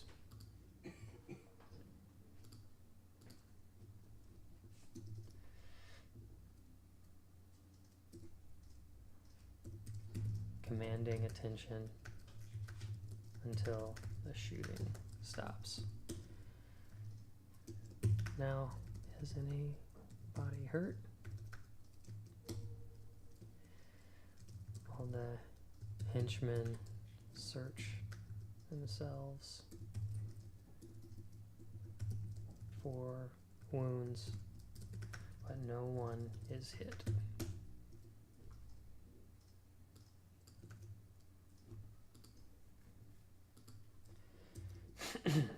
Okay.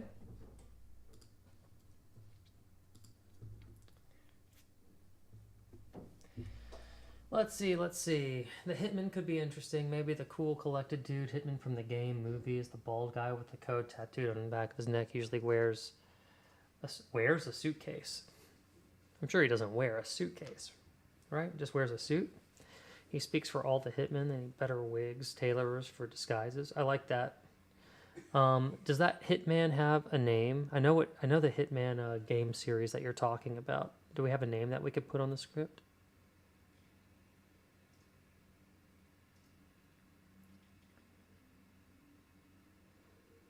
Still kind of working toward one. We have an idea of a couple things that might work, Mook.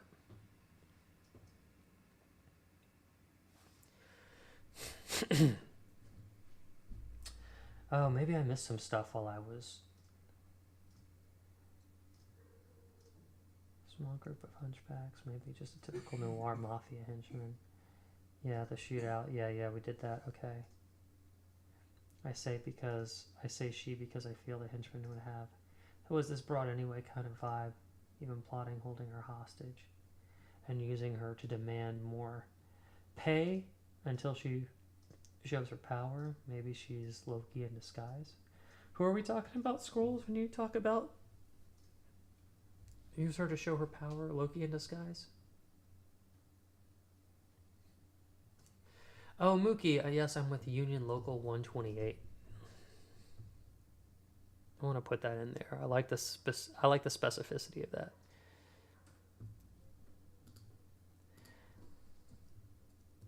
I'm with Union Local 128, and I think that maybe we should have shock-resistant gloves when working with lightning. Okay, noted. And also, maybe we could have shock-resistant gloves when working with lightning. You already said that, sir. Oh, okay. They sit back down. I don't even think we need this. Oh, okay.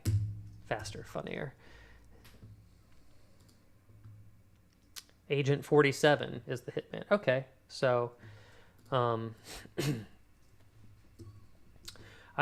let's do one more, then Agent 47, then Stormtroopers, because I have a feeling I would like to use Agent 47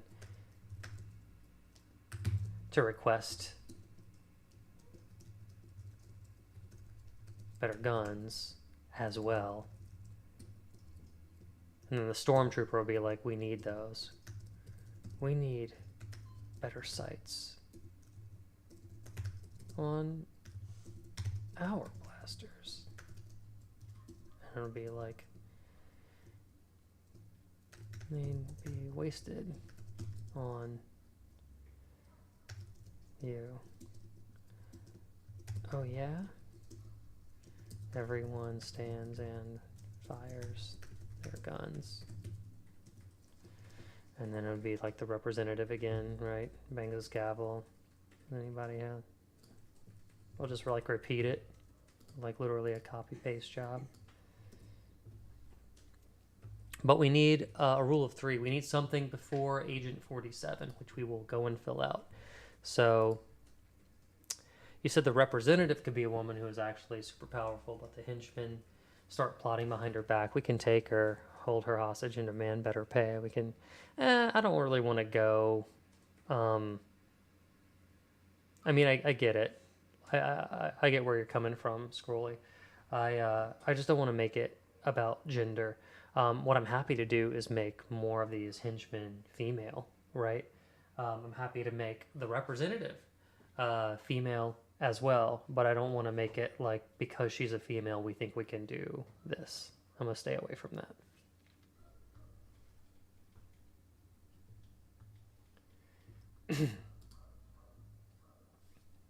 So I'll do that. I'll make the representative of her just for diversity, you know? Emotion representative.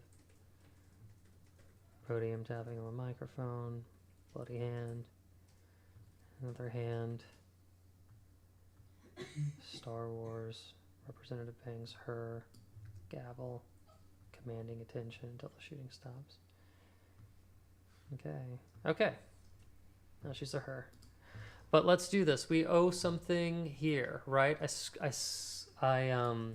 skipped through this, but let's use the minion. A leather gloved hand is raised, attached to. It is a minion. Do they speak English? Is it like a person and like, are we picturing like a person in a minion's outfit with like a human face cut out being like, excuse me, or is it da dee da? Abudi?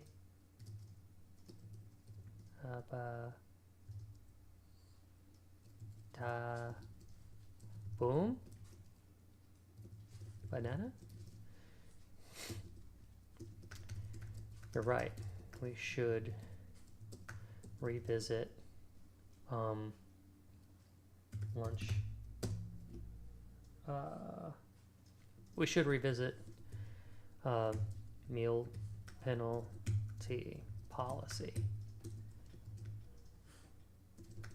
Minion has a little dance and celebrates.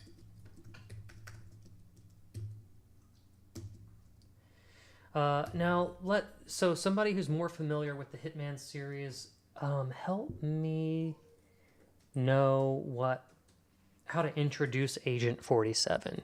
You're the writer, you pitched me Agent 47. He's got the bullseye on the back of his head. Does he smoke cigarettes? Can we have some smoke curling out? What does he say? What does he sound like? If you're gonna pitch the character, give me what I should put on the page here.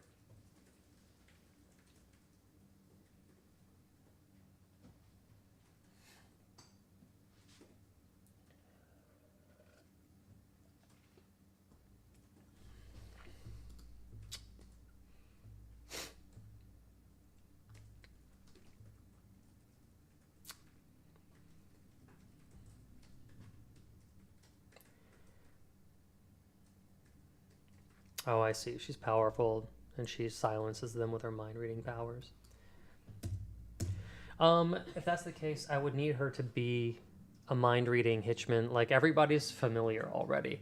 Either this representative is just a plain suit, or we understand her powers without having to explain that she's a person who has these powers. You know what I mean?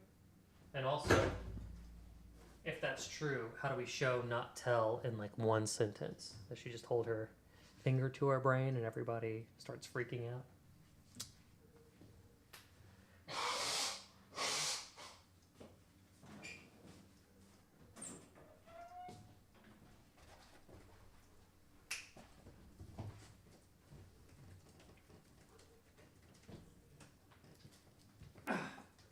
Also, everybody, this dog right here is starting to whine at me because she needs to go outside for her walk and she's getting very upset. So, FYI, we might have to wrap this up fairly soon. We're approaching the 5 o'clock hour. Just want you to know what I'm up against and the cuteness that I'm fighting with right here. And she almost always wins, you know?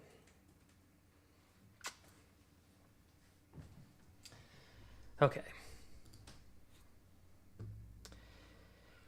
Maybe just mind reading. If a female speaks out, maybe a stormtrooper or someone could respond by saying, I think you should.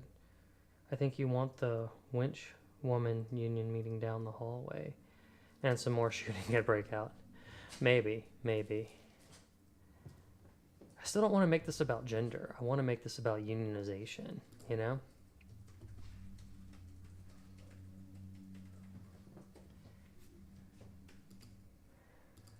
A clone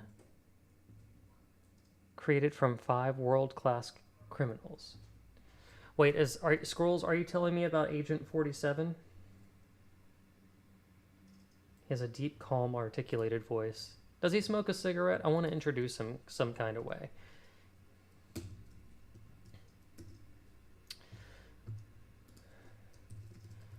Smoke curls into the air. A bald man in a suit.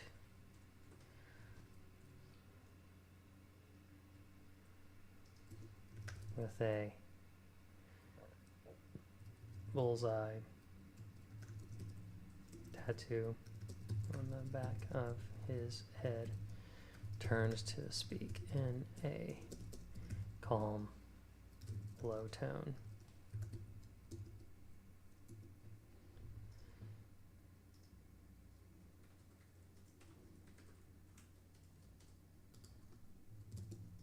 Agent 47.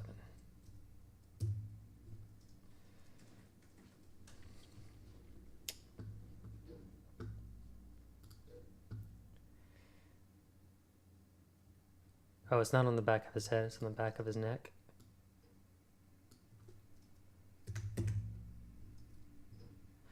Okay, now what does Agent 47 want? Remember, going back to our freeform, remember you pitched this, so I'm unfamiliar with the world of Hitman. I just kind of lightly know that the game exists. What does Agent 47 want to unionize for? Does he want better working conditions? Does he want paid leave? Does he want family leave? Something to do with his health and safety?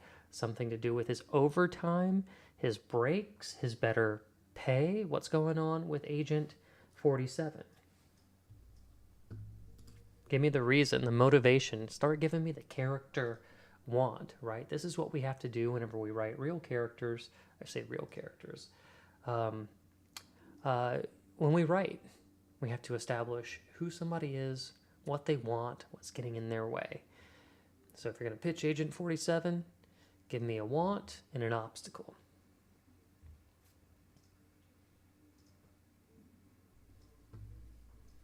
Here, let me move this over so you guys can keep seeing it. What people unionize for? Better working conditions, paid leave, family leave, health and safety, overtime, breaks, better pay.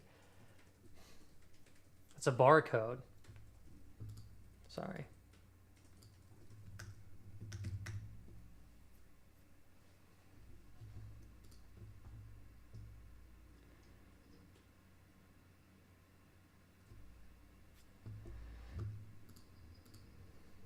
So he wants guaranteed secure locations for weapon pickups.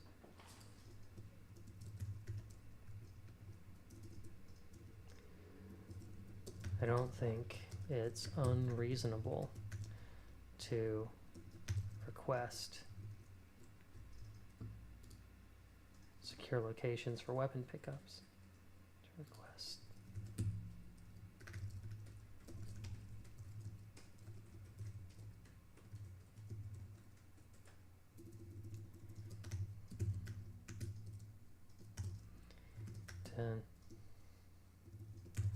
Last week, I had to dig a sniper rifle out of a dumpster. It's humiliating.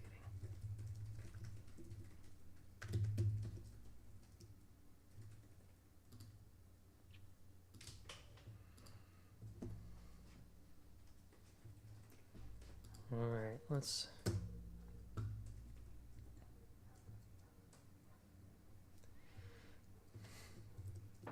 Also, better sights on the guns. Nice too. Would be nice.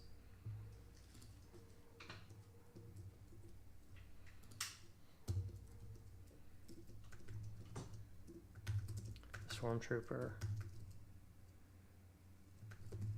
Hands up again. We need better sights on our blasters. They'd be wasted on you. Oh, yeah? Everyone stands and fires their guns. The representative bangs her gavel, commanding attention until the shooting stops. Is anybody hurt? The henchman searches himself for wood, but no one is hit.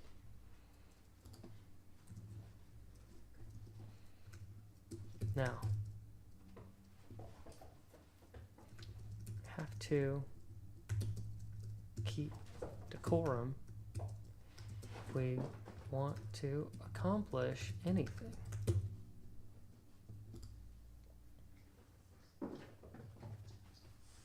Tired of paying out of pocket for disguises.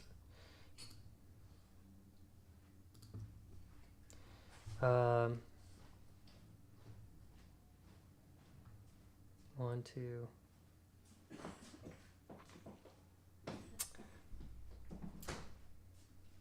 I'm just trying to think about pace, guys, because there's a lot of stuff like everybody's basically getting one request apiece, right? They get to get up, they get to say their thing. If Agent 47's like, I don't think it's unreasonable for requests to secure locations. I want a stipend for disguises instead of paying out of pocket. Is that really funny? The reason why I like the secure locations for weapon pickups is because you could say how ridiculous it is to have to dig a sniper out of a dumpster, but also it leads us into the Stormtrooper's sight gag, which we pitched earlier, right? So I'm gonna just stick with the one. I like all the suggestions, but we have to streamline it because also look at our page count. We're on 3, and we give ourselves normally a 5-page limit, and we need to do this one more time, right? Rule of 3s. We need to escalate to an outburst, and then have a way to cap this, right? We have to cap this and end it. So let's do this again. And when I say again, what I mean is we have to... Whoops. Oh my god. What I mean is we have to do the bid again. So we need another henchman. We need another henchman. We need another secondary henchman. We need another shootout or something that says the variation, right? Because it's a rule of 3s. Setup, repetition, variation. We're almost there. And it's almost 5. So let's take a look at our list again. We have like Dr. Evil. We did Mad Scientist. We did Cultist. We did Minions. We did Stormtroopers. Are there new henchmen, or do we want to go back to our familiar henchmen? Can the Cultist stand up again? Can a Minion stand up again? It might be funny if like a Minion got shot for some reason, you know, like, because that never happens because they're animated and they're seemingly indestructible. Or what happens if the Minions pull out a gun and their aim is really, really good, right? The Stormtroopers seem to be the instigators. Let's talk about... So the Cultists did the hand-washing station, but they were talking about a better environment for blood rituals. But what does that mean, better environment? What does that mean? What can they ask for? Better uniforms. Stormtrooper can be like access to AC on desert planets, access to heat on ice planets, not be forced strangled by their boss. Scrolls says, I can see him lecturing the Stormtroopers after the shootout. 30 rounds fired, 0 casualties. It seems your company's budget can be spent in optimal training. Maybe. I don't know. I want to hear more grievances. This is really about the henchmen's union, right? Like, the representative is more like a vehicle to guide the joke process along. Better lighting for the sewers instead of candlelight. The cultists keep bumping into each other. That's what I'm talking about. That's what I mean. Specificity from the henchmen.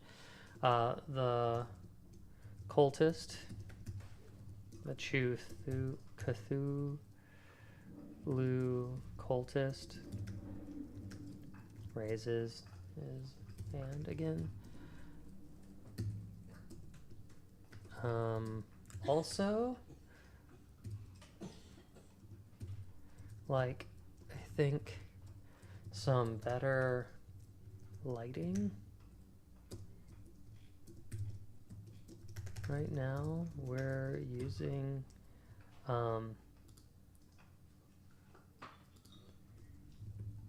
candlelight for nearly everything, and bumping into one another a lot in the sewer. Yeah, and some incense.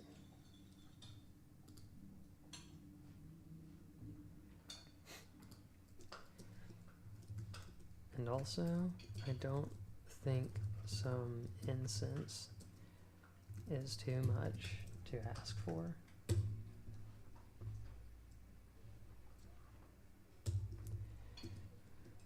Okay, I'll put that down in the minutes. Oh, also his little thing. Beat all hail Cthulhu. Right, he has like a little catchphrase now. Okay, so if we're gonna recycle some stuff, Hunchback lab assistant, we can do it again. The Hunchback lab assistant stands up, and the representative can call him out. The Hunchbacked lab assistant stands up. Representative, is this about what did he want the first time? Shock resistant gloves.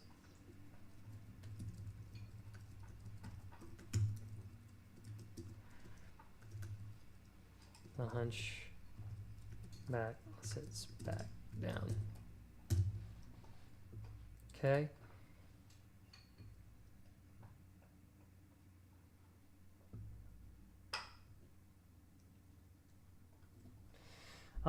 Well, Mook, I think we just had the same idea, just slightly similar. I think the cultist is fine. I think it's the I think it's the Hunchback though that needs to do the callback, almost so that we can breeze right through it, not even count it as a beat.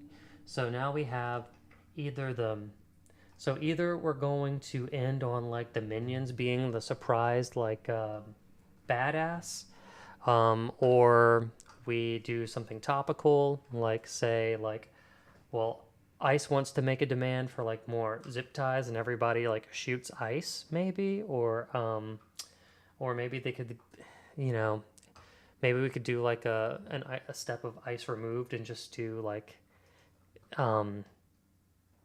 Hitler's soldiers or something like that. I don't know, but we need to end on a subversion, right? We need to take something that we think is coming and subvert the expectations, which is why I bring up the minions again. Or something. I don't know. We didn't come up with our ending, so we didn't know exactly where we're going. It's fun to play the game. But now we need to bring it home. You're the writers as well. You're in this writer's room with me. Let's hear some pitches, right? What are we thinking?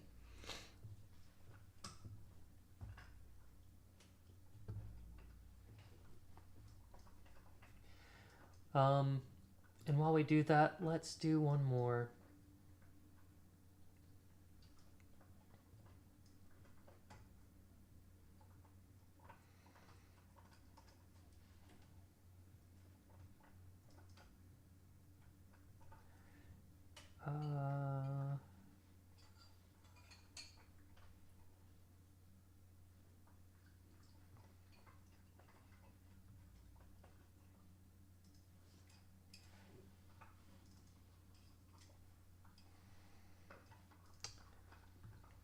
I don't know. I don't know if I want Agent 47 to talk again or a Stormtrooper to talk again right now. Let's see. What color is minion blood anyway? We'll never know.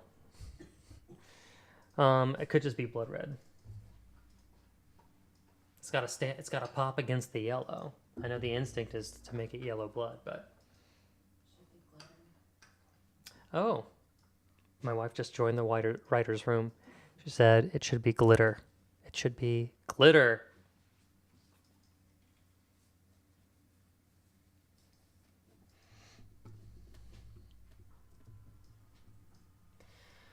Okay, y'all, we do have to wrap this up. It's past 5. You know I gotta walk my dog. I showed you her cute little face. So we need to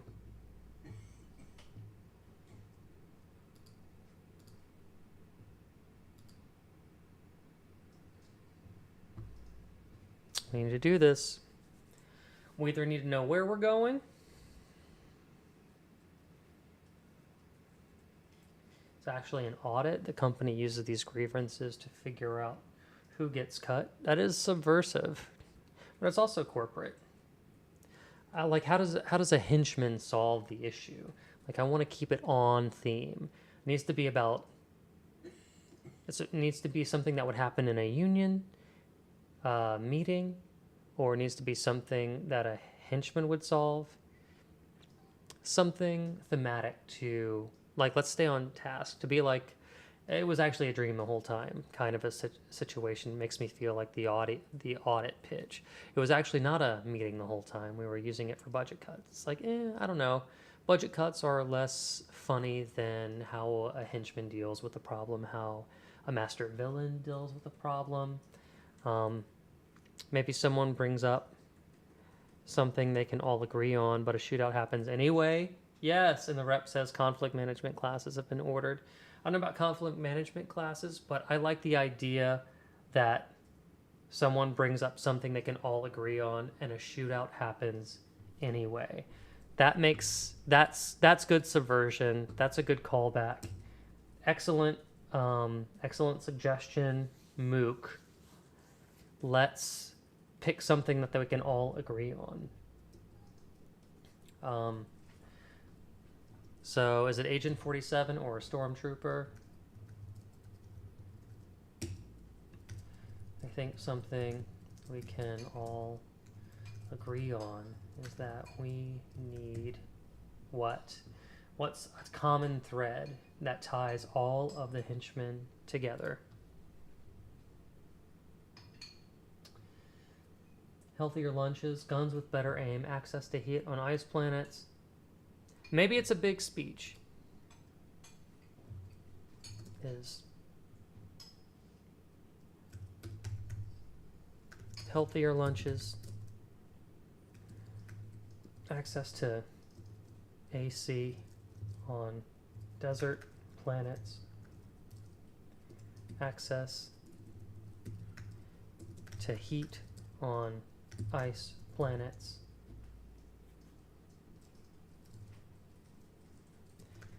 better guns with better sights,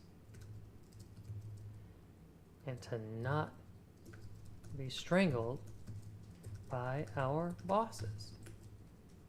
The congregation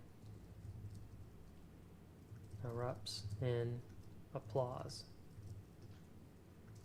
They unholster their guns and shoot them in the air.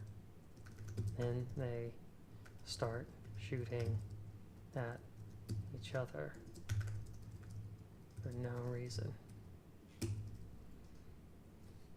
And then I'm going to do the Representative bangs her gavel.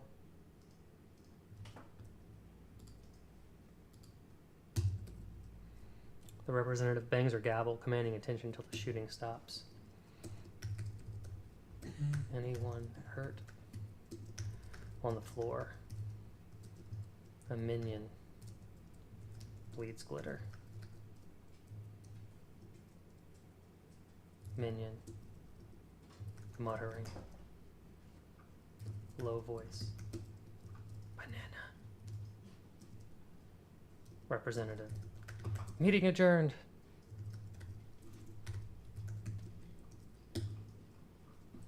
That's how we'll end it. Because it's past 5 and we need an ending. Okay. Excellent. Oh yeah, better pay. That we need. Oh, instead of all this stuff.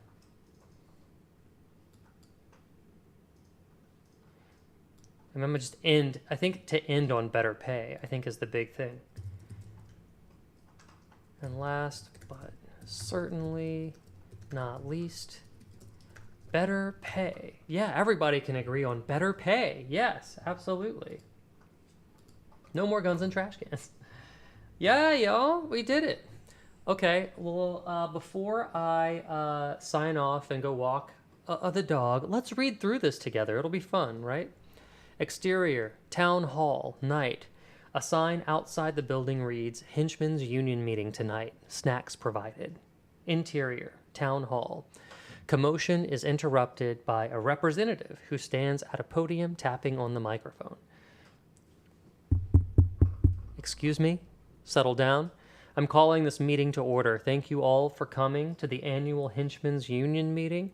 On behalf of all of your bosses, leaders, emperors, etc., we're glad to have you here. Oh my God, look at this spelling error.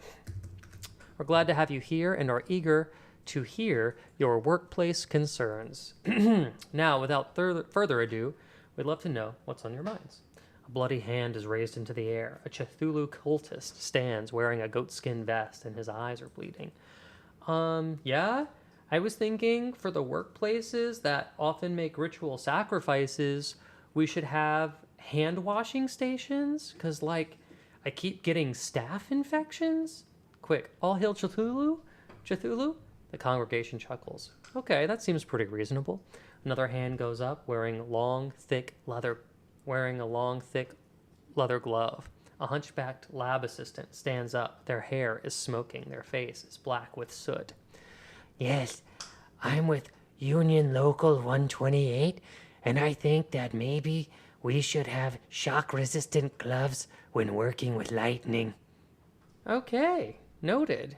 And also, maybe we could have shock-resistant gloves when working with lightning. You already said that, sir. They sit back down. Another hand goes up. A Star Wars stormtrooper stands up. He holds his blaster to his chest. I think we should put restrictions on how often our bosses can strangle us. Did your boss lay hands on you? Well, no, but you see, he's got this ability to... Oh my God, this guy is making up problems. Yeah, this guy doesn't look like he's ever been electrocuted before. Don't cut me off, rebel scum. The stormtrooper aims his blaster at the crowd. Other stormtroopers open fire as well. A laser shootout breaks out. The representative bangs her gavel, commanding attention until the shooting stopped. Now, is anybody hurt? The henchmen search themselves for wounds, but no one is hit. A leather glove hand is raised. It's a minion. Dabudi, abadadum, banana? You're right, we should revisit meal penalty policies. The minion does a little dance and celebrates. Smoke curls into the air. A bald man in a suit, Agent 47, with a barcode tattoo on the back of his neck, turns to speak in a calm, low tone. I don't think it's unreasonable to request secure locations for weapon pickups. Last week, I had to dig a sniper rifle out of a dumpster. It's humiliating. Also, better sights on the guns would be nice. The stormtrooper stands up again. We need better sights on our blasters. They'd be wasted on you. Oh yeah? Everyone stands and fires their guns. The representative bangs her gavel, commanding attention until the shooting stops. Is anybody hurt? The henchmen search themselves for wounds, but no one is hit. Now, we have to keep decorum if we want to accomplish anything. The Cthulhu cultist raises his hand again. Also, like, I think some better lighting. Like right now, we're using candlelight for nearly everything and bumping into one another a lot in the sewer. And also, I don't think some incense is too much to ask for. All hail Cthulhu. Okay, I'll put that down in the minutes. The hunchback, the lab assistant, stands up. Is this about shock-resistant gloves? The hunchback sits back down.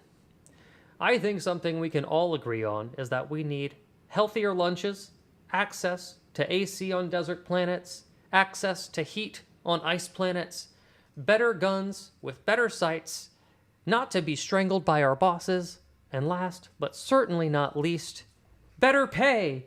The congregation erupts in applause. They unholster their guns and shoot them in the air. Then they start shooting each other for no reason. The representative bangs her gavel, commanding attention until the shooting stops. Is anyone hurt? On the floor, a minion bleeds glitter. Banana. Meeting adjourned. Okay. Good for now. Not a bad first draft that we brute forced our way through. Better pay. And a Banana. Okay, cool, y'all. We did it. Thought the stormtrooper. Whoops. The stormtrooper saying after, oh yeah, you should get a scanner for that barcode on your head. You should ask for a scanner. Let me see real quick. Oh yeah? How's that?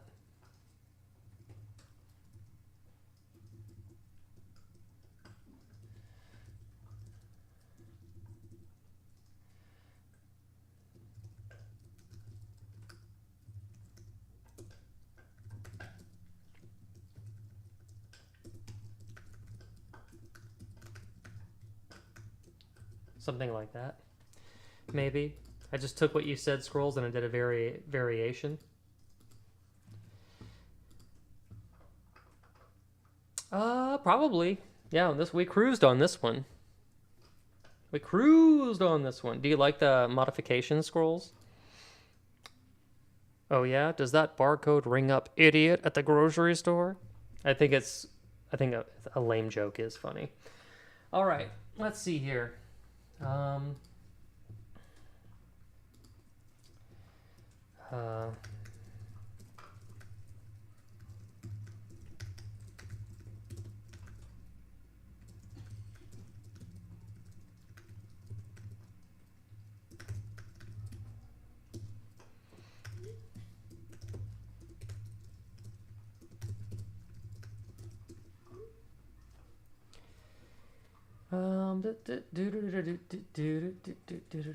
Okay, so let's see who's online.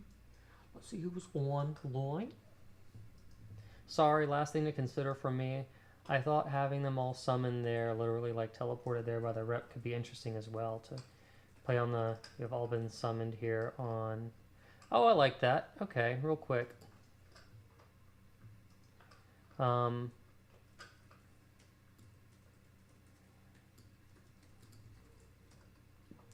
What's the line fix? Add it to this. Give me the fix, but don't rewrite this. Find a way. You don't have to like rewrite it, but just put it in here. Excuse me, settle down. I'm calling this meeting to order. So it'd be like, thank you all for coming to the annual Henchman's meeting. We have to say it's the annual Henchman's meeting in dialogue. You have all been summoned here. I think it's just the verbiage. I don't think we need to see a teleport, but not having to thank a henchman. Telling him, you have all been summoned.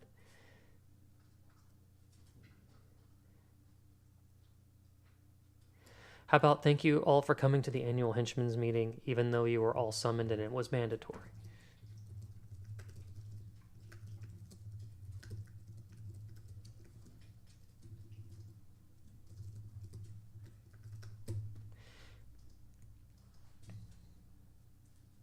And that can be like a little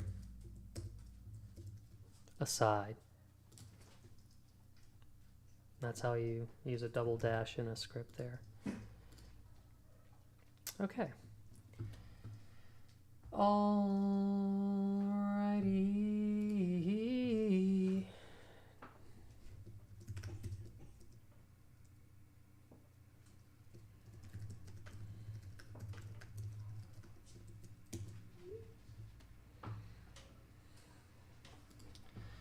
Let's do this. Let's pick who am I gonna pick today? Who's at the top? Sierra 93 is at the top. Dead Space. Weren't we talking about somebody playing Dead Space or something? I feel like that's kind of kismet. So maybe we will raid Sierra _ 93.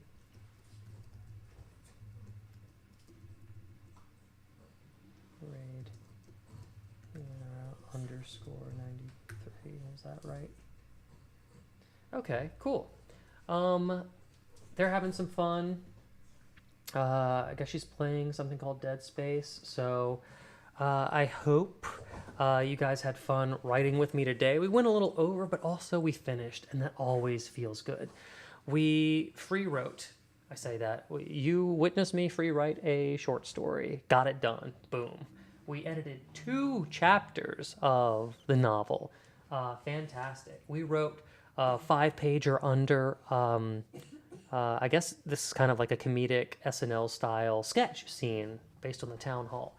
Did a lot of great writing together today. I'm hoping that you're able to do some of this without me into the world, bring it in, show me what you work on. I hope this inspired you or showed you some cool ways that you can work on your own as well, even though I gotta say, much more fun to do it with you guys. Had a really great time today. Thank you all so much for tuning in and writing with me. I still am baffled that anybody would want to come and spend time here with me, being weird, writing stuff. I appreciate you all. Mookie, Scrolls, the mod god, Mookie always showing up, Meowfa always giving me my dancing dinosaur, Bobicus being eerily quiet all the time, the terrible novelist, White Seer as well. Thank you for stopping by and sharing your novel news with us. That's always so inspiring to see other people getting it done. I'm glad you had a good time, and let's do it again next week, y'all. Let's do it again. So go forth, be merry, be good to one another, and I'll see you next week. And also, let's go ahead and raid Sierra _ 93, and we will be visiting her in 3, 2, 1. Goodbye, everybody.